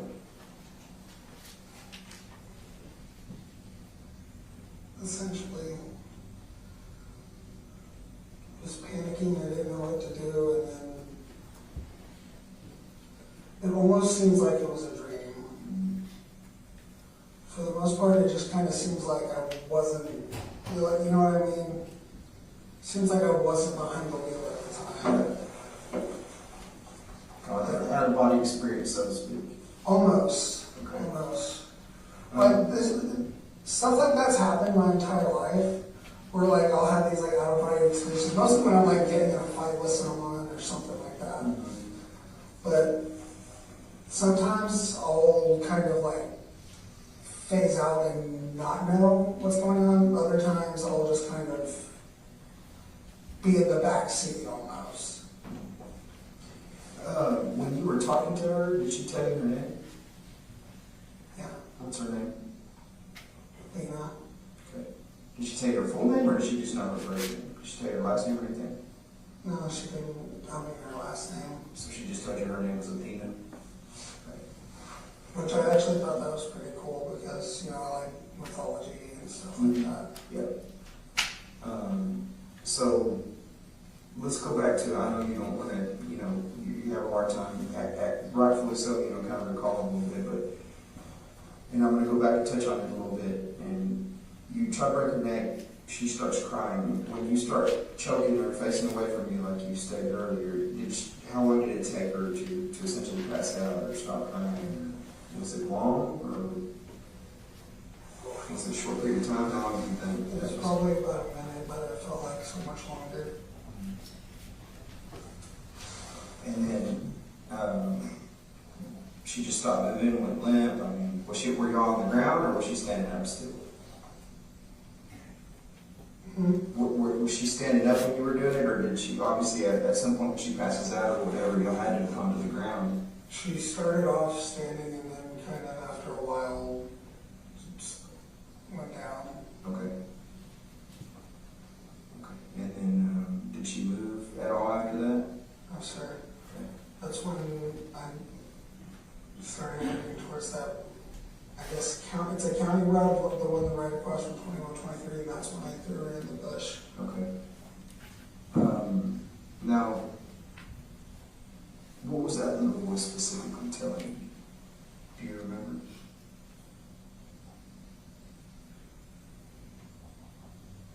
That we needed to stop her from pretty much telling anybody. Okay.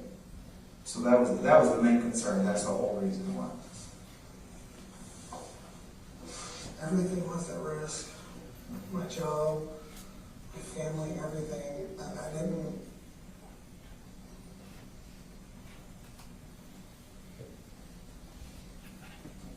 You didn't know what to do. You panicked. Right? So, Tanner, again, we'll get, we're not going to get jammed up on what happened. Obviously, the why is always more important. But there are some details that we need to know. Obviously, and let me explain this to you, because you're a smart guy, you know how things work.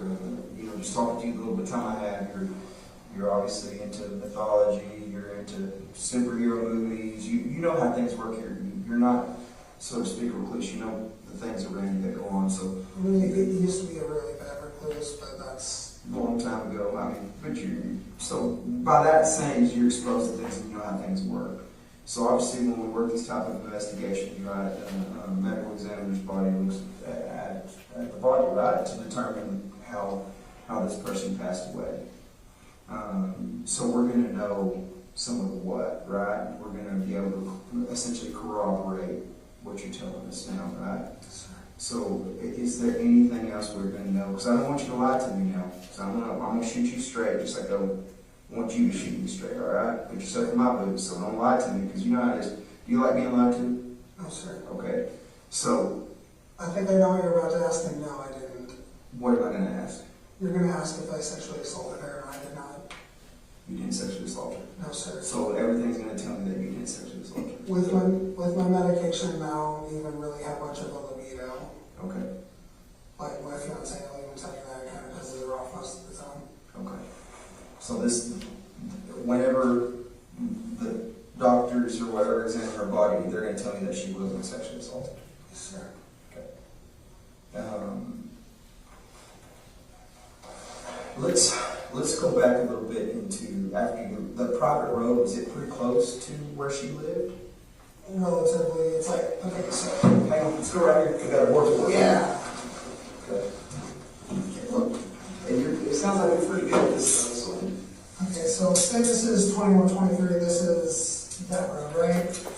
Then we Hang on a have second. Let's label it. This is what? 21. Okay. So there's different ways to get to the. Sorry. There's different ways to get to the. Where should I put it? Okay, so here's the store over in Cottondale, right? Yeah. Here's a road up here, then it goes to Spring Valley, which, named a road that's easy for me. You know that road, 3555. So 3555 right here. And then there's this like little area, right? I went up through here, through 2123, I came down, and there's a private road is over here. And there's like multiple houses back there. It's actually a pain in the butt to live into. And the older or newer houses? Definitely older. There's like a couple different private roads on that private road.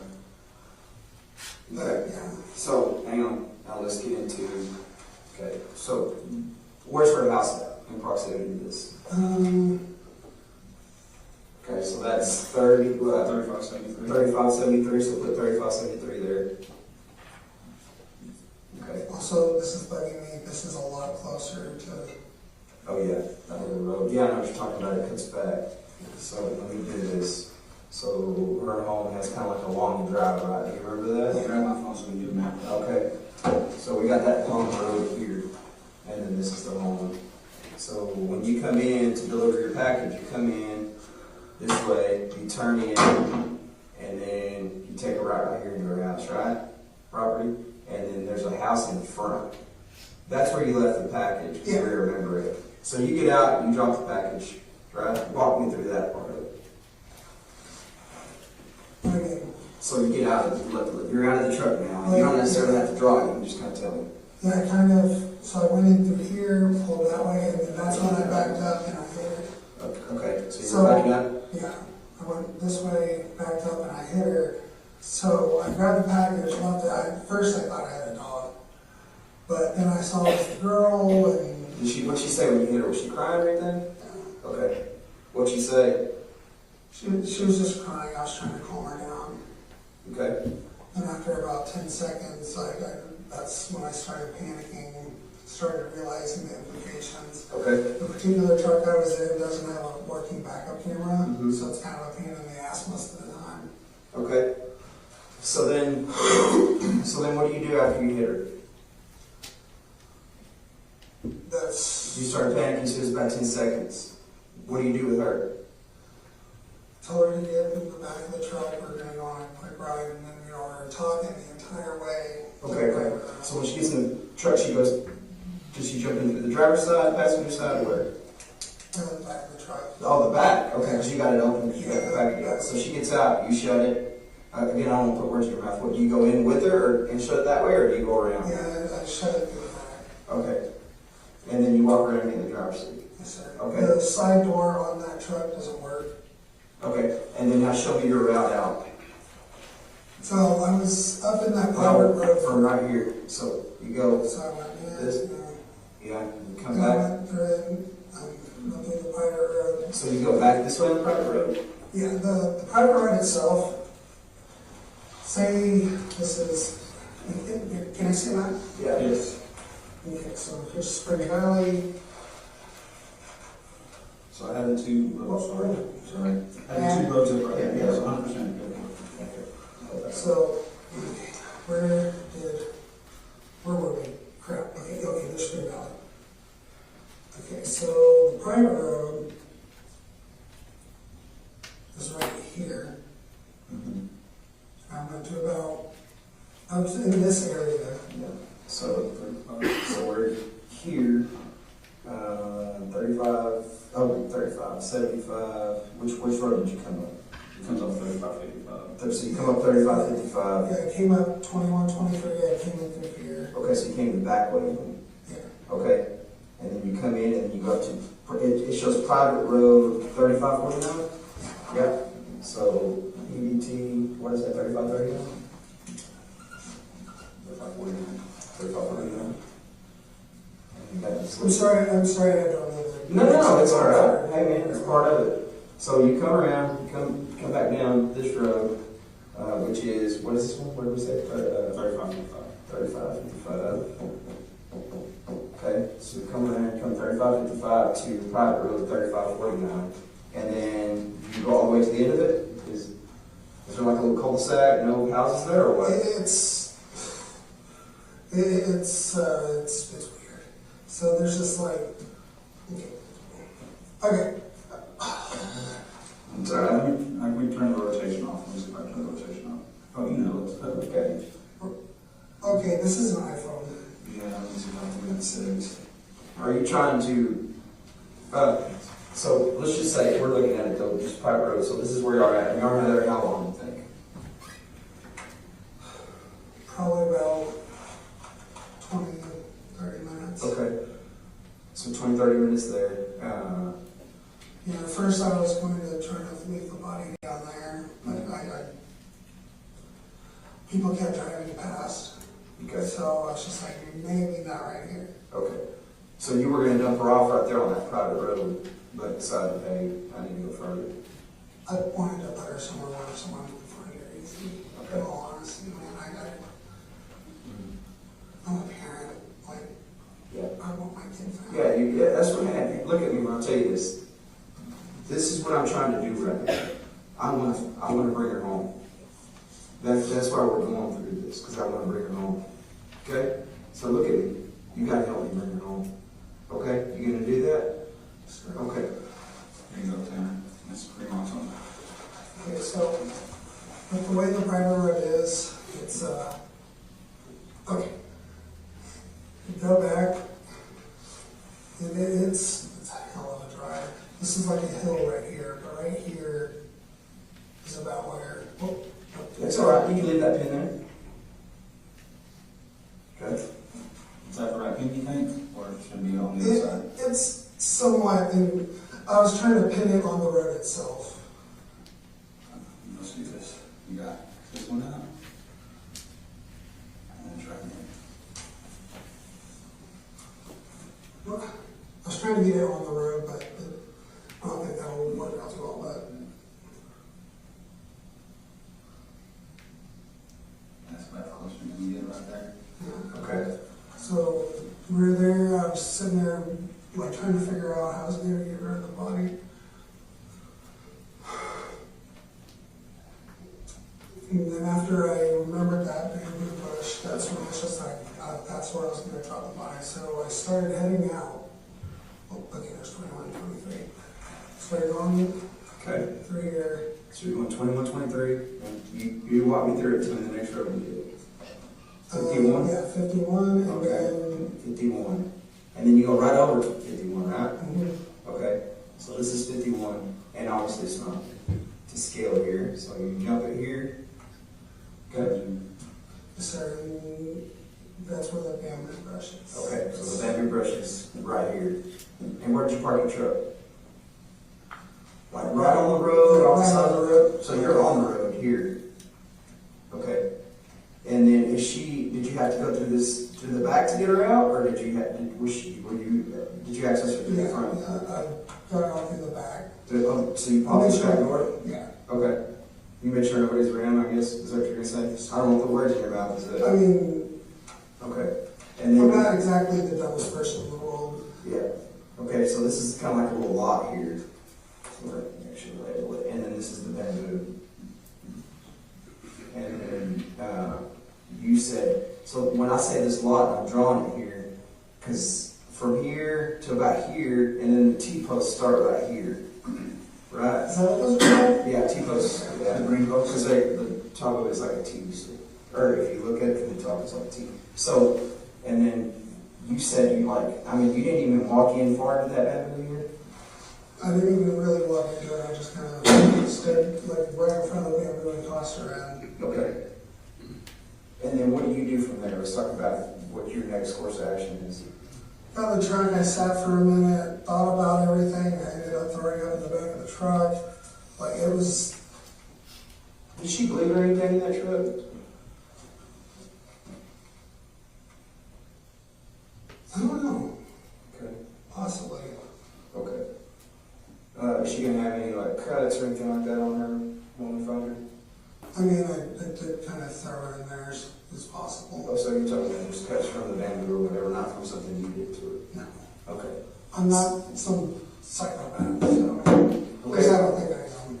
So then after you dump her, she's fully clothed, right? Sure. Okay. Then what's your next route home? And you can draw that down here. And obviously, if it's too complex, we don't have to. Just kind of explain it to me. So I went 114, pretty much all the way. I had to stop a couple times because Where'd you stop? on the road. Okay, just on the road? Yeah. What'd you stop for? Okay.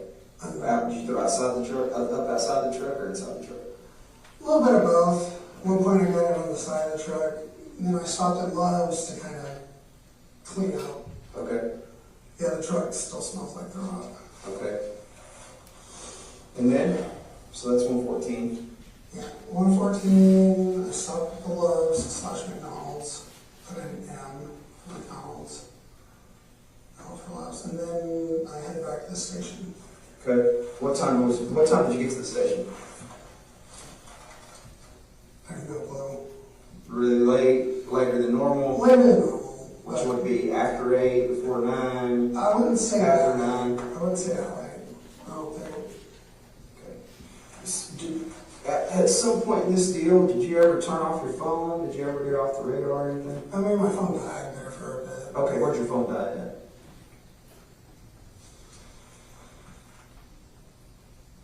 I don't remember. At some point during this, your phone died? Okay. After you got her, after you picked her up? Okay, so your phone dies, and you put it on the charger, I guess? My charger was kind of broken. Okay, so you put it back on the charger and it powered back up, I'm sure. Yeah, I had to fuck with it a little bit. Okay, so when you get home, what do you do? Well, my fiance picked me up from work, and then just went home and went to sleep. Okay. Took my sleeping medication, watched Game of Thrones, and out. Okay. And then, what time do you wake up the next day? 6 o'clock, ready to go to work. Okay. Did you make it to work on time? Mm. Late? Cassie likes to kind of drag about when she's ready. Oh, so she's taking, you can sit back down. You said Cassie, who's Cassie? My fiance, the mother of my child. Okay, so she's taking you to work, so she makes you late, essentially. Every once in a while, but she works at FedEx, and she works as one of the package handlers. Okay. What clothes were you wearing whenever this happened? Jeans. Jeans, those jeans, different jeans? Different jeans. Were you wearing those shoes? Yes. Okay. That shirt or a different shirt? That was a different one. I have multiple FedEx shirts. Okay. So you don't remember exactly what time, about what time did you get to that house, her house? I think I actually have the timestamp on when I did that delivery. I'm not sure. Okay, so whenever you delivered that package or whenever that package was dropped off is when you were at that house? Yes, sir. Okay, perfect. Okay. Now, did you take anything from her? And you didn't, because I asked you earlier, I said, did you take any of her clothes? Did you take anything from her? I mean, not that I can think of. Okay. I mean, I might have found a sock on the thing, but I just kind of threw it out. Okay. Is that a maybe, or did you find a sock? I did find a sock, but that was just... Was it one of her socks? I think so. Okay. But that's... Unless it was just some other driver's sock. Well, I mean, you would be able to know if it's a little girl's sock or a driver's sock. So you don't know either way you found a sock. Yeah. Okay. When did you find that sock? When I was stopped throwing up. Do you remember the truck number or anything that you were in? I don't remember the DOT number. You don't remember the DOT number? Do you trucks have any, like, numbers assigned there, like a truck 41 or whatever, you know? I don't know, we just have particular It's just routes. random. And they move them around a lot. Okay. So you don't have one particular truck assigned to you? No. No, like today I was in, normally we're driving in cutaways and stuff, but today I was put in a box truck, which I hate because you don't have that kind of thing right there to go back and get packages. You have to open it up from the back. Okay. So the truck was the bigger truck or a smaller? One of the bigger trucks. Okay. We have 3 different types of trucks. We have cutaways, step vans, which I prefer step vans because I'm tall and I hit my head on everything, and the weird box truck thingies. Okay. But you're one of the bigger ones, you said. Okay. And describe that to me. Describe that truck to me. What's the back look like? Does it have a side door and a back door, or is it just one back slide? Yeah, all of them have a side door and back door. Okay. So all of them have to the front of the truck, is it connected with the bed, obviously? Sir. Okay. Again, that's I'm pretty sure, by the way, I do think she pooped herself also when I don't really want to say it, but you get what I'm saying. when you choked her. And here's the deal, Tanner, remember, we're going to be completely honest to each other, all right? So, honesty and transparency means that we talk to each other and we don't hold back from each other, and then we talk to each other direct, right? Sir. You respect that, right? You told me earlier that's what you expect of me. Yes, sir. And I think I've proven that thus far, have I not? Sir. Okay, so that's what I expect. So don't hold back from me, man. We're in this now, right? So these details and these small things and things you say to me, okay, they're not so small because there's a bigger picture. Remember, I keep talking about that bigger picture, all right? So we have to be honest with each other, and we can't hold anything back, all right? This is the time to get it off your chest. You can't keep any of this bottled up. You can't keep anything from you, because if you do, it'll tear you up inside. Okay? You understand? Sir. Are you leaving anything out on that, on her? You said, do you think she pooped herself while you were choking her? Yes, sir. Okay, so while you're choking her, she pooped herself. It wasn't like she's still there alive and then she pooped herself. No, she pooped herself. Okay. How do you know she pooped herself? I smelled it when I was moving her. Some of it got on the floor. Okay. There's a little bit of poop, a little bit of pee. In the truck, so some of that stayed in the truck? Yeah, I cleaned it up. When I stopped at Love's, I got sanitizing stuff and cleaned it up with my throw. What'd you pay for it at Love's when you bought that stuff? Did you pay for it in cash or Oh, card? no, I didn't pay for anything. I just asked them if they had any cleaning supplies. So you asked a store person if they had some cleaning supplies? And they provided you some? Yes, sir. Do you remember what the person that you asked for looked like? Not really. No, just the employee there at the store. Male or female? No. Hispanic male, white male, black male? Don't remember. I think maybe two. I wouldn't Maybe quote what? him on that, but he did kind of look like he might be part Jewish. Okay, why do you say that? God, this is going to sound terrible. He had a decently big nose. Okay. All And right. I know that sounds so terrible, and I'm sorry. Again, where are we at? I know. Open line of communication here, all right? I know, That's but what- still, I try not to discriminate because it's just kind of shitty. This is 2022, so like, You're not discriminating, you're describing somebody with their features. So don't feel like you're discriminating about it. Just like if you're talking about me, you're going to say the fat guy that's bald headed, this brown, right? I mean, when I have a tan, that would probably describe me. So, I'm not going home anyway. no, you're not. Remember, I'm going to be honest with you, you're not going to go home. All right? You can't, obviously, with what you're telling me here. We're going to have to, we're going to talk about that here in a little bit too, okay? But Am I going to go home at all? not, obviously, there's a process that goes through with it, and I'm going to explain all that to you, but like I said, I want to get to this because what's the most important thing, right? We want to get her home. We're going to get her home. Hang on, listen to me for a second.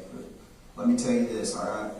At any point in that, did you think about just letting her out? I did. Okay, why did you do that? I was just telling me not to. Are you 100% telling me the truth about where you put her? And I know I keep harping on that, but it's important because I want to get her home, right? Yes, I want to make sure that, you're not leaving out the detail because you think it's going to mess something up or whatever. Sir, that's where I left her. Did you, and I know this is kind of silly, but did you tell anybody about what happened? Did you write about it? Did you do anything to kind of get it off your chest? No, sir. No? You just kind of kept it inside? He's just kind of been fucking with me a lot. Can I? When those police officers came to talk to you, those agents came to talk to you, Did you ever think about telling him what happened?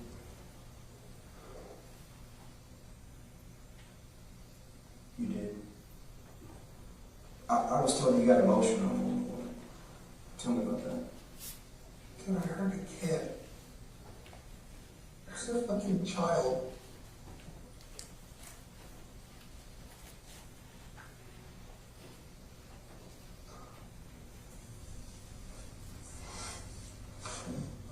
Can y'all just... Need a minute? Can y'all just shoot me in the head? No, we can't do that. We can't do that. Please. You need a minute? No, I just want to be with my family. You'll get a chance to talk to your family and kind of explain it to them, okay? And tell them what's going on and fill them in. We're going to give you that opportunity, all right? If you want to do that tonight. We were just...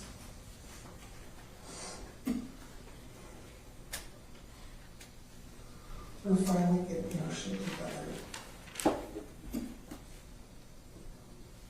Where are you staying at now? Who you living with? Grandmother. Okay. Who's I'm all a fucking loser. Who's all in the house? My mom, my little brother, and my grandmother. Okay.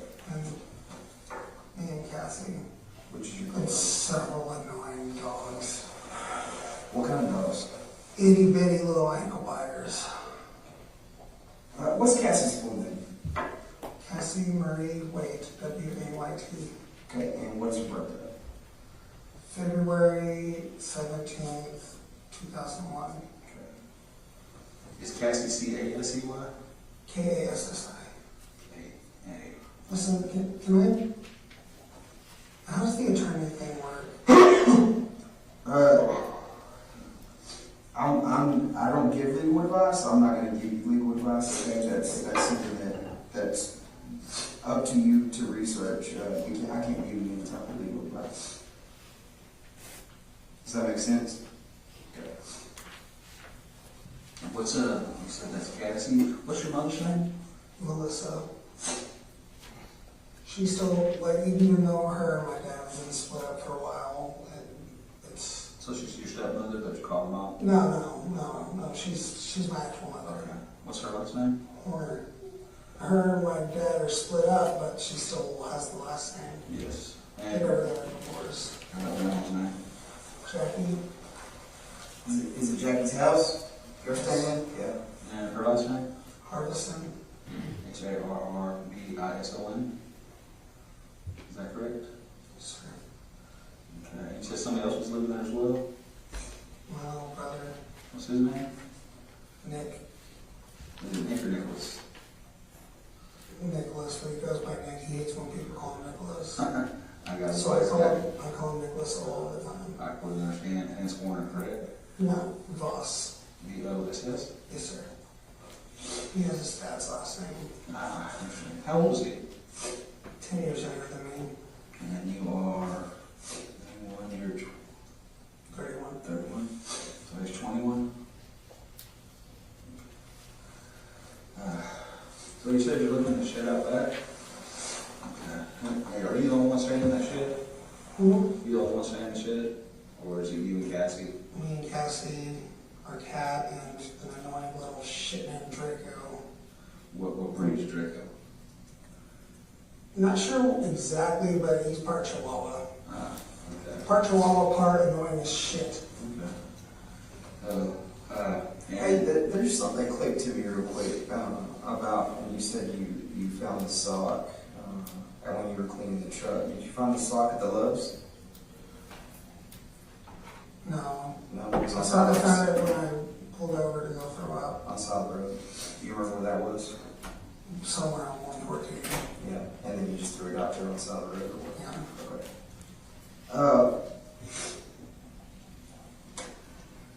I tell you what, this is a lot for you, and I can tell you kind of probably need to catch your thoughts for a minute. So give us just a second. I need nicotine.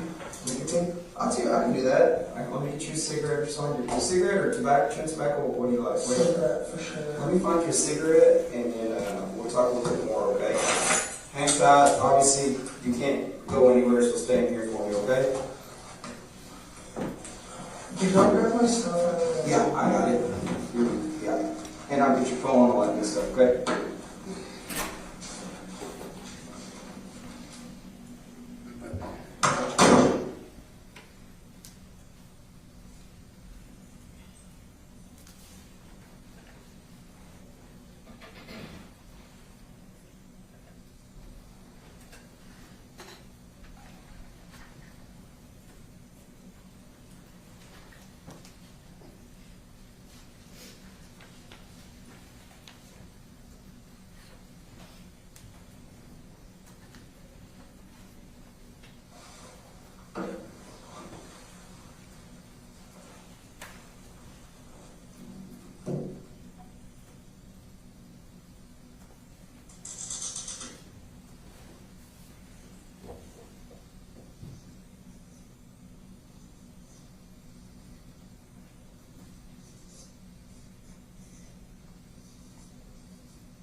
Espinoza, I'm gonna pause this video for a second. Hang on.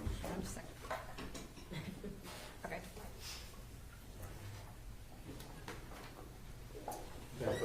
Yes.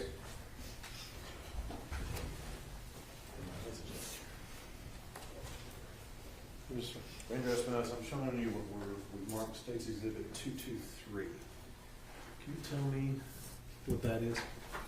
That's a picture of the board from that interview room with the writing from that day. Let me ask you a couple of things. Is that what we just saw, this board, is that what's on the left of this video? Yes, sir, correct. And I noticed on part of your video you were talking about locations and maps. Is that right? Yes, sir. And is what you wrote and what Tanner Horner wrote on that board? Yes, sir. As far as the maps are concerned? Yes, sir. But I noticed on there he got up and he wrote something else. Yes, sir, that's correct. Now, what he wrote, is it also on that? Yes, sir, it is. And is that a true and accurate depiction of what you saw when you're in that room just now as we watched? Yes, sir, it is. Okay. Judge, we'd ask to admit States 223.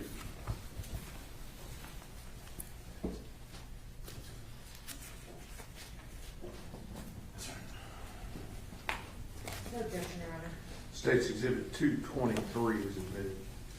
Major Espinoza, would you read what Tanner Horner wrote on that board? He wrote in red, "He's going to hurt me, please help." And was that the first time that he had indicated to you something about somebody else being involved in this whole thing? Yes, sir. And is some of that what he's reflected on there? Do y'all discuss that with him later on in this video?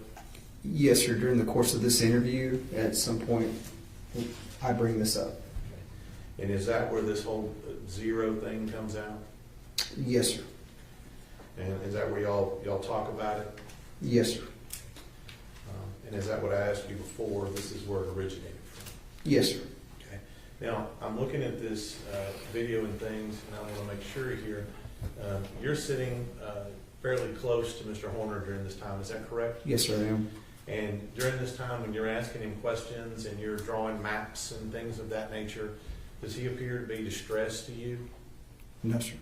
Does he appear to be able to answer your questions, at least the questions you're asking? Yes, sir. Okay. And does he appear to be able to answer them appropriately? Yes, sir. And I noticed on here, does he appear, at least at this point when he wrote that on there and then sat down, to be in any type of distress? No, sir.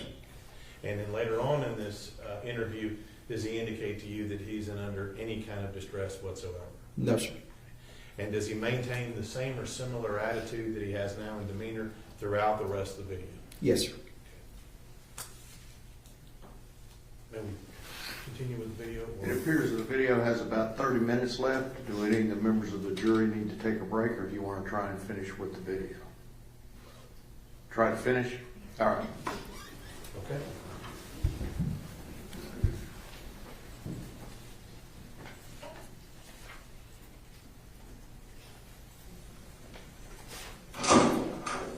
All right, Tanner, I got working on the smoke for you. You heard Danny Riley, he's also with the Rangers. Obviously, he's been helping me out on this deal, okay? So, and he had a couple of questions for you. Obviously, we're trying to remember, like we've been talking to you on the side of the road, and here we were trying to just clear up a few things. Yeah. You know, you've been from the get-go, just like started out, you know, you're cooperating. We don't want this to be a long one. We want to let you know what's going to happen here. You want to know what's going to happen here. We want to go ahead and take her back home, like Joe was saying, right? I mean, that's our goal, right? All of us, I think.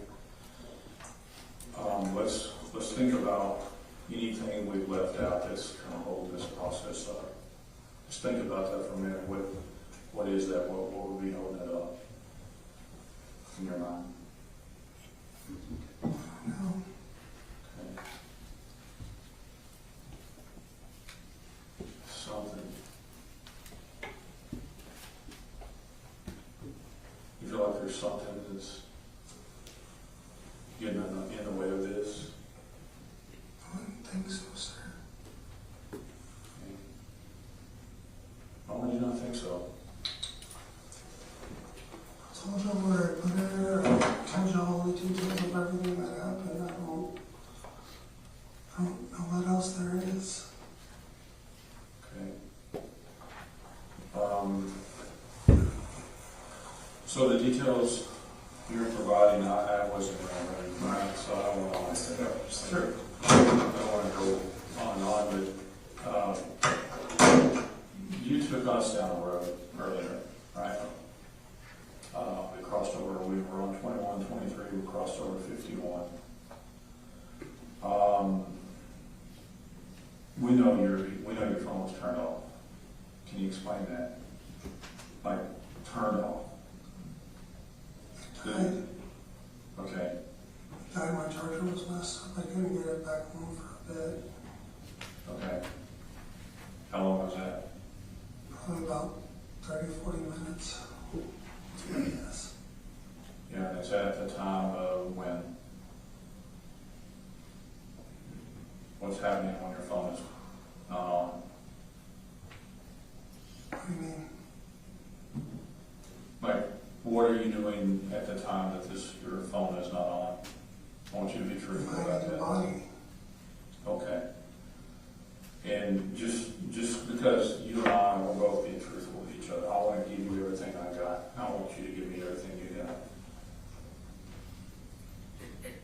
I want to test your truth, okay, for a moment. The phone was turned off because you're hiding a body. That's what I would do. That's what you did. Correct? I'm more receiving information right now. Okay.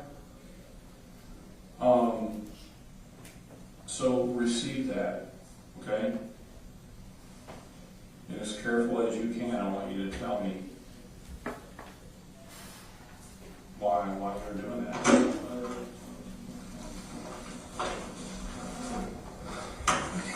So, I'm going to go ahead and do all this, and blood this is still up here. Thank you.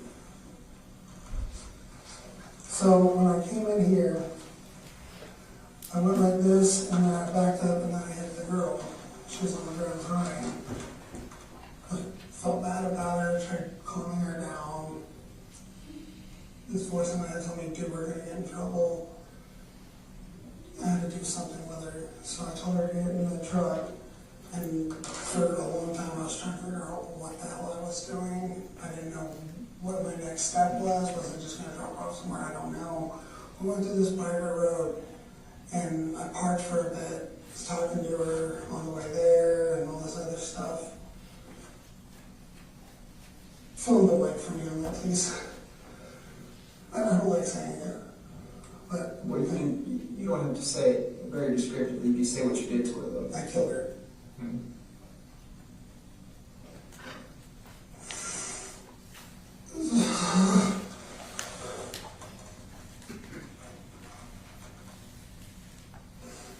So I was trying to figure out what I was going to do with the body. So we left here and started going down, like I was heading back to where I remembered the bamboo brush area that was across 151. Well, not 51, that was across on the other side of 51. So I stopped there, waited for a couple cars to pass, took her out the back, and I put her in there. Just kind of tossed her in.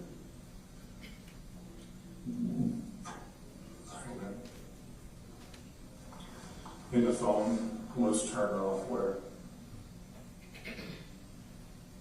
I'm not sure exactly when I died. Sometime when I was driving over to here, I think. Over where you saying you're at? I'm trying to remember where I died. I was really paying attention to my phone. I was worried about other things at the time. What kind of cigarettes do you smoke? Lucky Strike. Lucky Strike? Red 100s.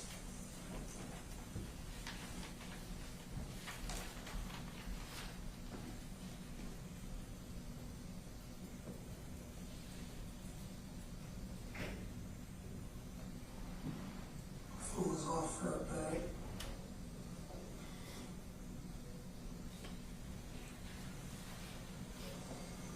But the phone was off because you were hiding the body?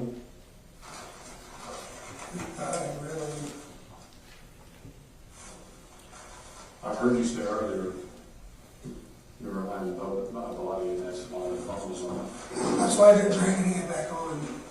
That's why That's why I didn't try getting it back on. Oh.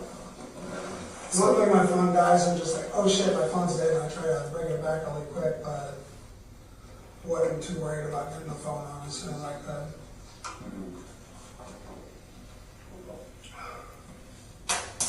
So we're still, that's where the body should be. What we're probably going to do is we're probably going to hop back in the truck and we're going to drive out there again. Okay? Does that work? Sure. So we can walk you through it again. I think that's some of the folks that are trying to get her home, that's what they want to do. So that's what we're going to do. So we'll probably let you get smoke and do that. Does that sound like a plan? Yes, sir. Okay. Dan, did you have any questions you could ask? talking earlier, you were 99% sure she was there. Yes, sir. We talked a little bit more and you were 100% sure. So, I mean, there is some changes in your percentage, so I'm just trying to see. Well, I'm saying the exact, like, right there, Okay. like there's like maybe, what, 30, 40 feet of that stuff? Yeah. So that's where the 1% came in. Okay. Is it possible you went further in there than you think? I didn't even technically even go in there. Okay. I was right outside the edge and just kind of tossed her in. When you say tossed, are we talking like a hard toss, like as hard as you can in there far, or is it like right there? Like right there. Okay.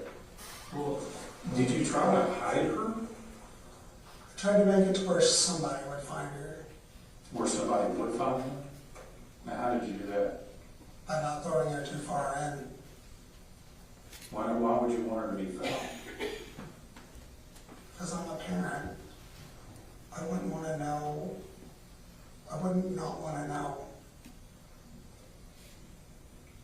Okay.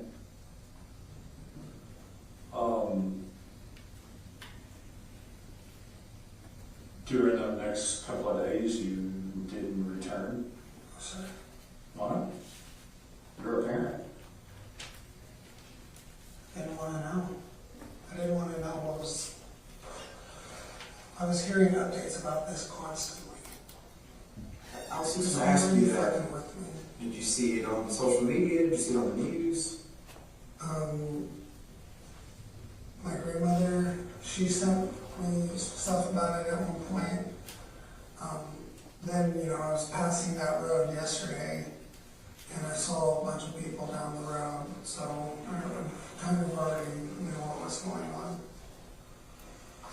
Well, you met with FBI the other day and you didn't tell them you're a parent. And you didn't tell them the truth. Right? They were looking for her then and you're a parent and you didn't tell them. That wasn't me. So, that wasn't you. What do you mean? That wasn't me. What do you mean that wasn't you? They didn't talk to you? They talked to me, but they didn't talk to me. Okay. Interpret that for me.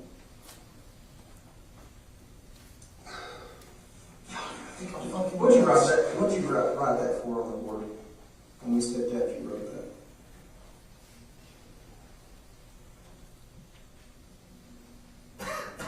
Why'd you write that? If I say too much, I'm going to die. Why do you say that? Zero's going to hurt me. Who? Who's gonna hurt you? Zero's going to hurt me. Zero? Like Z-E-R-O? Okay. Well, listen to me. We need to know some of these things, alright? And we're here, we'll protect you, alright? We'll get you the help you need. So you gotta trust us on that. Okay?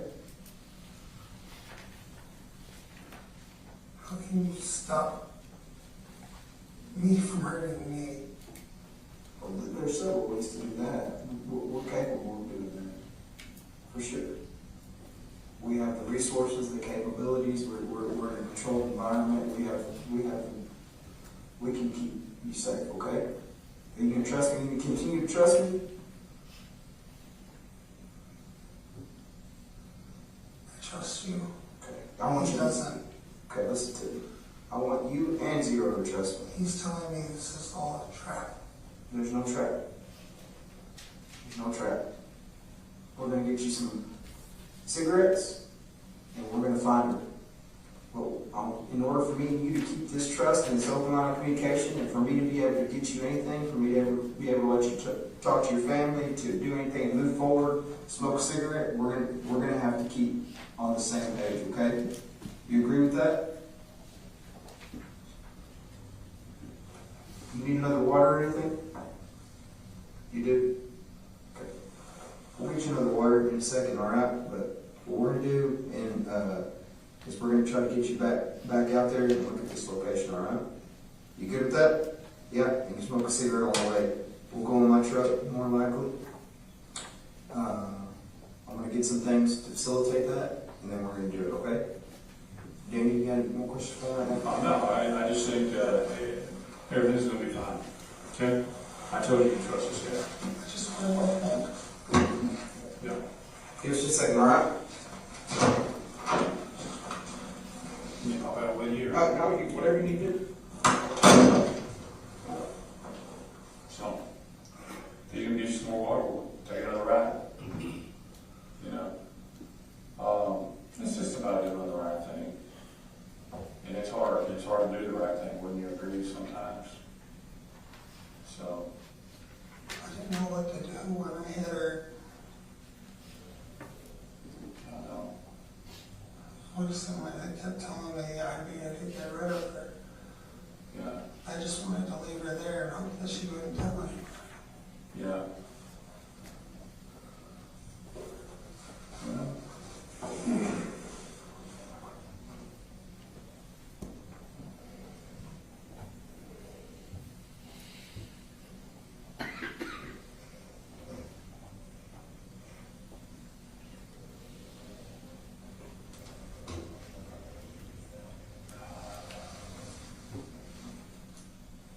I want to find her, not what. Can you show me? Oh no, man, this is something that can be overcome. This is something. I'm gonna miss out on the best parts of my child's fucking life. Okay? I can't. Well, I don't know if I would say that. I mean, This isn't one of those probation things. This is one of those I'm going away for a long time things, and I'm gonna miss out all of my fucking son's life. I would rather die. it is, this is a hard thing. It is a hard thing, but I'll tell you this, Tanner, you're gonna be okay. No, I'm not. Why do you think that? I'm gonna miss out on all my son's Christmases, his birthdays, him growing up. I'm gonna miss out on everything. All because I listened to some stupid voice that isn't probably even there. A lot of people have done that. You're not alone. You're not alone in this. But you're not simply disagreeing that I'm gonna be away for a long time. I'm gonna miss out on everything. Thank you. I'm doing cigarettes right now, right?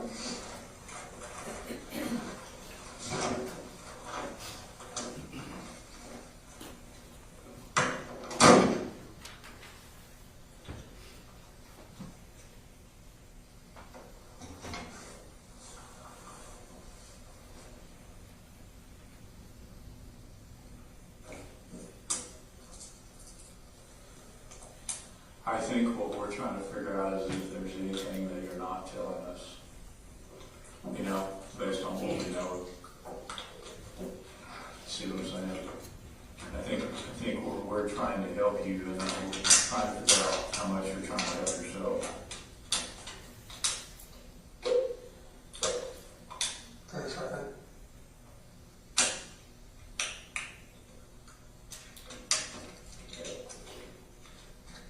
Sorry, I can go on. I was Yeah, getting no the shit out of me. No problem. We want you to help you, and for us to help you, helping us is beneficial, right? Our expectation with where you took us is that we're there, we got her. That hasn't been what has happened, so it leaves us curious. I understand that. But I left her there. That's where I put her. I don't know how you guys haven't seen her. Like, I did not throw her in there far, like, at all. She should be, like, almost visible.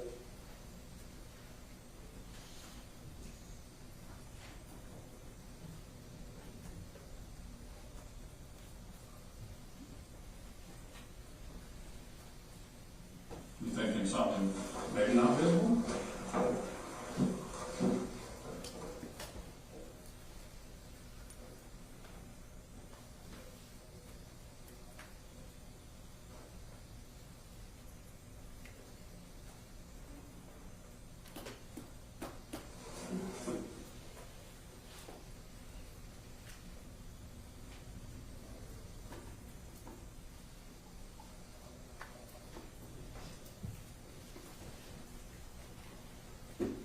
So you're all saying we need to speak to an attorney?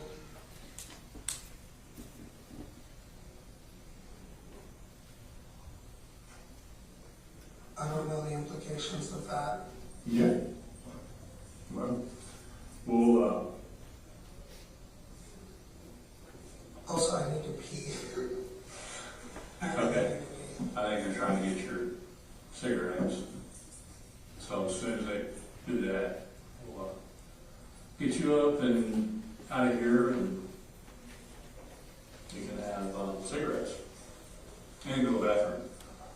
Do you need to go to the bathroom real bad? Yeah, I kind of got through an entire bottle of water a little bit ago. Okay, hang on just a minute. Let me see. I'm not from here. Let me see where the bathroom is. Just have a seat. I'll be with you just around all these guys. Bathroom? Holy shit, that was quick. There's a process here, okay? Whoa. This is that one for my dick. That was terrible. This is more of a comfort thing, okay? So what we're going to do first is we're going to put this one on here. So turn around this that way for me. Okay.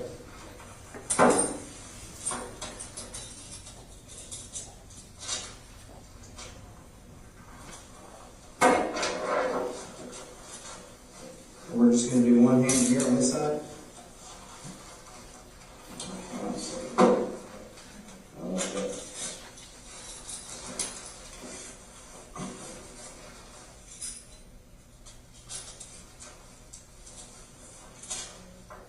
Is that too tight?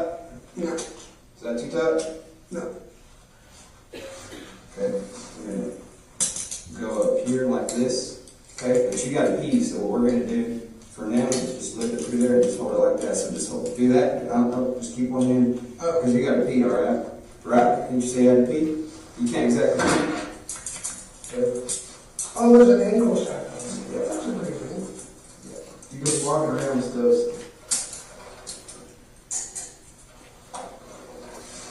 Alright. You want your water, right? Hang on a second, actually. Evie? Give me a right top right here for a second.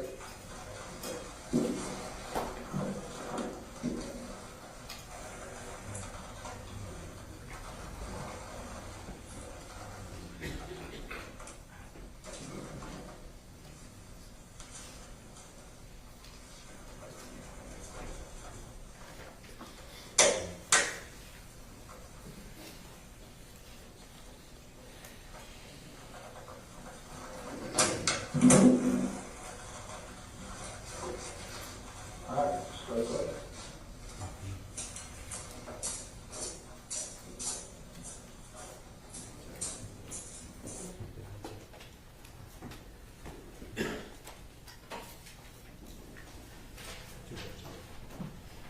Ranger Espinoza, now that you're aware of this conjured persona, this zero person, what is your plan to do with that at a later date? Obviously, it's something I'm going to put into my toolbox based on my training experience. That may be something I can utilize to elicit the truth. Essentially, utilize it to gain further rapport and potentially find Athena. And was that the case in this case? Yes, sir, it was. And so this video, when it ends, I notice where you're still in the interview room that you described before. Is that right? Yes, sir. And then where do you go next? We go to my state-issued pickup, and we go back to drive the routes to see if we can jog his memory. All right, let's pause, take our break. We'll come back in about 5 after 3, okay?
jump drive. Order.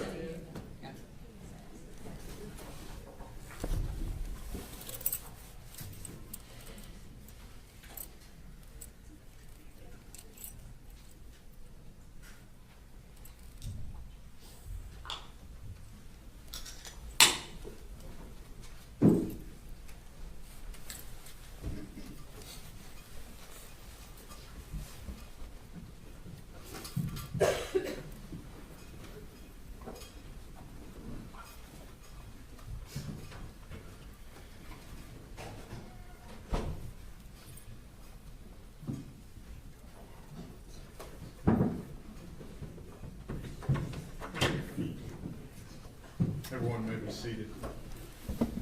We are ready to proceed. Mr. Stain. Thank you, Judge. Randy Espinosa, and again, I'm trying to keep all this in order. The next location that you go to from the jail is where?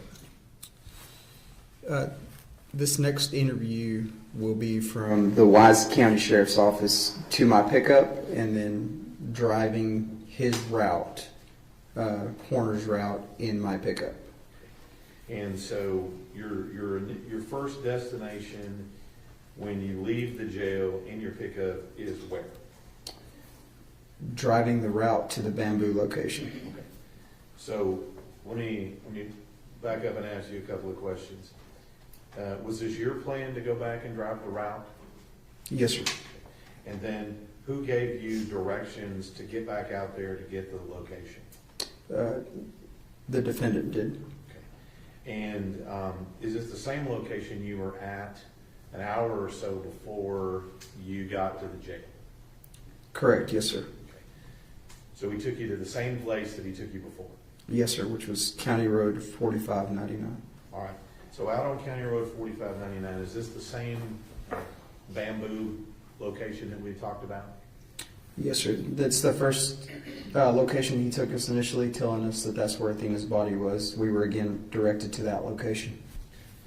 So he's telling you the same story as he told you before and took you to the same location? Correct, yes, sir. Okay.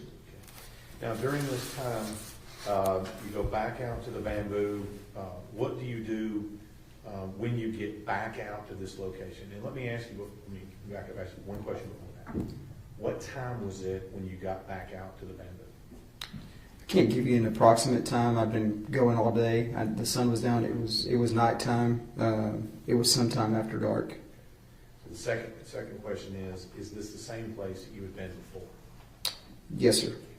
And then when you get there, who all is, when I say y'all, if you will, who is the y'all that gets to this location on 4599? At that time, with me in my vehicle is myself, Tanner Horner, Investigator Oliver, and Ranger Danny Briley. At the location, we have multiple resources still there searching the area. Okay, so let me make sure I've got the scene here.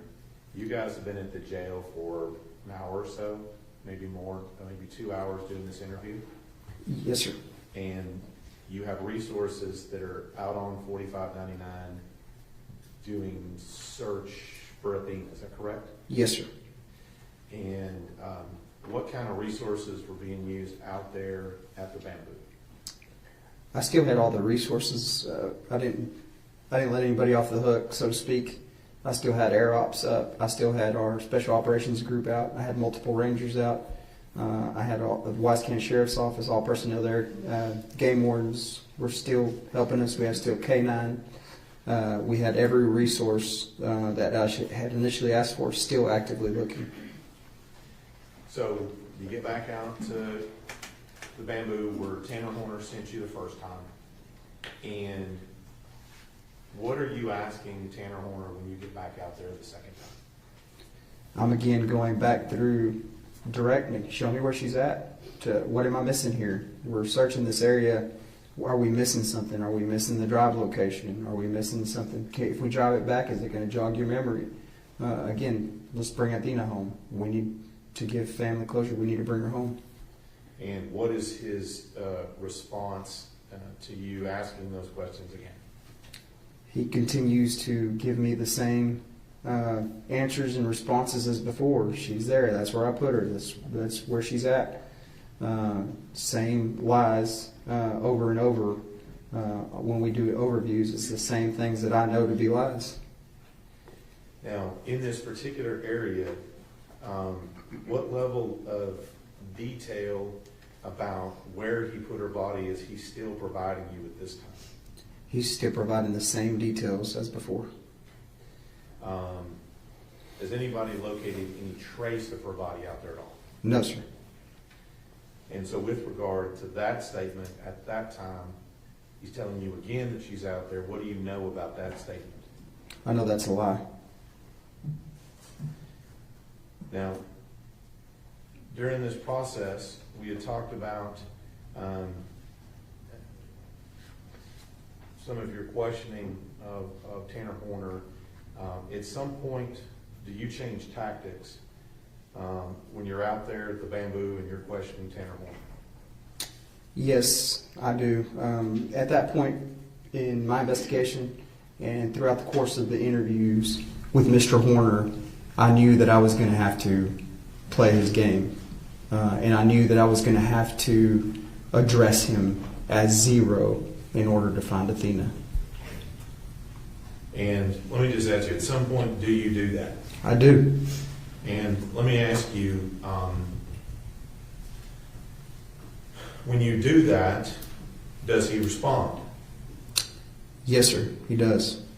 And when you do that, is there any change in his attitude or demeanor when you do that? Yes, sir. And what is that? At the time when I made the decision on the side of the road, keep in mind we've got tons of resources out there.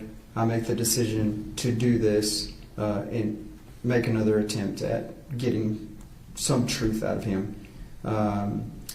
When I tell him that know what I've been missing is that I've been talking to the wrong person, that I needed to be talking to zero. His physical demeanor changes. His head goes into a sideways motion. His eyes roll into the back of the head, and he pretends to turn into zero. All right there in front of your eyes. Yes, sir. Like magic. Yes, sir. All you had to do was ask. Yes, sir. So this goes on. He has this change in body language and everything else. Where do you go from there? At that point, I ask him to take me to Athena, and he says that he will, and we get into my pickup, and he directs me to Bobo's Crossing. So after 2+ hours, at least or more, of him telling you a story that she was in this location with significant detail, now he's telling you, oh yeah, I know where she is now. Is that correct? Yes, sir. It was more like a combination of 4+ hours. Okay. And so once this goes on, you go directly to where her body is located. Is that right? Yes, sir. He then directs me directly to her body. And the location, what's it commonly called? Bobo's Crossing. And do you know the actual county road that it's on? Are you familiar with that? Yes, sir. And how long does it take you to get from the bamboo scene over to the Bobo Crossing location? If I recall correctly, I was driving pretty fast to get there. I think it didn't take me long, maybe 15 minutes, maybe less. So at this point in time, what are you hoping for at this time? To find Athena and bring her home. So you get there to, and I'm just going to say Bobo Crossing, okay? Does that work for you? Yes, sir. You get there, and you get on scene. Is Tanner Horner able to tell you the various details about how he went about dumping her body there? Yes, sir, he is. Okay. Let me, Judge, if I may. Yes.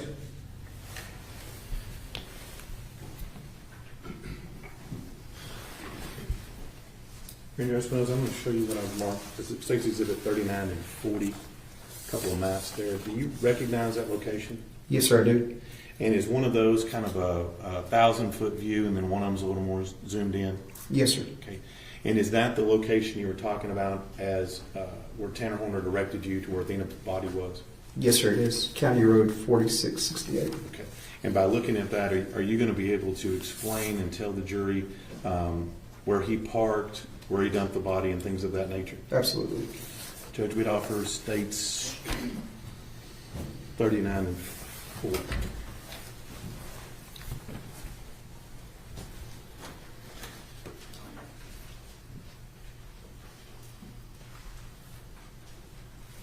No objection. States 39 and 40 are admitted.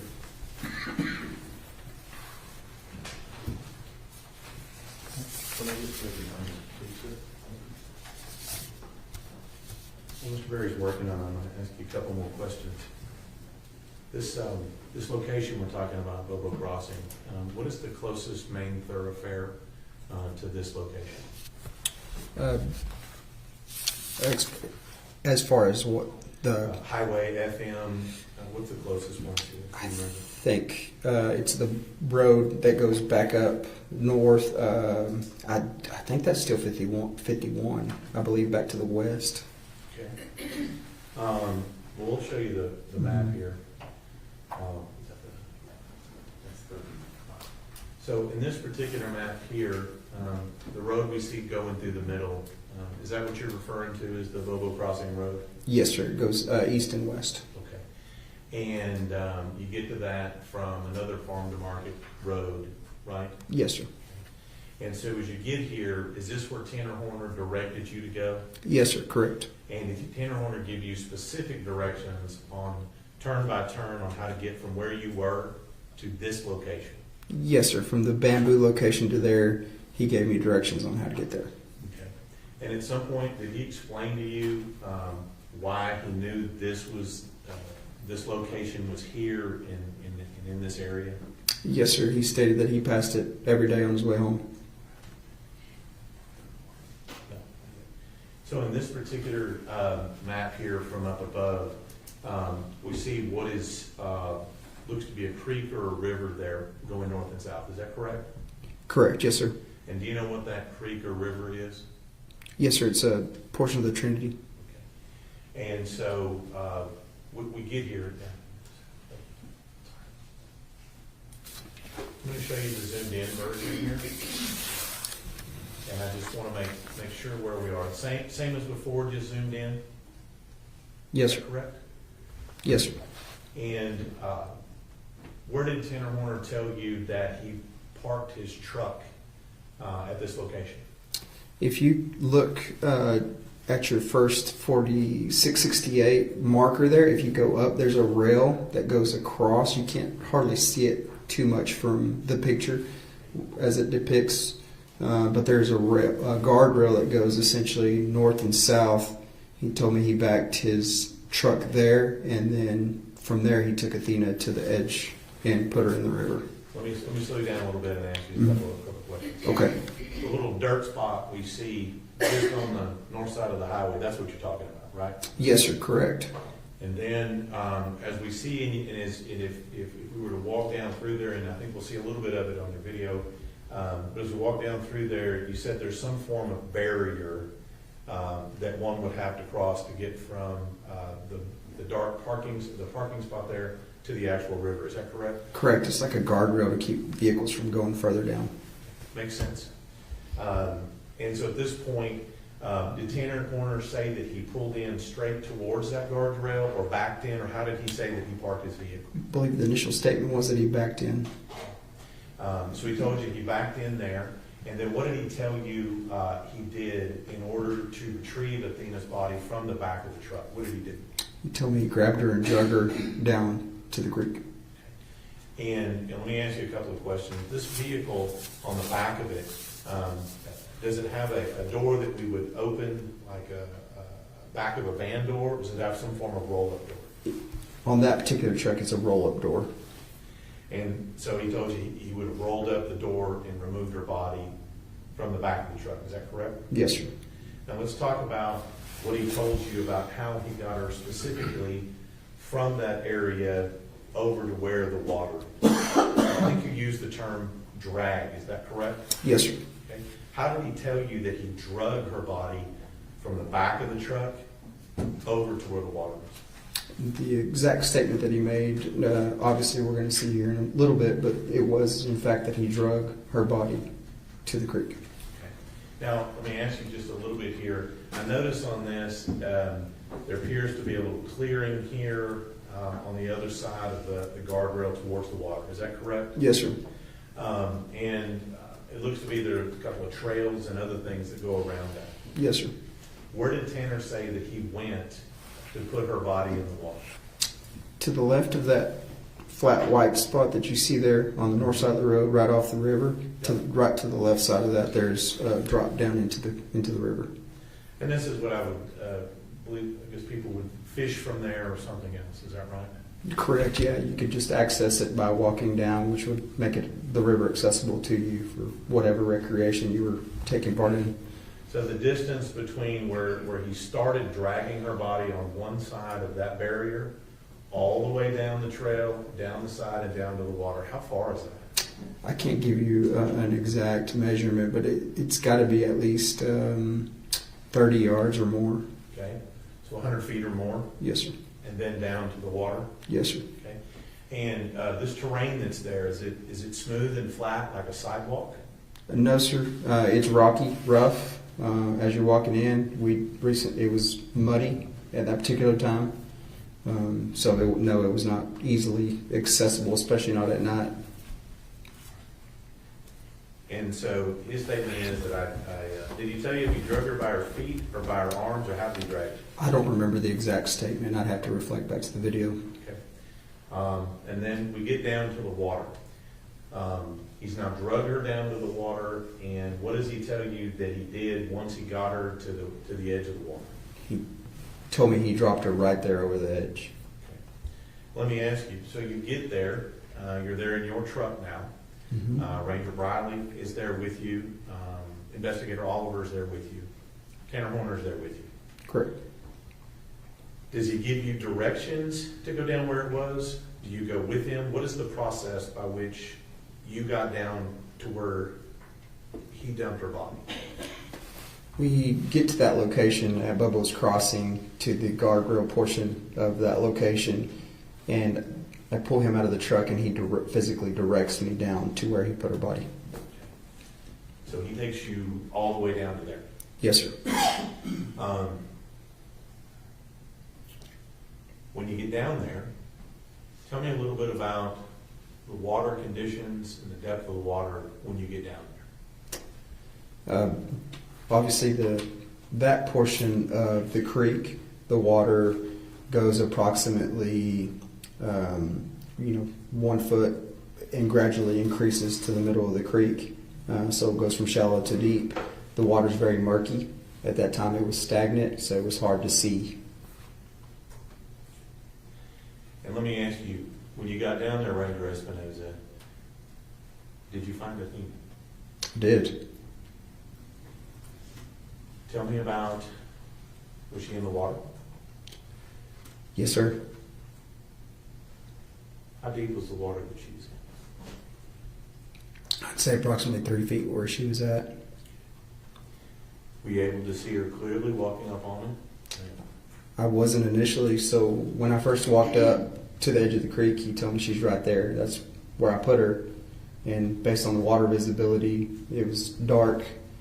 I had a flashlight. I angled the flashlight at different angles, and I was able to see her nude body buoyant beneath the water. Now, when you could see that, did you see the entirety of her body or just parts of it? Partially. And how were you, what did you have to do to be able to see that? What was the manner of means you were able to have? I had to adjust my flashlight in a certain way where I could see, but it was very clear she was there once I did that. Right where he finally told you she was? Yes, sir. Now, in the water, what is her position in the water, if you remember? Based on my location, I could see that she was obviously buoyant beneath the water, and it appeared that she was face down with her arms at her side. Time out.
I'm glad it's not just me.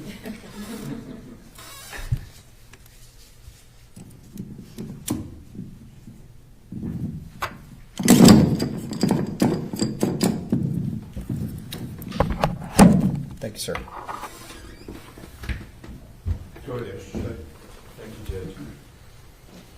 So now you've located her in the water, you've now used your flashlight, you've spotted her. You said that her body had no clothes. No, sir. Let's talk just a little bit of that and take a short detour here. At some point during this, you had told me before in your testimony today, you had a conversation with Tanner Horner about her clothes and whether or not she had clothes on. Is that correct? Yes, sir. And at some point, did he tell you that she had her clothes on? Yes, sir. Is that true? No, sir. Now, at some point after this, after you located her body and after you've done what we'll talk about in just a second, do you have another conversation with him about her clothes? Yes, sir. And what does Tanner Horner tell you he did with those clothes? He eventually ends up telling me he kept her clothes, and she was in fact nude. Now, about how long is this video from when you leave until you've now found her body? I would say maybe 45 minutes. And once you find her body, what do you do in response to locating her body? There's obviously everybody following me because they're wondering where the heck I'm going. So I'm able to maintain everybody up top and immediately maintain the scene integrity, which was everybody get the heck out of here, shut it down, hold it, let's secure the scene, and let's get crime scene here to process the scene. So at that point, you've secured the scene, and so your role as far as the scene is concerned, you're done. You're going to bring CSI in and whoever else is to handle that part of it.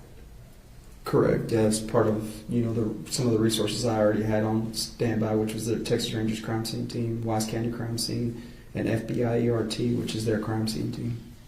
And I guess what I'm saying is, for questions with regard to CSI actual recovery of Athena's body, those are those people we would be talking to. Is that right? Correct. Yes, sir. So you've got the scene secure. You still have Mr. Horner with you. What do you do next? I load him back up in the truck, and I take him back to the Wise County Sheriff's Office, continuing to get, some more details, some more facts.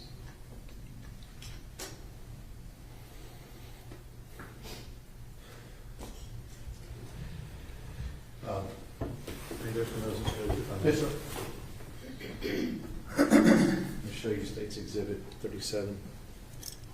Similar to before, have you reviewed that? I have. And how do we know that you've reviewed that? It's got my initials on it. And what is that? It's going to be essentially what we deemed body recovery or the field interview. And that would be from the jail as we saw leaving all the way until we located her body. Correct, yes, sir. And it is the actual location of her body contained on this video to some extent. Yes, sir. Yeah, I don't know how clear it is based on the fact that it's on a body camera, but you'll be able to kind of see what I just walked you guys through. Judge, it also states 37. Any objections, any additional objections other than those previously brought to my attention? No further objections, Your Honor. Those objections previously brought remain overruled, and states Exhibit 37 is admitted.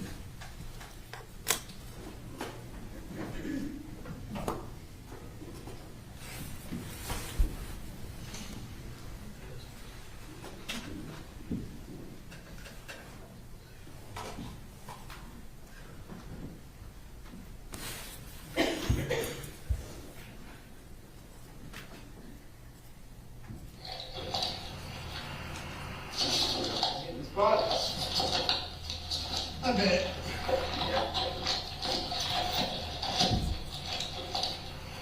Well, I'll just myself on I guess.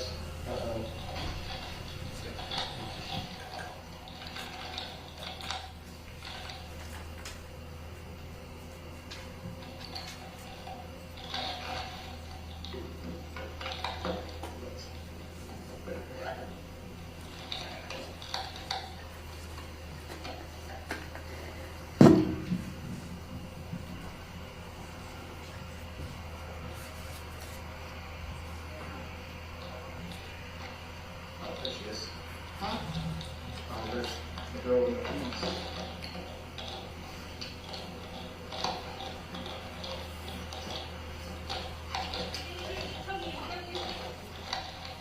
Sorry.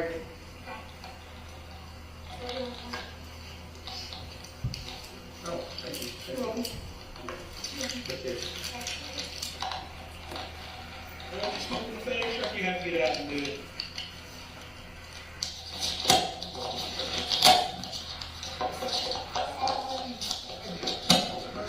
Me and one of the managers. I mean, what's gonna hurt really? It's a metal truck. I mean, are these fabric or are they vinyl? I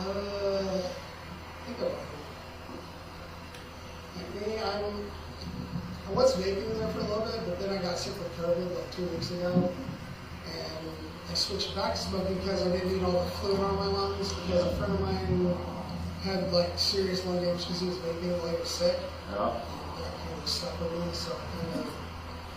Well, they say there's more chemicals in vape stuff than nicotine. I mean, there's a lot of chemicals in nicotine, but they say it's like double what's in vape or vapes. Well, with the vapes, really all it is vegetable glycerin, some nicotine, and click. It smells good sometimes. Like the juice I vape one is the maple syrup flavored. Ah. It makes me crave pancakes. Smell of syrup makes me crave pancakes and waffles. Man, if I can get a waffle, that's hard. Well, I go to the city a lot. Waffle House is always good. They're chocolate chip pancake waffles. They don't overdo the chocolate chips. So I used to get like a grilled chicken sandwich and a chocolate chip pancake waffle. That was good stuff right there. See, I get the chocolate chip pancake waffle, but I also get an omelet and like 2 sides of hash browns. Woo. I knew. Cheesy hash browns, greatest thing. Oh, cheese and with onions, and sometimes capped. Little I mustard. can only have the onions if they're like caramelized. Otherwise, I'm like. Too much freshness. Well, aren't you? Yeah. I got you. Kind of. That's what this thing is. I didn't used to eat onions until I got about 30 years old. And I started realizing I like the taste of onions, especially purple onions. Surprisingly though, they're actually not called purple onions, they're called red onions. Isn't that weird? Yeah, I know. It's definitely... I still call them by what I see. I'm just that way. Yeah, talking about Waffle House making me hungry. I'm a big boy. Okay. Somebody was talking about a patty melt earlier, and I'm like, Whataburger? Oh. yeah, Whataburger patty melt. I was like, what? Whataburger patty melt, some fries, and that strawberry shake. Have you tried the Dr. Pepper shake? Not too much of a fan, honestly. I like Dr. Pepper. Yeah. See, I don't like regular Dr. Pepper, but I will drink the Dr. Pepper shake. I mean, I like Dr. Pepper, but their shake just doesn't seem quite right to me for some reason. So, I don't know if it's just me or what. Oh man, I'm just thanking the Lord it's not 30 degrees right now. It's crazy though. Goes from 28 degrees to my conversation conversations we've got right now are a little bit different. I do understand. This is not a great situation. I appreciate you being honest with us. So, What happens if I get an attorney right now? you get an attorney right now? I mean, that's your choice, your legal right. And I But don't know what happened. you're still going to go through the process of going to jail. You're still going to do all that. So, I'd like you to be honest with us and finish this out. I mean, But I've told you guys pretty much everything at this point. oh, I know you have. I was gonna grab the cigarettes and like light up another one. Did he stick him in his pocket? You sure did. That dirty dog. Oh, I'm sorry. That dirty dog. It's not down here. What a letter on. Oh, you good. We got trustees that, you can toss it down and swap it out. Because we got trustees that come out here and clean up, and they'll find it and they'll take care of it. Because So it still doesn't feel right. Like, I understand. So,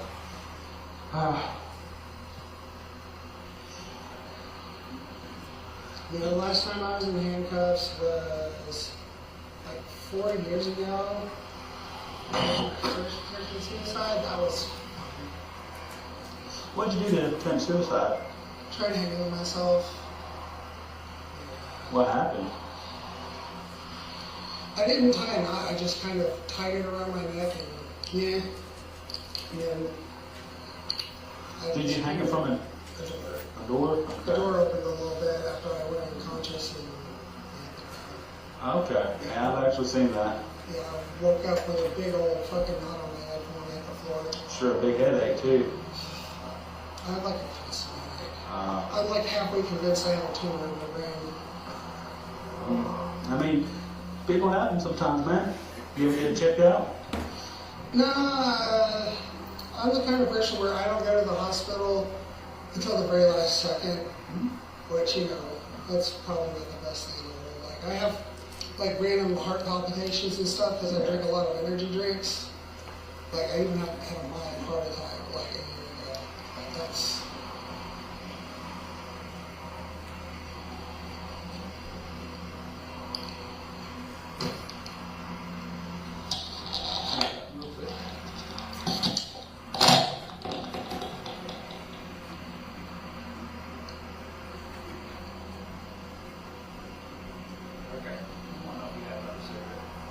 Absolutely. I don't know what happened to him.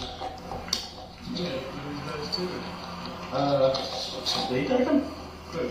The other guy. That was good. You got the cigarette? I think I put them on shirt. Hang on.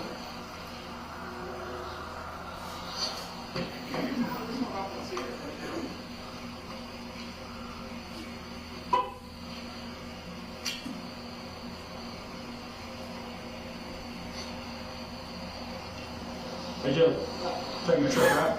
You want my windshield camera mount? Oh, never mind, I'm not in my truck, Jesus. I'm sorry. If I have my truck, I can give it to you.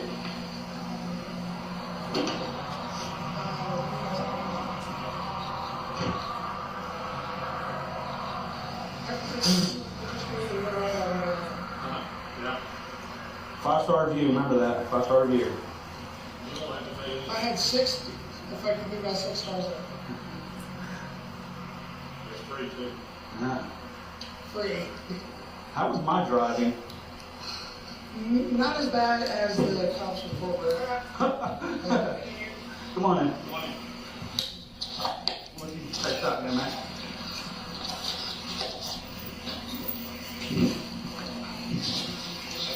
I got you, brother. Let's get that up, man. Somewhere.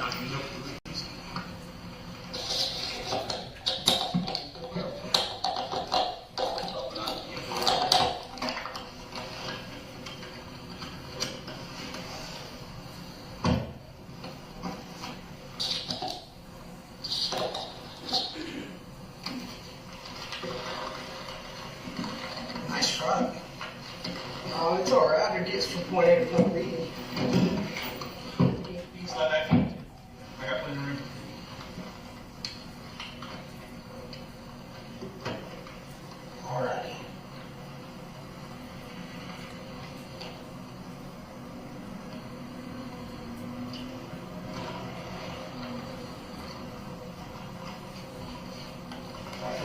place to put it.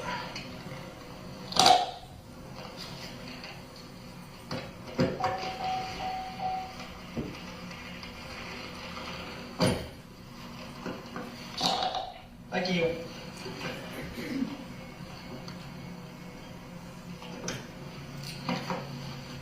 Can you let the guys that are out there looking, let them know we're coming back out? Yep. I'll let them know, or I'll let Marco.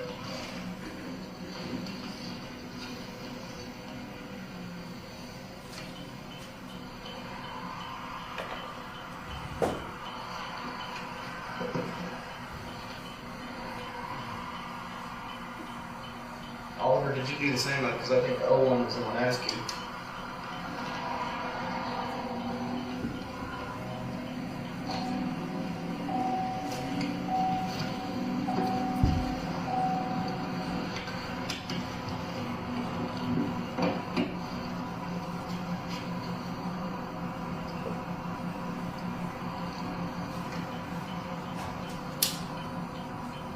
Guess I'm not going to be able to make it into work on Sunday. That makes you work Sundays? Yeah.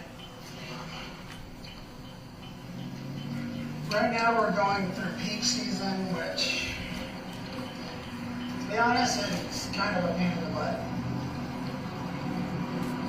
Late hours, back to work. Oh yeah.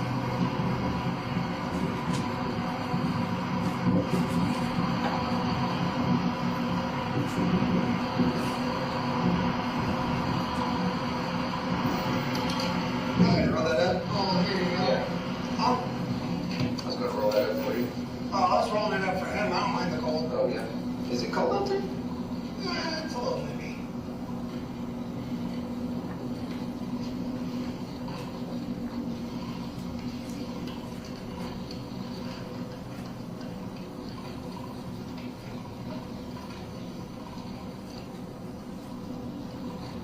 Cassie is waiting on my call to come pick me up from work.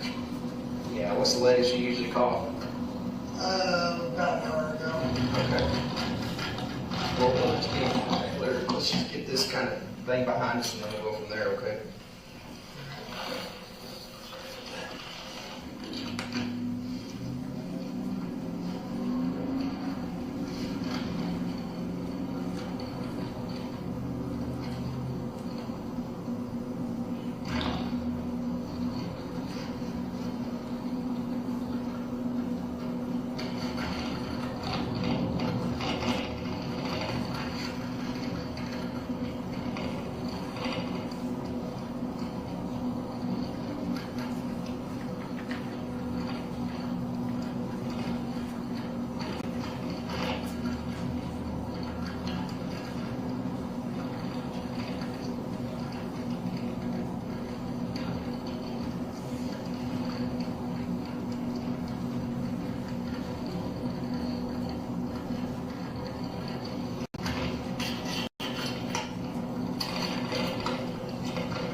Don't worry, you're usually a good driver.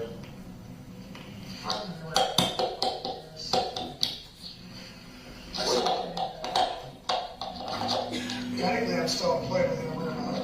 So is that good money? Yeah, I just didn't like the whole being a 1099 thing. Oh, I wouldn't have known it was that. Yeah. I thought it was big enough for that. You think, right? But after all these years, they're still doing the whole 1099 thing, which I think is ridiculous.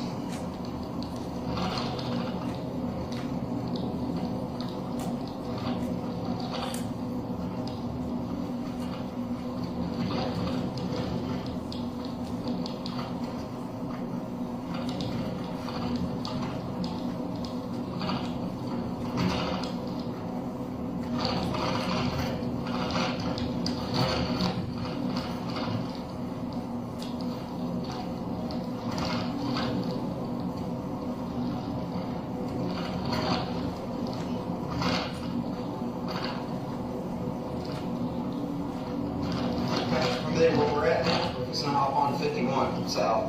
Not really. I don't know anything So this is right south of Decatur. You come in on 51, you're right south of Decatur. Do you not take 51 into your routes? Not really. No? I mean, if I'm picking up starts off with another person, sometimes I'll take 51. Normally I just cross over 51.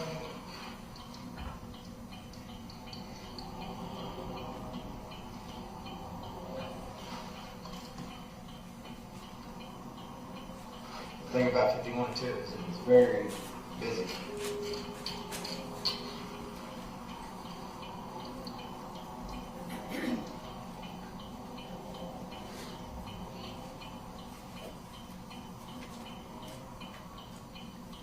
So where did you drive Uber at? Just around Fort Worth? Yeah, Fort Worth. I tried to stay out of Dallas, but I know it was better money, so sometimes I would get Dallas. Keep me honest, Oliver, on 2351? Sorry, what? Which road are we going to? We're gonna turn left on 114. Or we're going back to 4599? Yeah, we're going to be crossing right where he showed us the bamboo. Yeah. So we'll just turn left on 114, then right on 51 again, and then 4599, right across.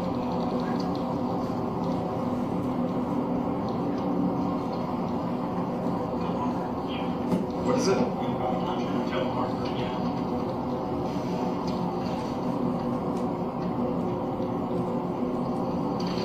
kind of recognize where we're at now, Taylor?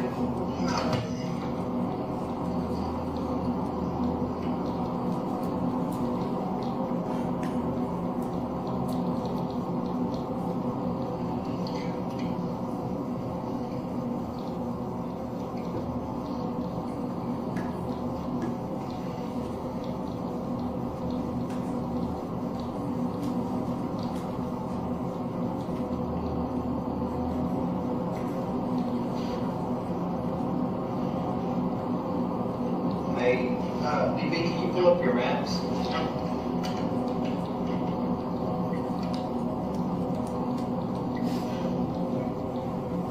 Oh, never mind. No more messages. What you trying to do? I was just trying to pull up a map. It's alright. It's alright. Yeah, no, I'm good. I just wanted to kind of give them a visual as what we're doing.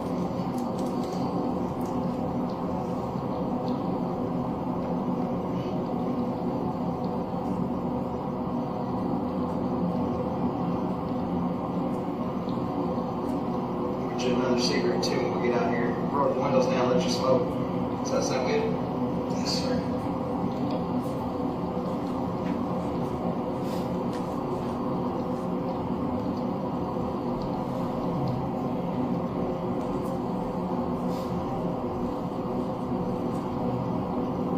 So if you see something familiar, you recognize something, we're trying to jog your memory here, okay? It was dark and you were worked up, so.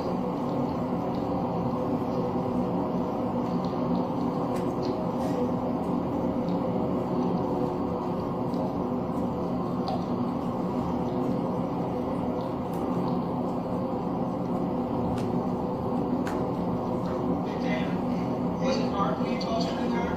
Yes, sir. I'm sorry? Yes, sir. Do you think the darkness could confuse you a little bit? Nah, that's why I have everything all the time. Like I said a couple times before, I literally stop and be in there sometimes.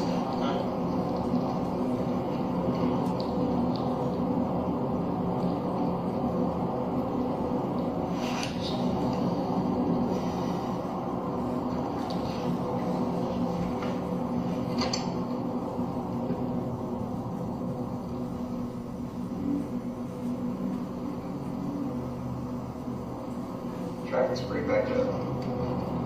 Then wait for me to back down. It's actually about the right time. Right, you're gonna drive this way every day.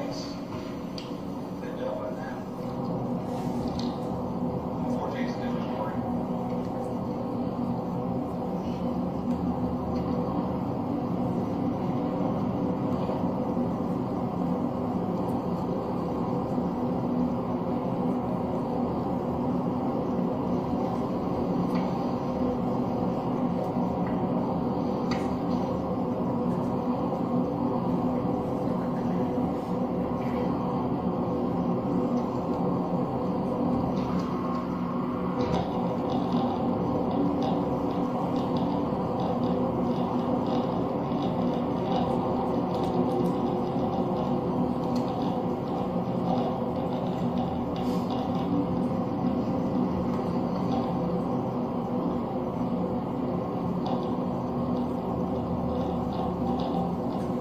So this is about the time, right? You're set? This is about the time you put her out here?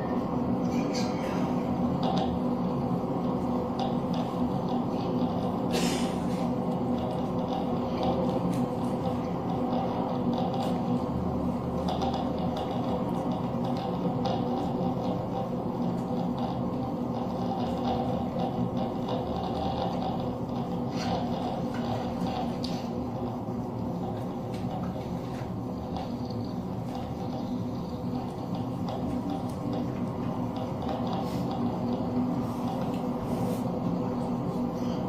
Oh, you're texting and driving. Well, I'm actually looking and driving, but it's just as bad. So. Nah, just have to listen to it. Sorry, I won't do that. I appreciate that, dude. What, was it back to you? No, I was supposed to call. So he doesn't give me a hard time. Everybody gives me a hard time, though.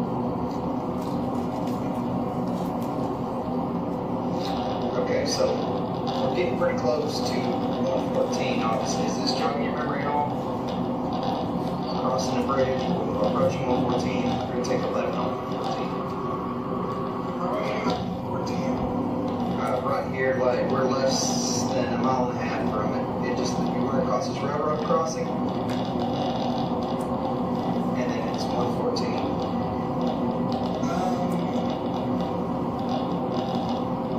There's a couple of bridges here.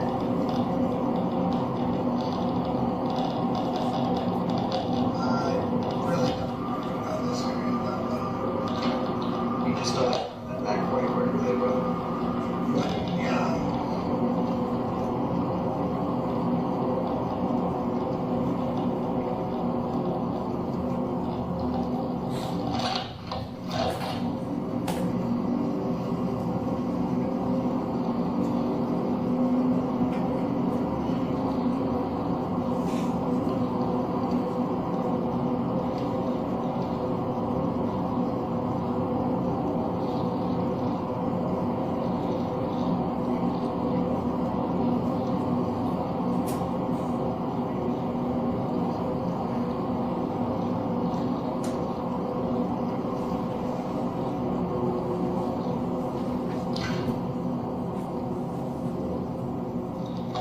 Is this jogging your memory at all? This is 114 right here. I just want to keep you aware of your surroundings, that way if memory gets jogged.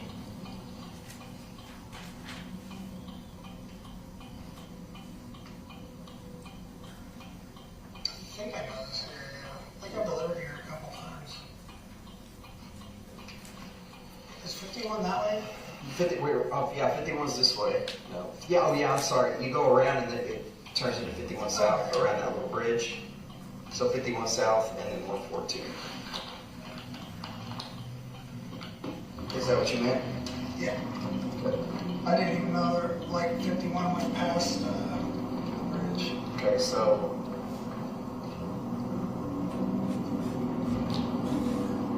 we're 114. That's going back way in. Okay. Do I need to turn on 50? Yeah, I need to go 51, don't I? Yeah. Okay. So remember you cross-drug. Technically, you don't even have to take 51. There's also a turn in.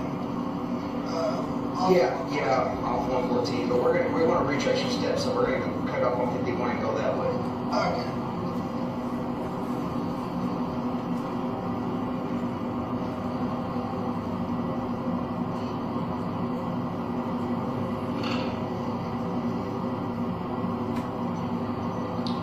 What happens when I get in a turn? Sir?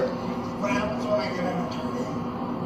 I don't know the legal system right. Yeah, like I told you earlier, I can't really give you legal advice. Obviously, you know, it's just the same thing as when I explained your rights earlier. Just that's basically the rights you have afforded to you.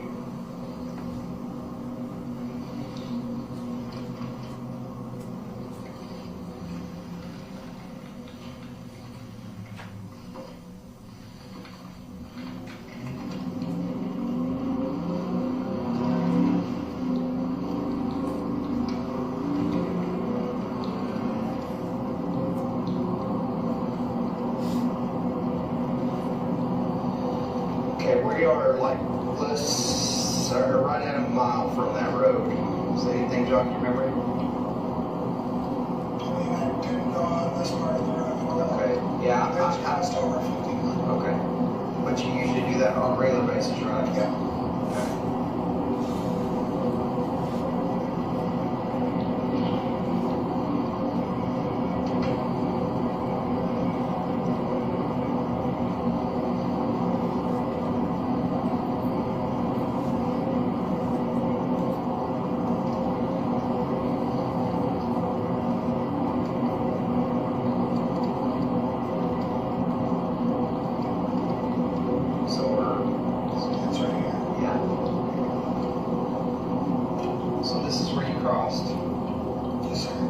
Actually, at the time, there was someone being pulled over. I think they're getting a DOT inspection. And they were pulled over like right there. Okay. Now we're on the road. Thank you. Okay, so now we're on the road. And we are...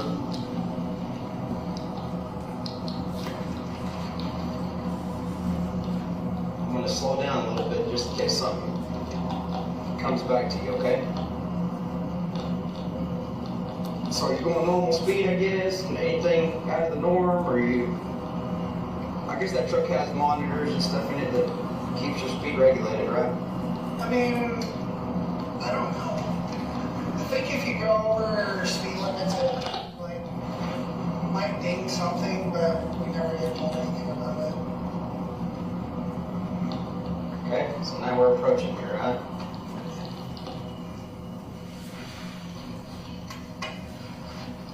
Okay.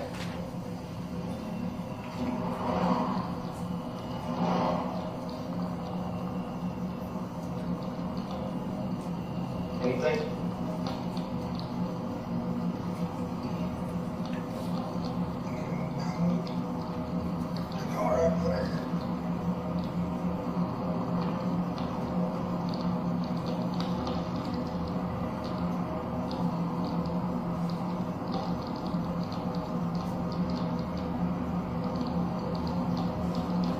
Remember this intersection, obviously, because you gotta make a stop. A couple times I've run this not noticing it when I'm heading the other way because it's kind of a little bit hidden. And it's at a weird spot.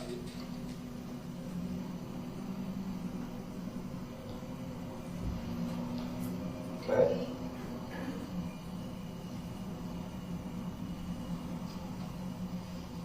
You remember this house right here? Mm-hmm, the one being built. I've actually been watching that one being built for a while. Okay.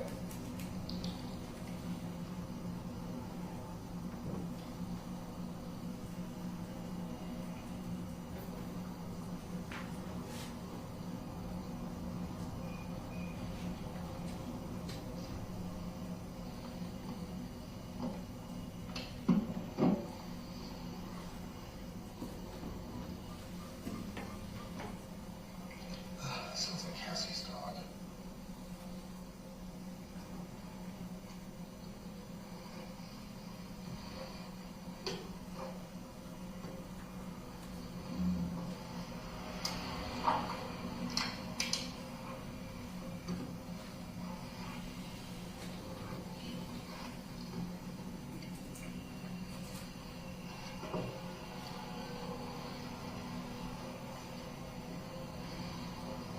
Okay, you still good with it? Mm-hmm. Okay, and you remember this house right here? Yeah. I stopped right past the bamboo so people in the house couldn't see. Okay, so we're here now, right? Yeah. All right, we're driving here. And then you get to this spot right here. Do you stop before the bamboo or after the A bamboo? little bit after the bamboo. Okay, so tell me where you stop approximately. Forward more.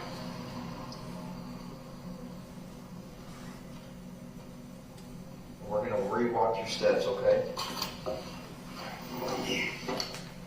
That's further. Further. Yeah. I did it judging based on Okay. how I can see the house a little bit more up. Okay. And there. Right here? Yeah. Okay.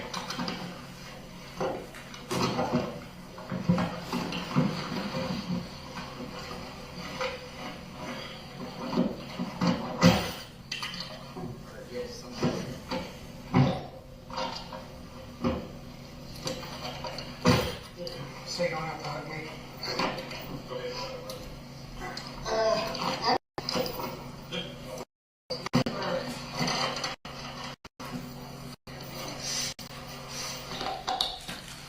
Okay.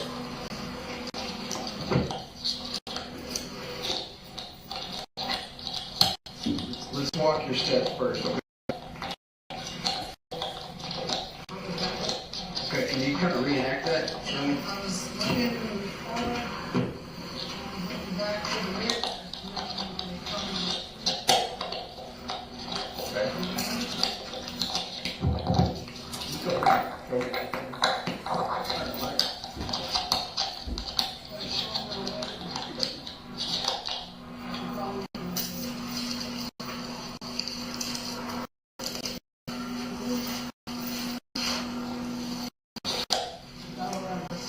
Okay, and you think she was pretty close? Yeah. Like pretty close to the... Yes, sir. Okay.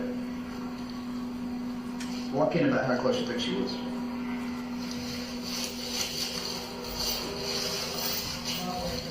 About right there? That close to the road? Yes, sir. Okay.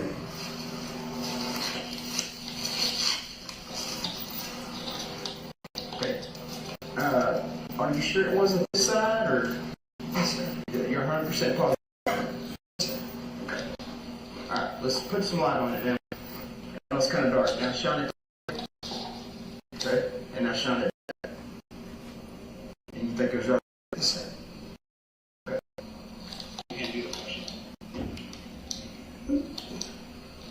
Okay. Show us. About right here.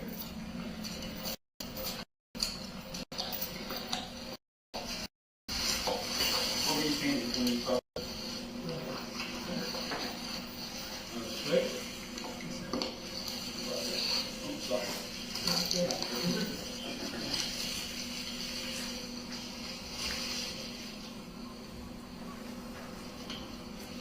You remember that hard tree being there, and that bigger tree in the middle of that?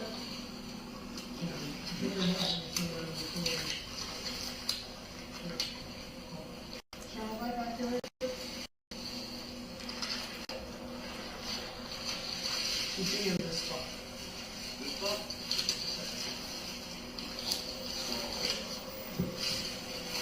That's what I thought.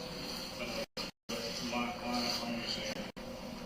How do you know that's what you're talking about? I'm just saying the spot in general. I can't move my arms over very much. Around this. So, Yes, sir. I believe this spot. Because this is where I park. I understand. I park just enough to where.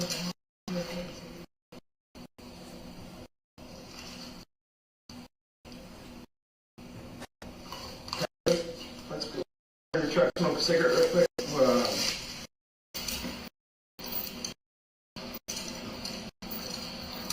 Back up.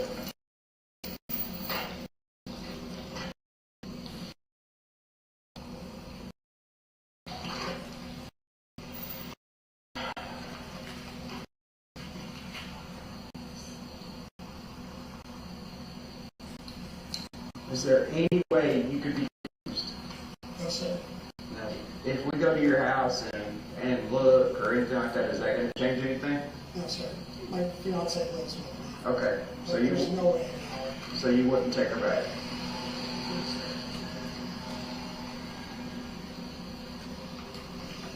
Wasn't this saying, you know, shit where you eat? Or something like that? Yeah. Okay. Where you? Why don't you jump over there? Out of curiosity.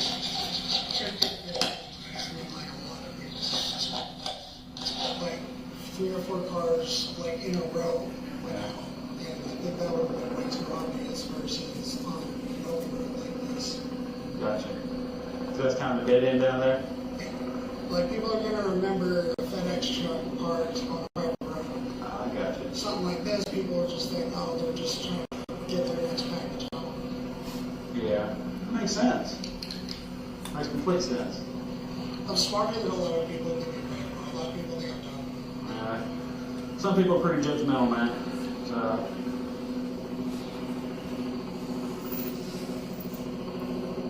am I right?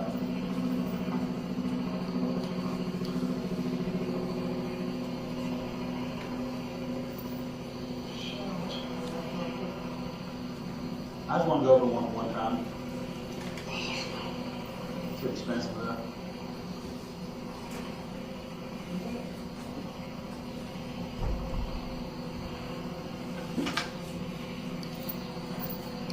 Imagine the fuel alone is pricey. Oh, I've heard about the fuel cost of those things going up for a little while. What the same. Well, yeah, this economy's kind of going crazy right now. Doesn't have to be, but. I try not to blame whoever's in office, but it's hard not to. Well, they sent $91 billion overseas. It's kind of hard not to blame them. And they can't track 20 billion of it. You didn't know that? They've been trying to track it all. They lost track of 20 billion. Don't know where 20 billion went. $20 billion. American dollars. Mind your money. 20 billion of it. Yeah. And when they ask about it, they're like, yeah. Yeah. Pretty much. Yeah. So, Now, who made the money? who made the money? We don't know. I mean, it's just printed, but I mean, when you send $21 billion over there for aid, we don't know where it went to. So it went to somebody's pocket. We have homeless people in our whole freaking country. Why do we have to help other people? 100% with you. 100% with you. We even help our homeless veterans, our homeless people, take care of them, feed our starving, our hungry children. But I'm just a dumb cop, so I don't know. Wouldn't call you done. And she's being intelligent. I'll be honest with you, man. It doesn't look like she's here. That's what's worrying. Do you think she was actually dead? I didn't check. I just kind of assumed because she defecated on herself. Yeah. You pick her up in your arms or by her clothes? What? I mean, which one? I mean, arms or by her clothes? By her clothes. Okay. Oh man, when I went in there, something stabbed in my eye. My eye's irritated now. Yeah. A little piece of bamboo leaf. I think I'm allergic to bamboo. And there's no chance you could have done a little further or back. Now 3549. So originally the plan was I was going to go on that private road and don't know about that anymore. Yes. I understand. Because our main goal is to get her remains home, close it out. Yeah. I mean, I think it might be possible somebody picked her up at the same time, like, you know what I mean? Yeah. I mean, that's random person picks her up. It's gonna be why did they come forward and stuff like that. I'm a hero, I found her, stuff like that. You know what I mean? Unless they were not right. Yeah, that's true. Like, I've noticed there's quite a bit of tweakers out here. So. Quite a bit. Sorry, I'm just sitting here racking my brain and thinking, it's like, Tanner's being completely honest with me, completely cooperative with me. He's been upfront and honest, and it just clicked to me. Is it Zero that's fucking with me? That's not wanting to tell me where she's at?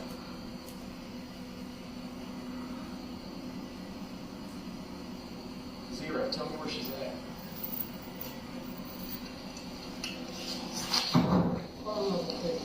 Where? Bottom of a creek, which creek? Oh, it's called. Can you take me to it here? Take me to it. Tanner trusts me, why can't you trust me? I'm giving you.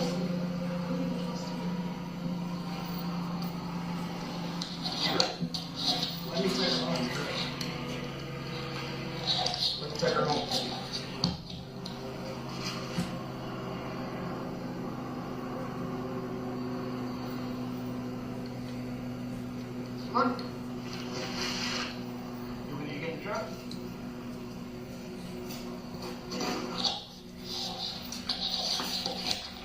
Woman. Here.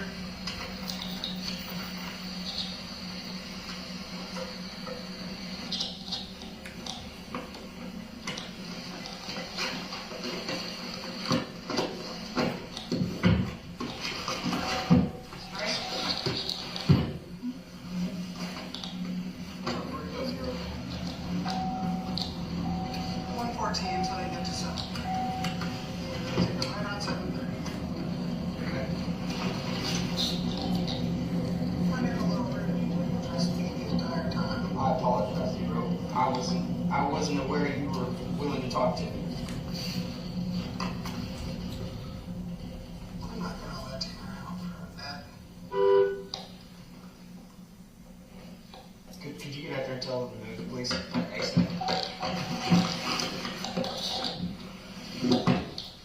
Hey, come on, let's out real quick. Weed it out. Weed it out.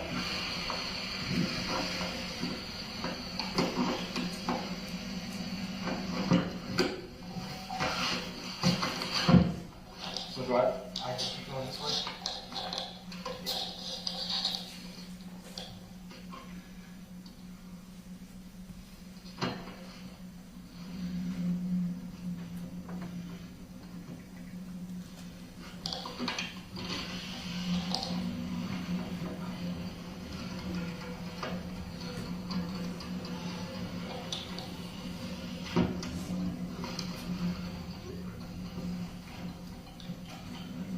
This way?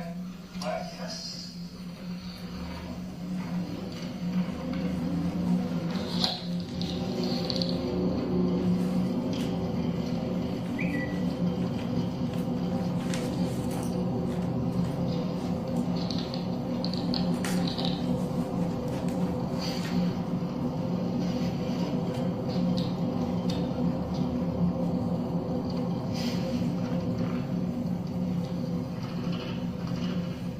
Right away.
right light.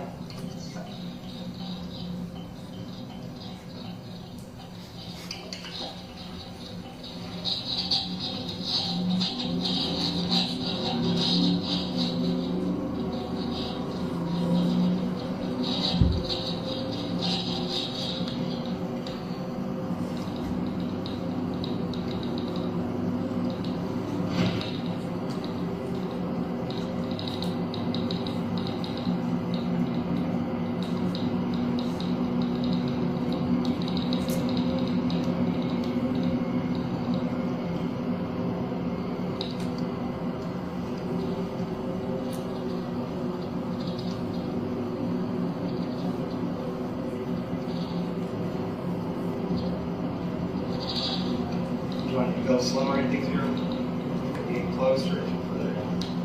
Getting kind of close.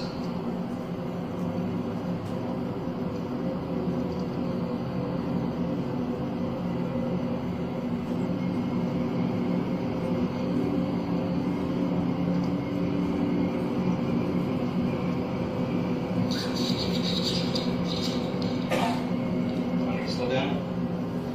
Yes.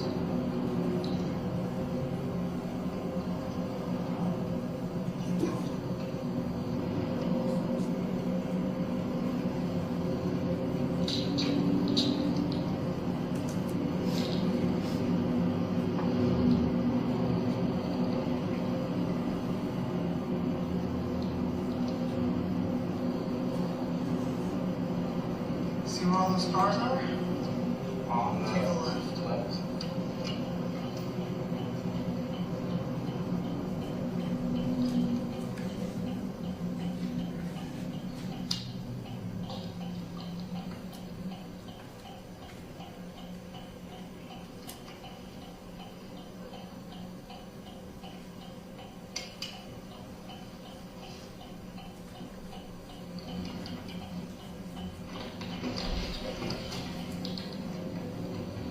Go slow. Good.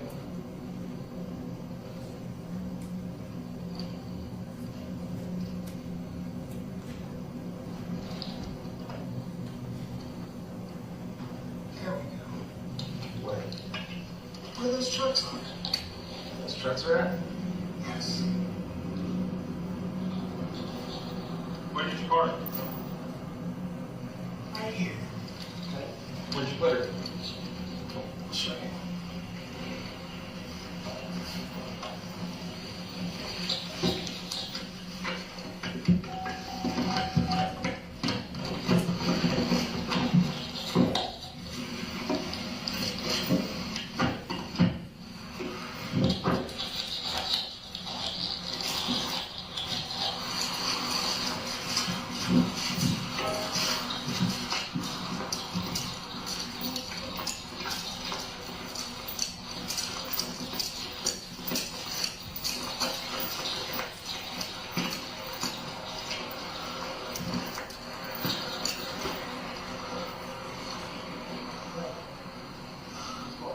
Did you put her in the water?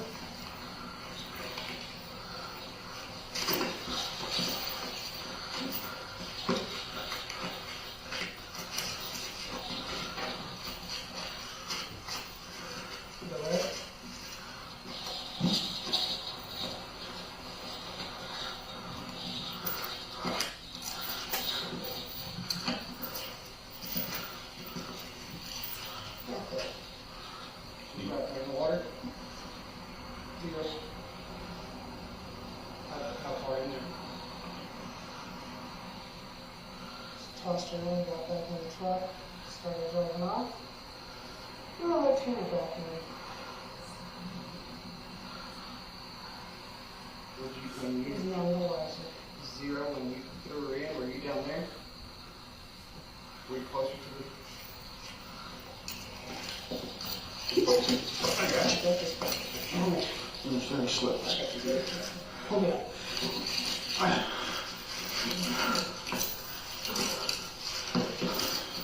Got it?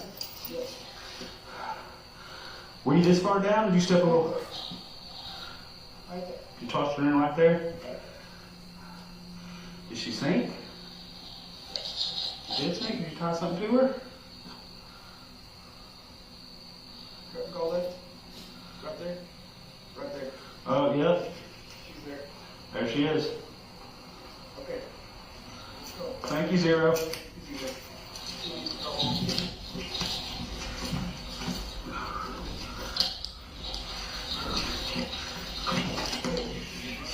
Oh.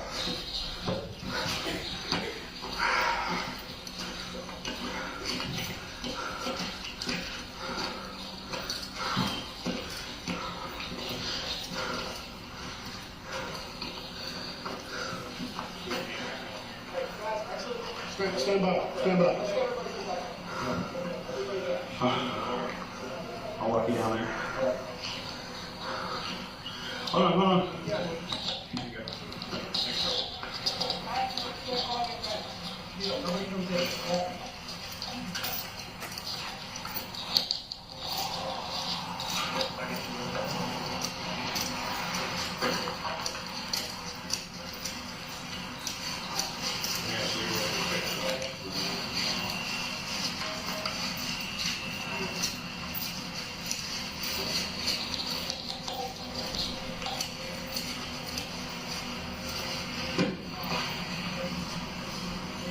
Sit there with it for a second.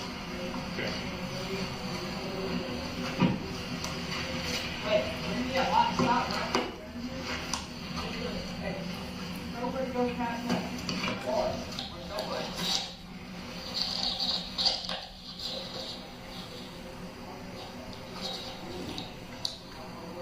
That's awesome. It's great. Proud of you. Yep.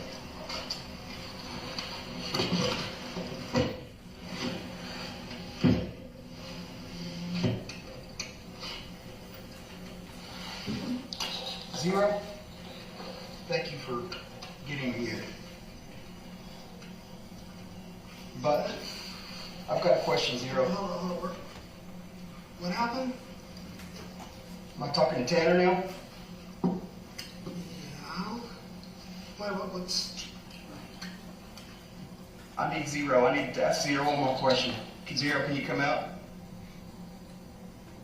Zero, I need you. Talk to me. I know Tanner didn't sexually assault this girl. I know Tanner didn't hurt this girl, but I know you did. Did you sexually assault this little girl? No. Did you kill this little girl, Zero? Tanner wouldn't do it. Thank you for bringing me to her. Thank you for letting me get her home.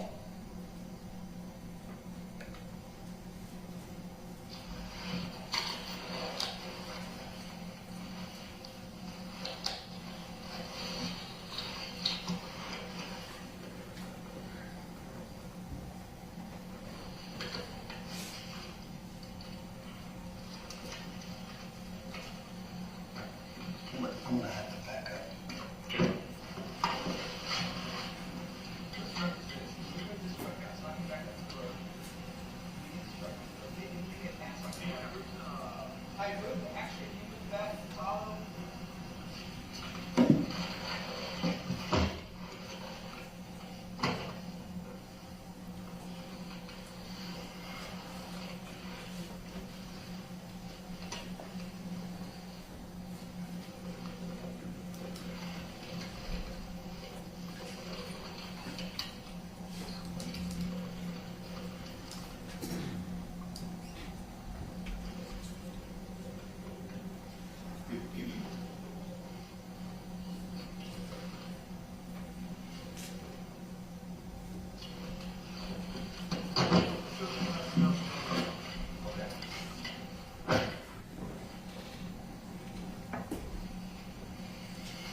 How do you feel? Like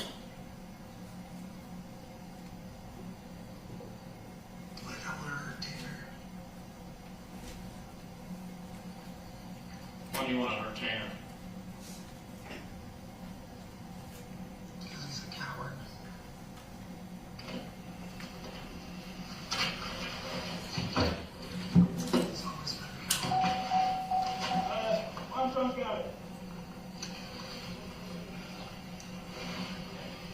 tower.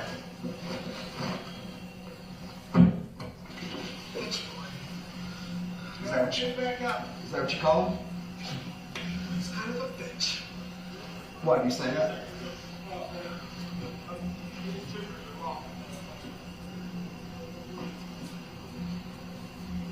You go, Joe. You go. We've got that road stopped for you.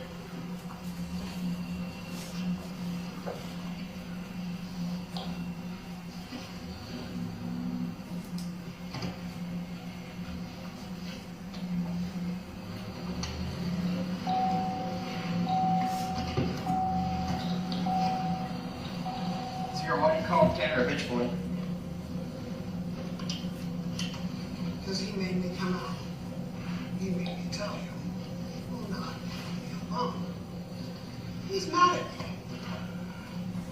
You did the right thing. We needed to get her home. That's the only way to do it.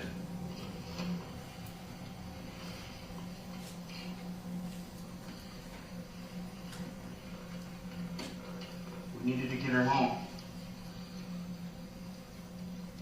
If something happened to somebody you cared for, wouldn't you want them to come home?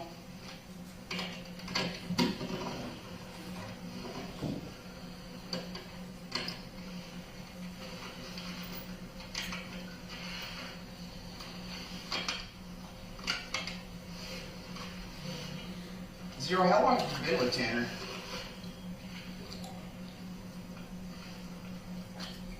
About 6 months. Where'd you come from?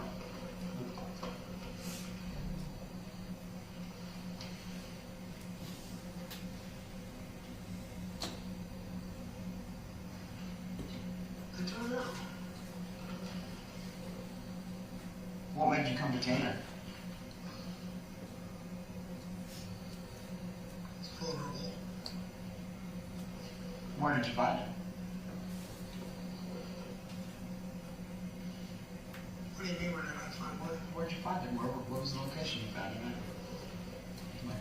Did you just find him at home? Did you find him when he was in a dark place? Did you find him when... Did he come to you? I found him when he started taking his medicine. That's when he first came out? He wanted to die. I wanted him to die.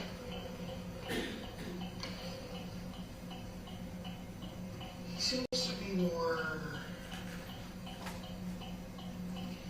in control most of the time.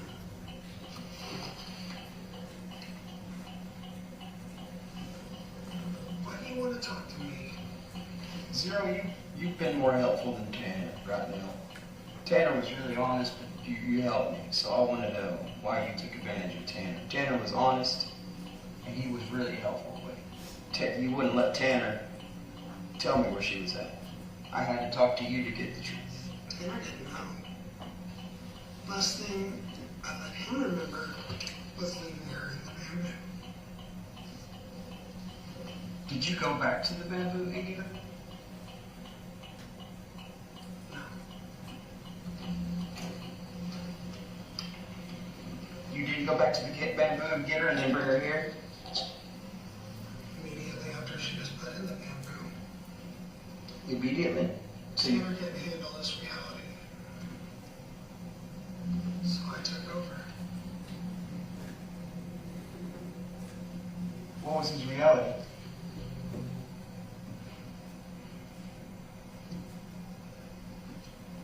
The fact that he let a child die. So is Tanner telling us the truth on how everything happened? His truth. What's your truth on it? What's your take on it? How did it happen? I tried to get into her, that little girl. She was going to put us away for a long time. Sorry, That's vehicular assault. Sorry, Even if it's on accident. So I took the initiative to make her go.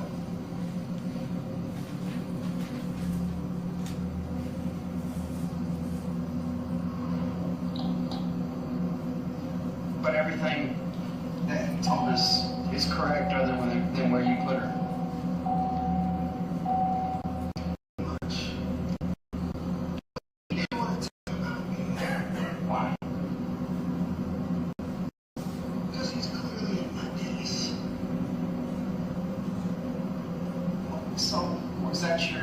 attempt at getting me to talk to you when you rode on the porch? Because obviously that wasn't Tanner.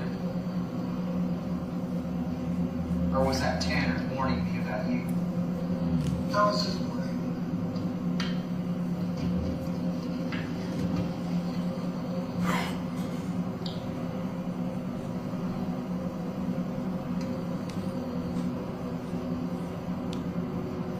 Is there anything that Tanner left out that I need to know? You think I need to know? Because obviously Tanner left out. Is there anything you left out? I was about to ask if you wanted to know anything else from me. Yeah. What did you leave out? I tried to set it up like someone else did it. How did you do that? Came up with an entire story. Is that where the story about the green van and the Hispanic male came from? Yeah.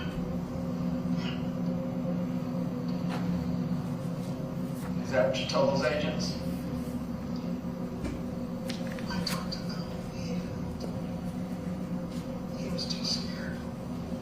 The guy was too scared to talk to you, to talk to Zero? Tanner was too scared.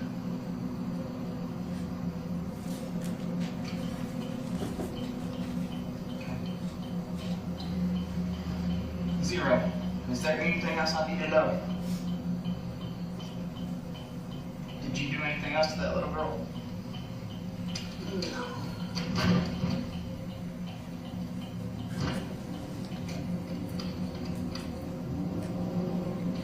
Was that your biggest fear, that Tanner would get y'all put away?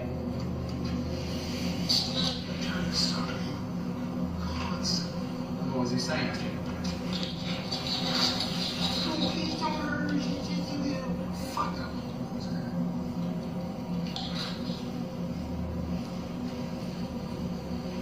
Did you immediately, as soon as y'all hit her, did you come out and take over?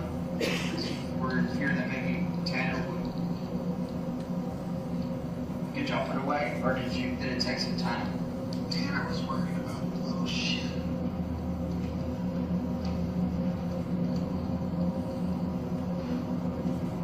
Look at that poor little girl. Oh no.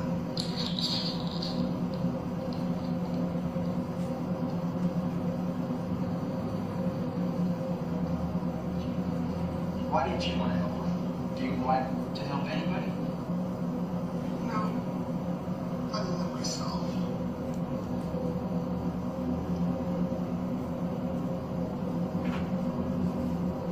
Have you ever been anywhere else, Zero?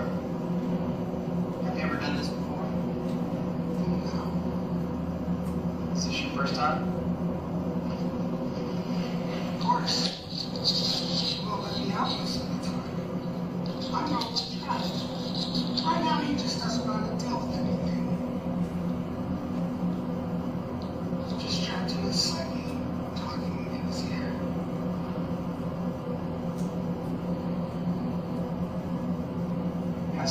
Have you ever made Tanner do this before? This time?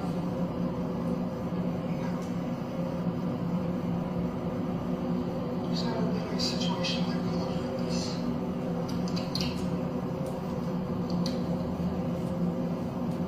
So, if y'all hadn't hit her with the truck, you would have never done this. If Tanner hadn't ever hit her with the truck. Tanner would have hit her with the truck, and none of this would have happened.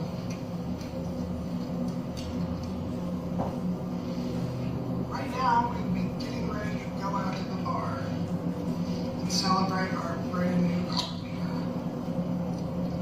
Do y'all go to the bar often? On occasion.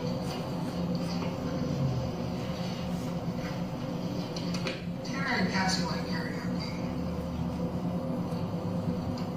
Have you ever tried to hurt Cassie for any reason? No. Does Cassie know about Zero? She does. How does she know about Zero? We've talked. What does Cassie say to you? What do you think of her? Oh, I like her. Is she nice to you? Yeah.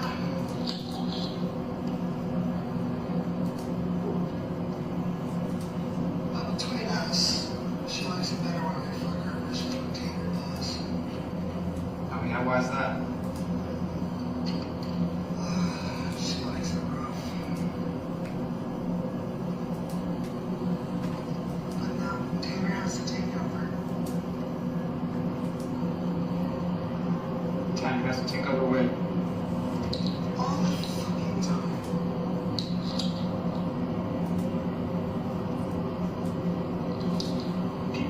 How long does Tanner stay away? How long do you keep him away? And does it come and go, or do you take over for long periods of time? The longer I've been here, the longer I'm able to keep in control. I've even found ways to block Tanner out. How do you do that? I make him go to sleep. How long does he stay asleep? As long as I want him to. How do you make him go to sleep? Just make him.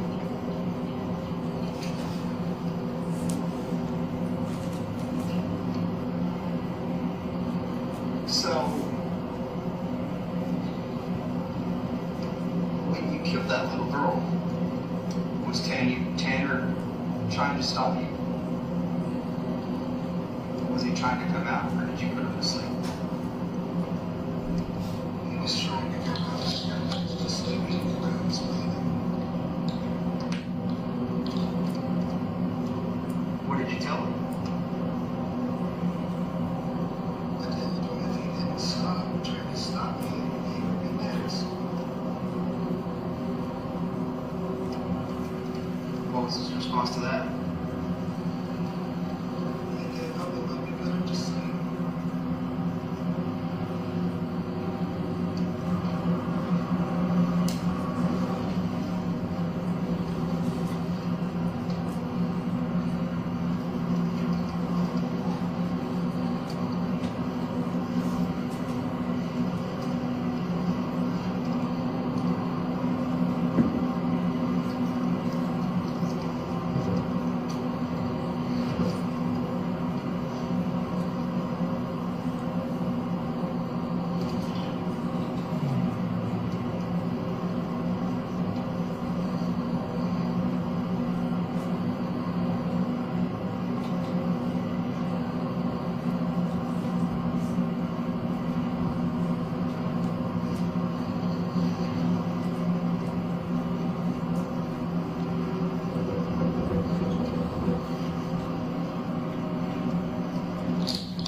Oliver, DB, y'all got any questions for Zero? I have a feeling we get to the sheriff's office, we can talk later at the table. Better environment.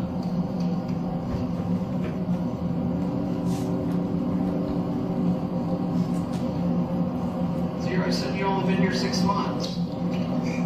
8 months. In those 8 months, how have you made Tanner's life better? If you think that's my goal, you're sadly mistaken. Is your goal to improve Tanner's life? Why does it seem like I want to be on top of that? Is that your sole reason for coming in to Tanner?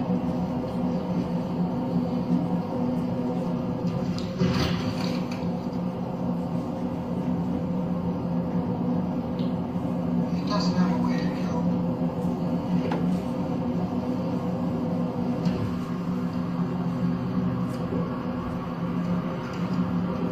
All of us worthless parents, we were drugged up junkies. Not being able to deal with anything. Like, he needed me, otherwise he wouldn't have any way to cope.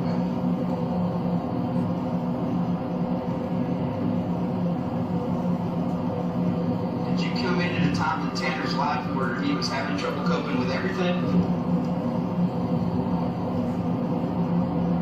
He was trying to kill himself. He'd been planning for 2 months. When I came around, 2 more months, and he was still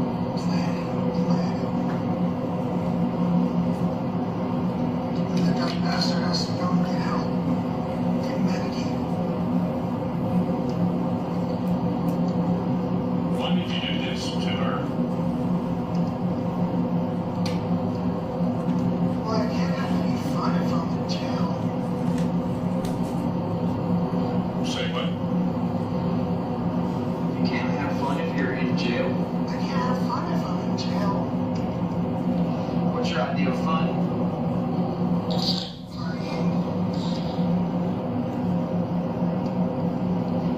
So you're saying that's why you didn't In flip it? particular, I'm a very big fan of the white stuff. Cocaine or meth? Cocaine. Just Tanner or just you? No, Tanner just likes being lightly riled up.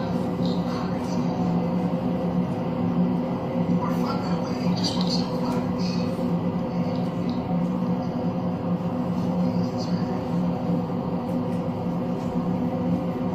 Why did this happen?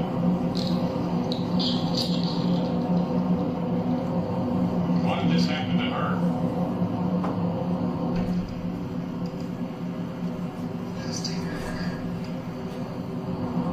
So if Tanner wouldn't have hit her with that truck, this would have never happened. Quite.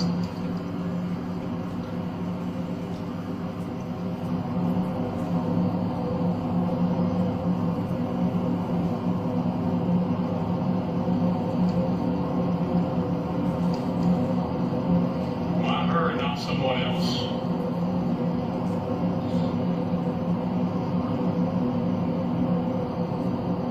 Because he hit her with the truck. So you never intended to hurt anyone unless it was going to potentially cost you your freedom. You would never just randomly hurt somebody. Tanner doesn't let me. So Tanner keeps you suppressed from hurting anybody. But if, when you hurt her, that kept you from partying, that kept you from your cocaine, that kept you from doing what Zero likes to do. So you knew if you didn't take control, that Tanner would get you put in jail. Is that right? Quite.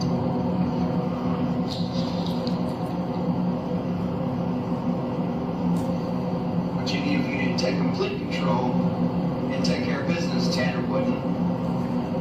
Because he's like, what?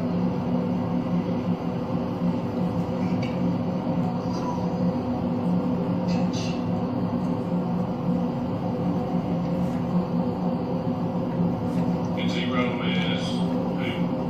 What is he? Wanted to get stuff done.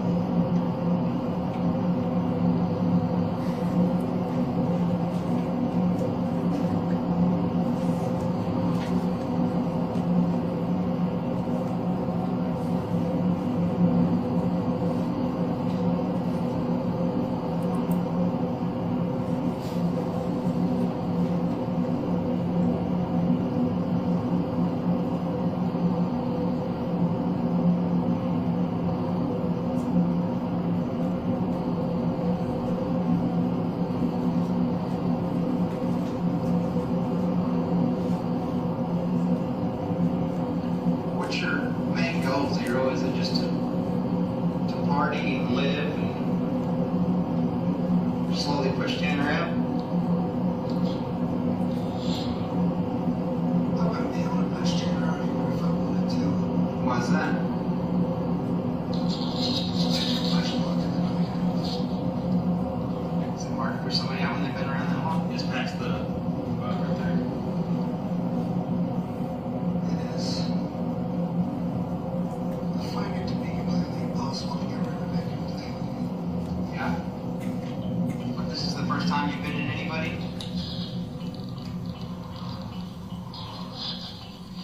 What do you mean? You've never taken on somebody else. You've never been in any other person. Only Tanner. Well, I was gone for several years. Why? This isn't the first time I've been around Tanner. When were you around Tanner before? Not when he was 12 or 13. Did you do anything when he was 12 or 13? Did you hurt anybody then? Only Tanner. How'd you do that? Look at my arm. You don't know. So this is the first and only time Zero's hurt anybody. Other than Tanner. Other than Tanner. do to him? How did you hurt him? I know you say look at your arm, but what did you do?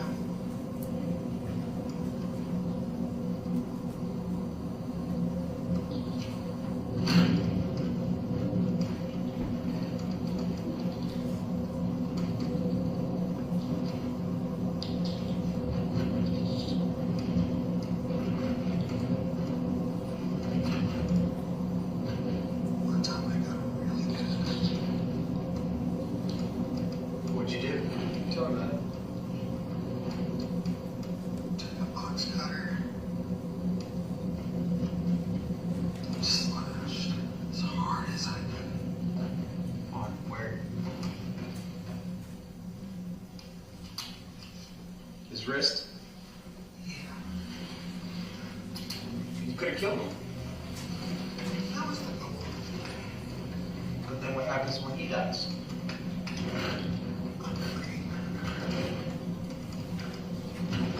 That you won't be able to party and do the things Zero likes to do. Self-destruction is a beauty.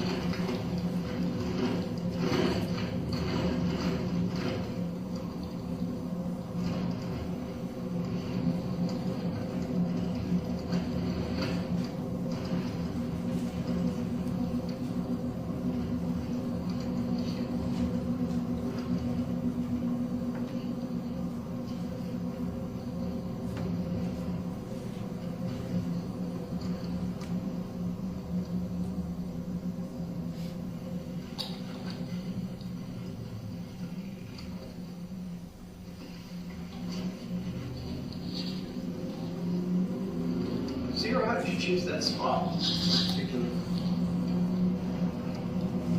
What do you mean? Why that spot?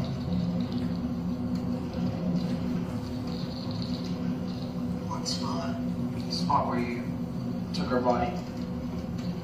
Because I knew Tanner would tell. Eventually.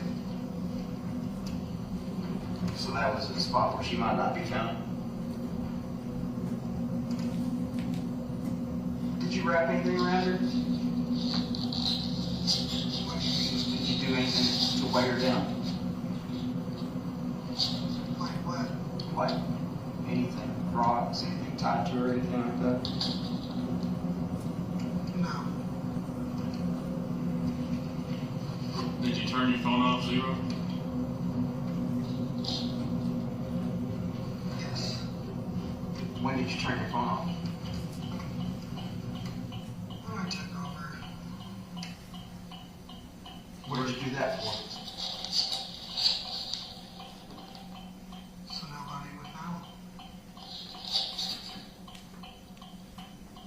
Were you afraid somebody was going to distract you on your phone?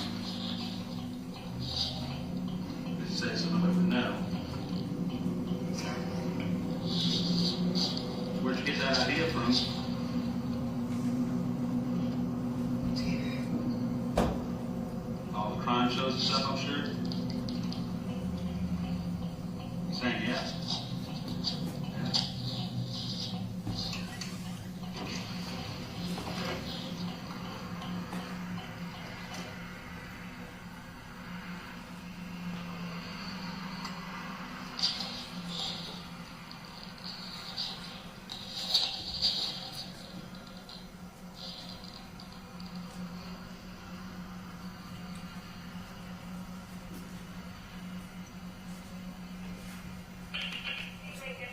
Rangers coming back in.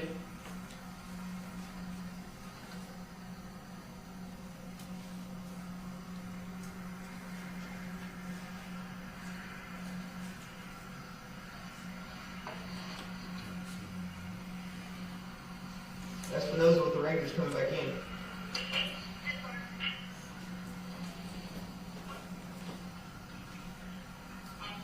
Yes. Sergeant Oliver, Investigator Oliver, we're going to the sheriff's court.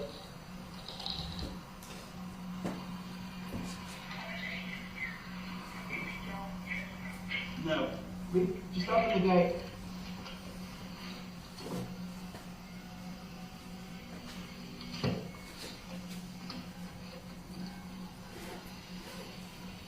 Zero, do you smoke?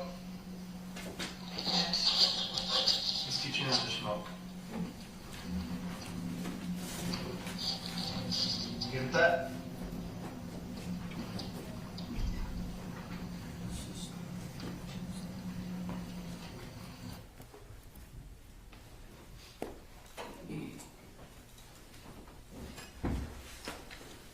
You wish to stop and take a good point? Yeah, if we can. There's some left, and then there's one after this. Okay. Time Is, drawn. do y'all want to stop for today and start up in the morning? I'm fine with that, Your Honor, if you are. Is that agreeable with the defense? Yes, Your Honor, I defer to the court. Okay, we're gonna stop for the day, okay? Go back to your jury room and I'll have Deputy Keaton, tell you, give you an update on tomorrow. I need to talk to the lawyer, all right?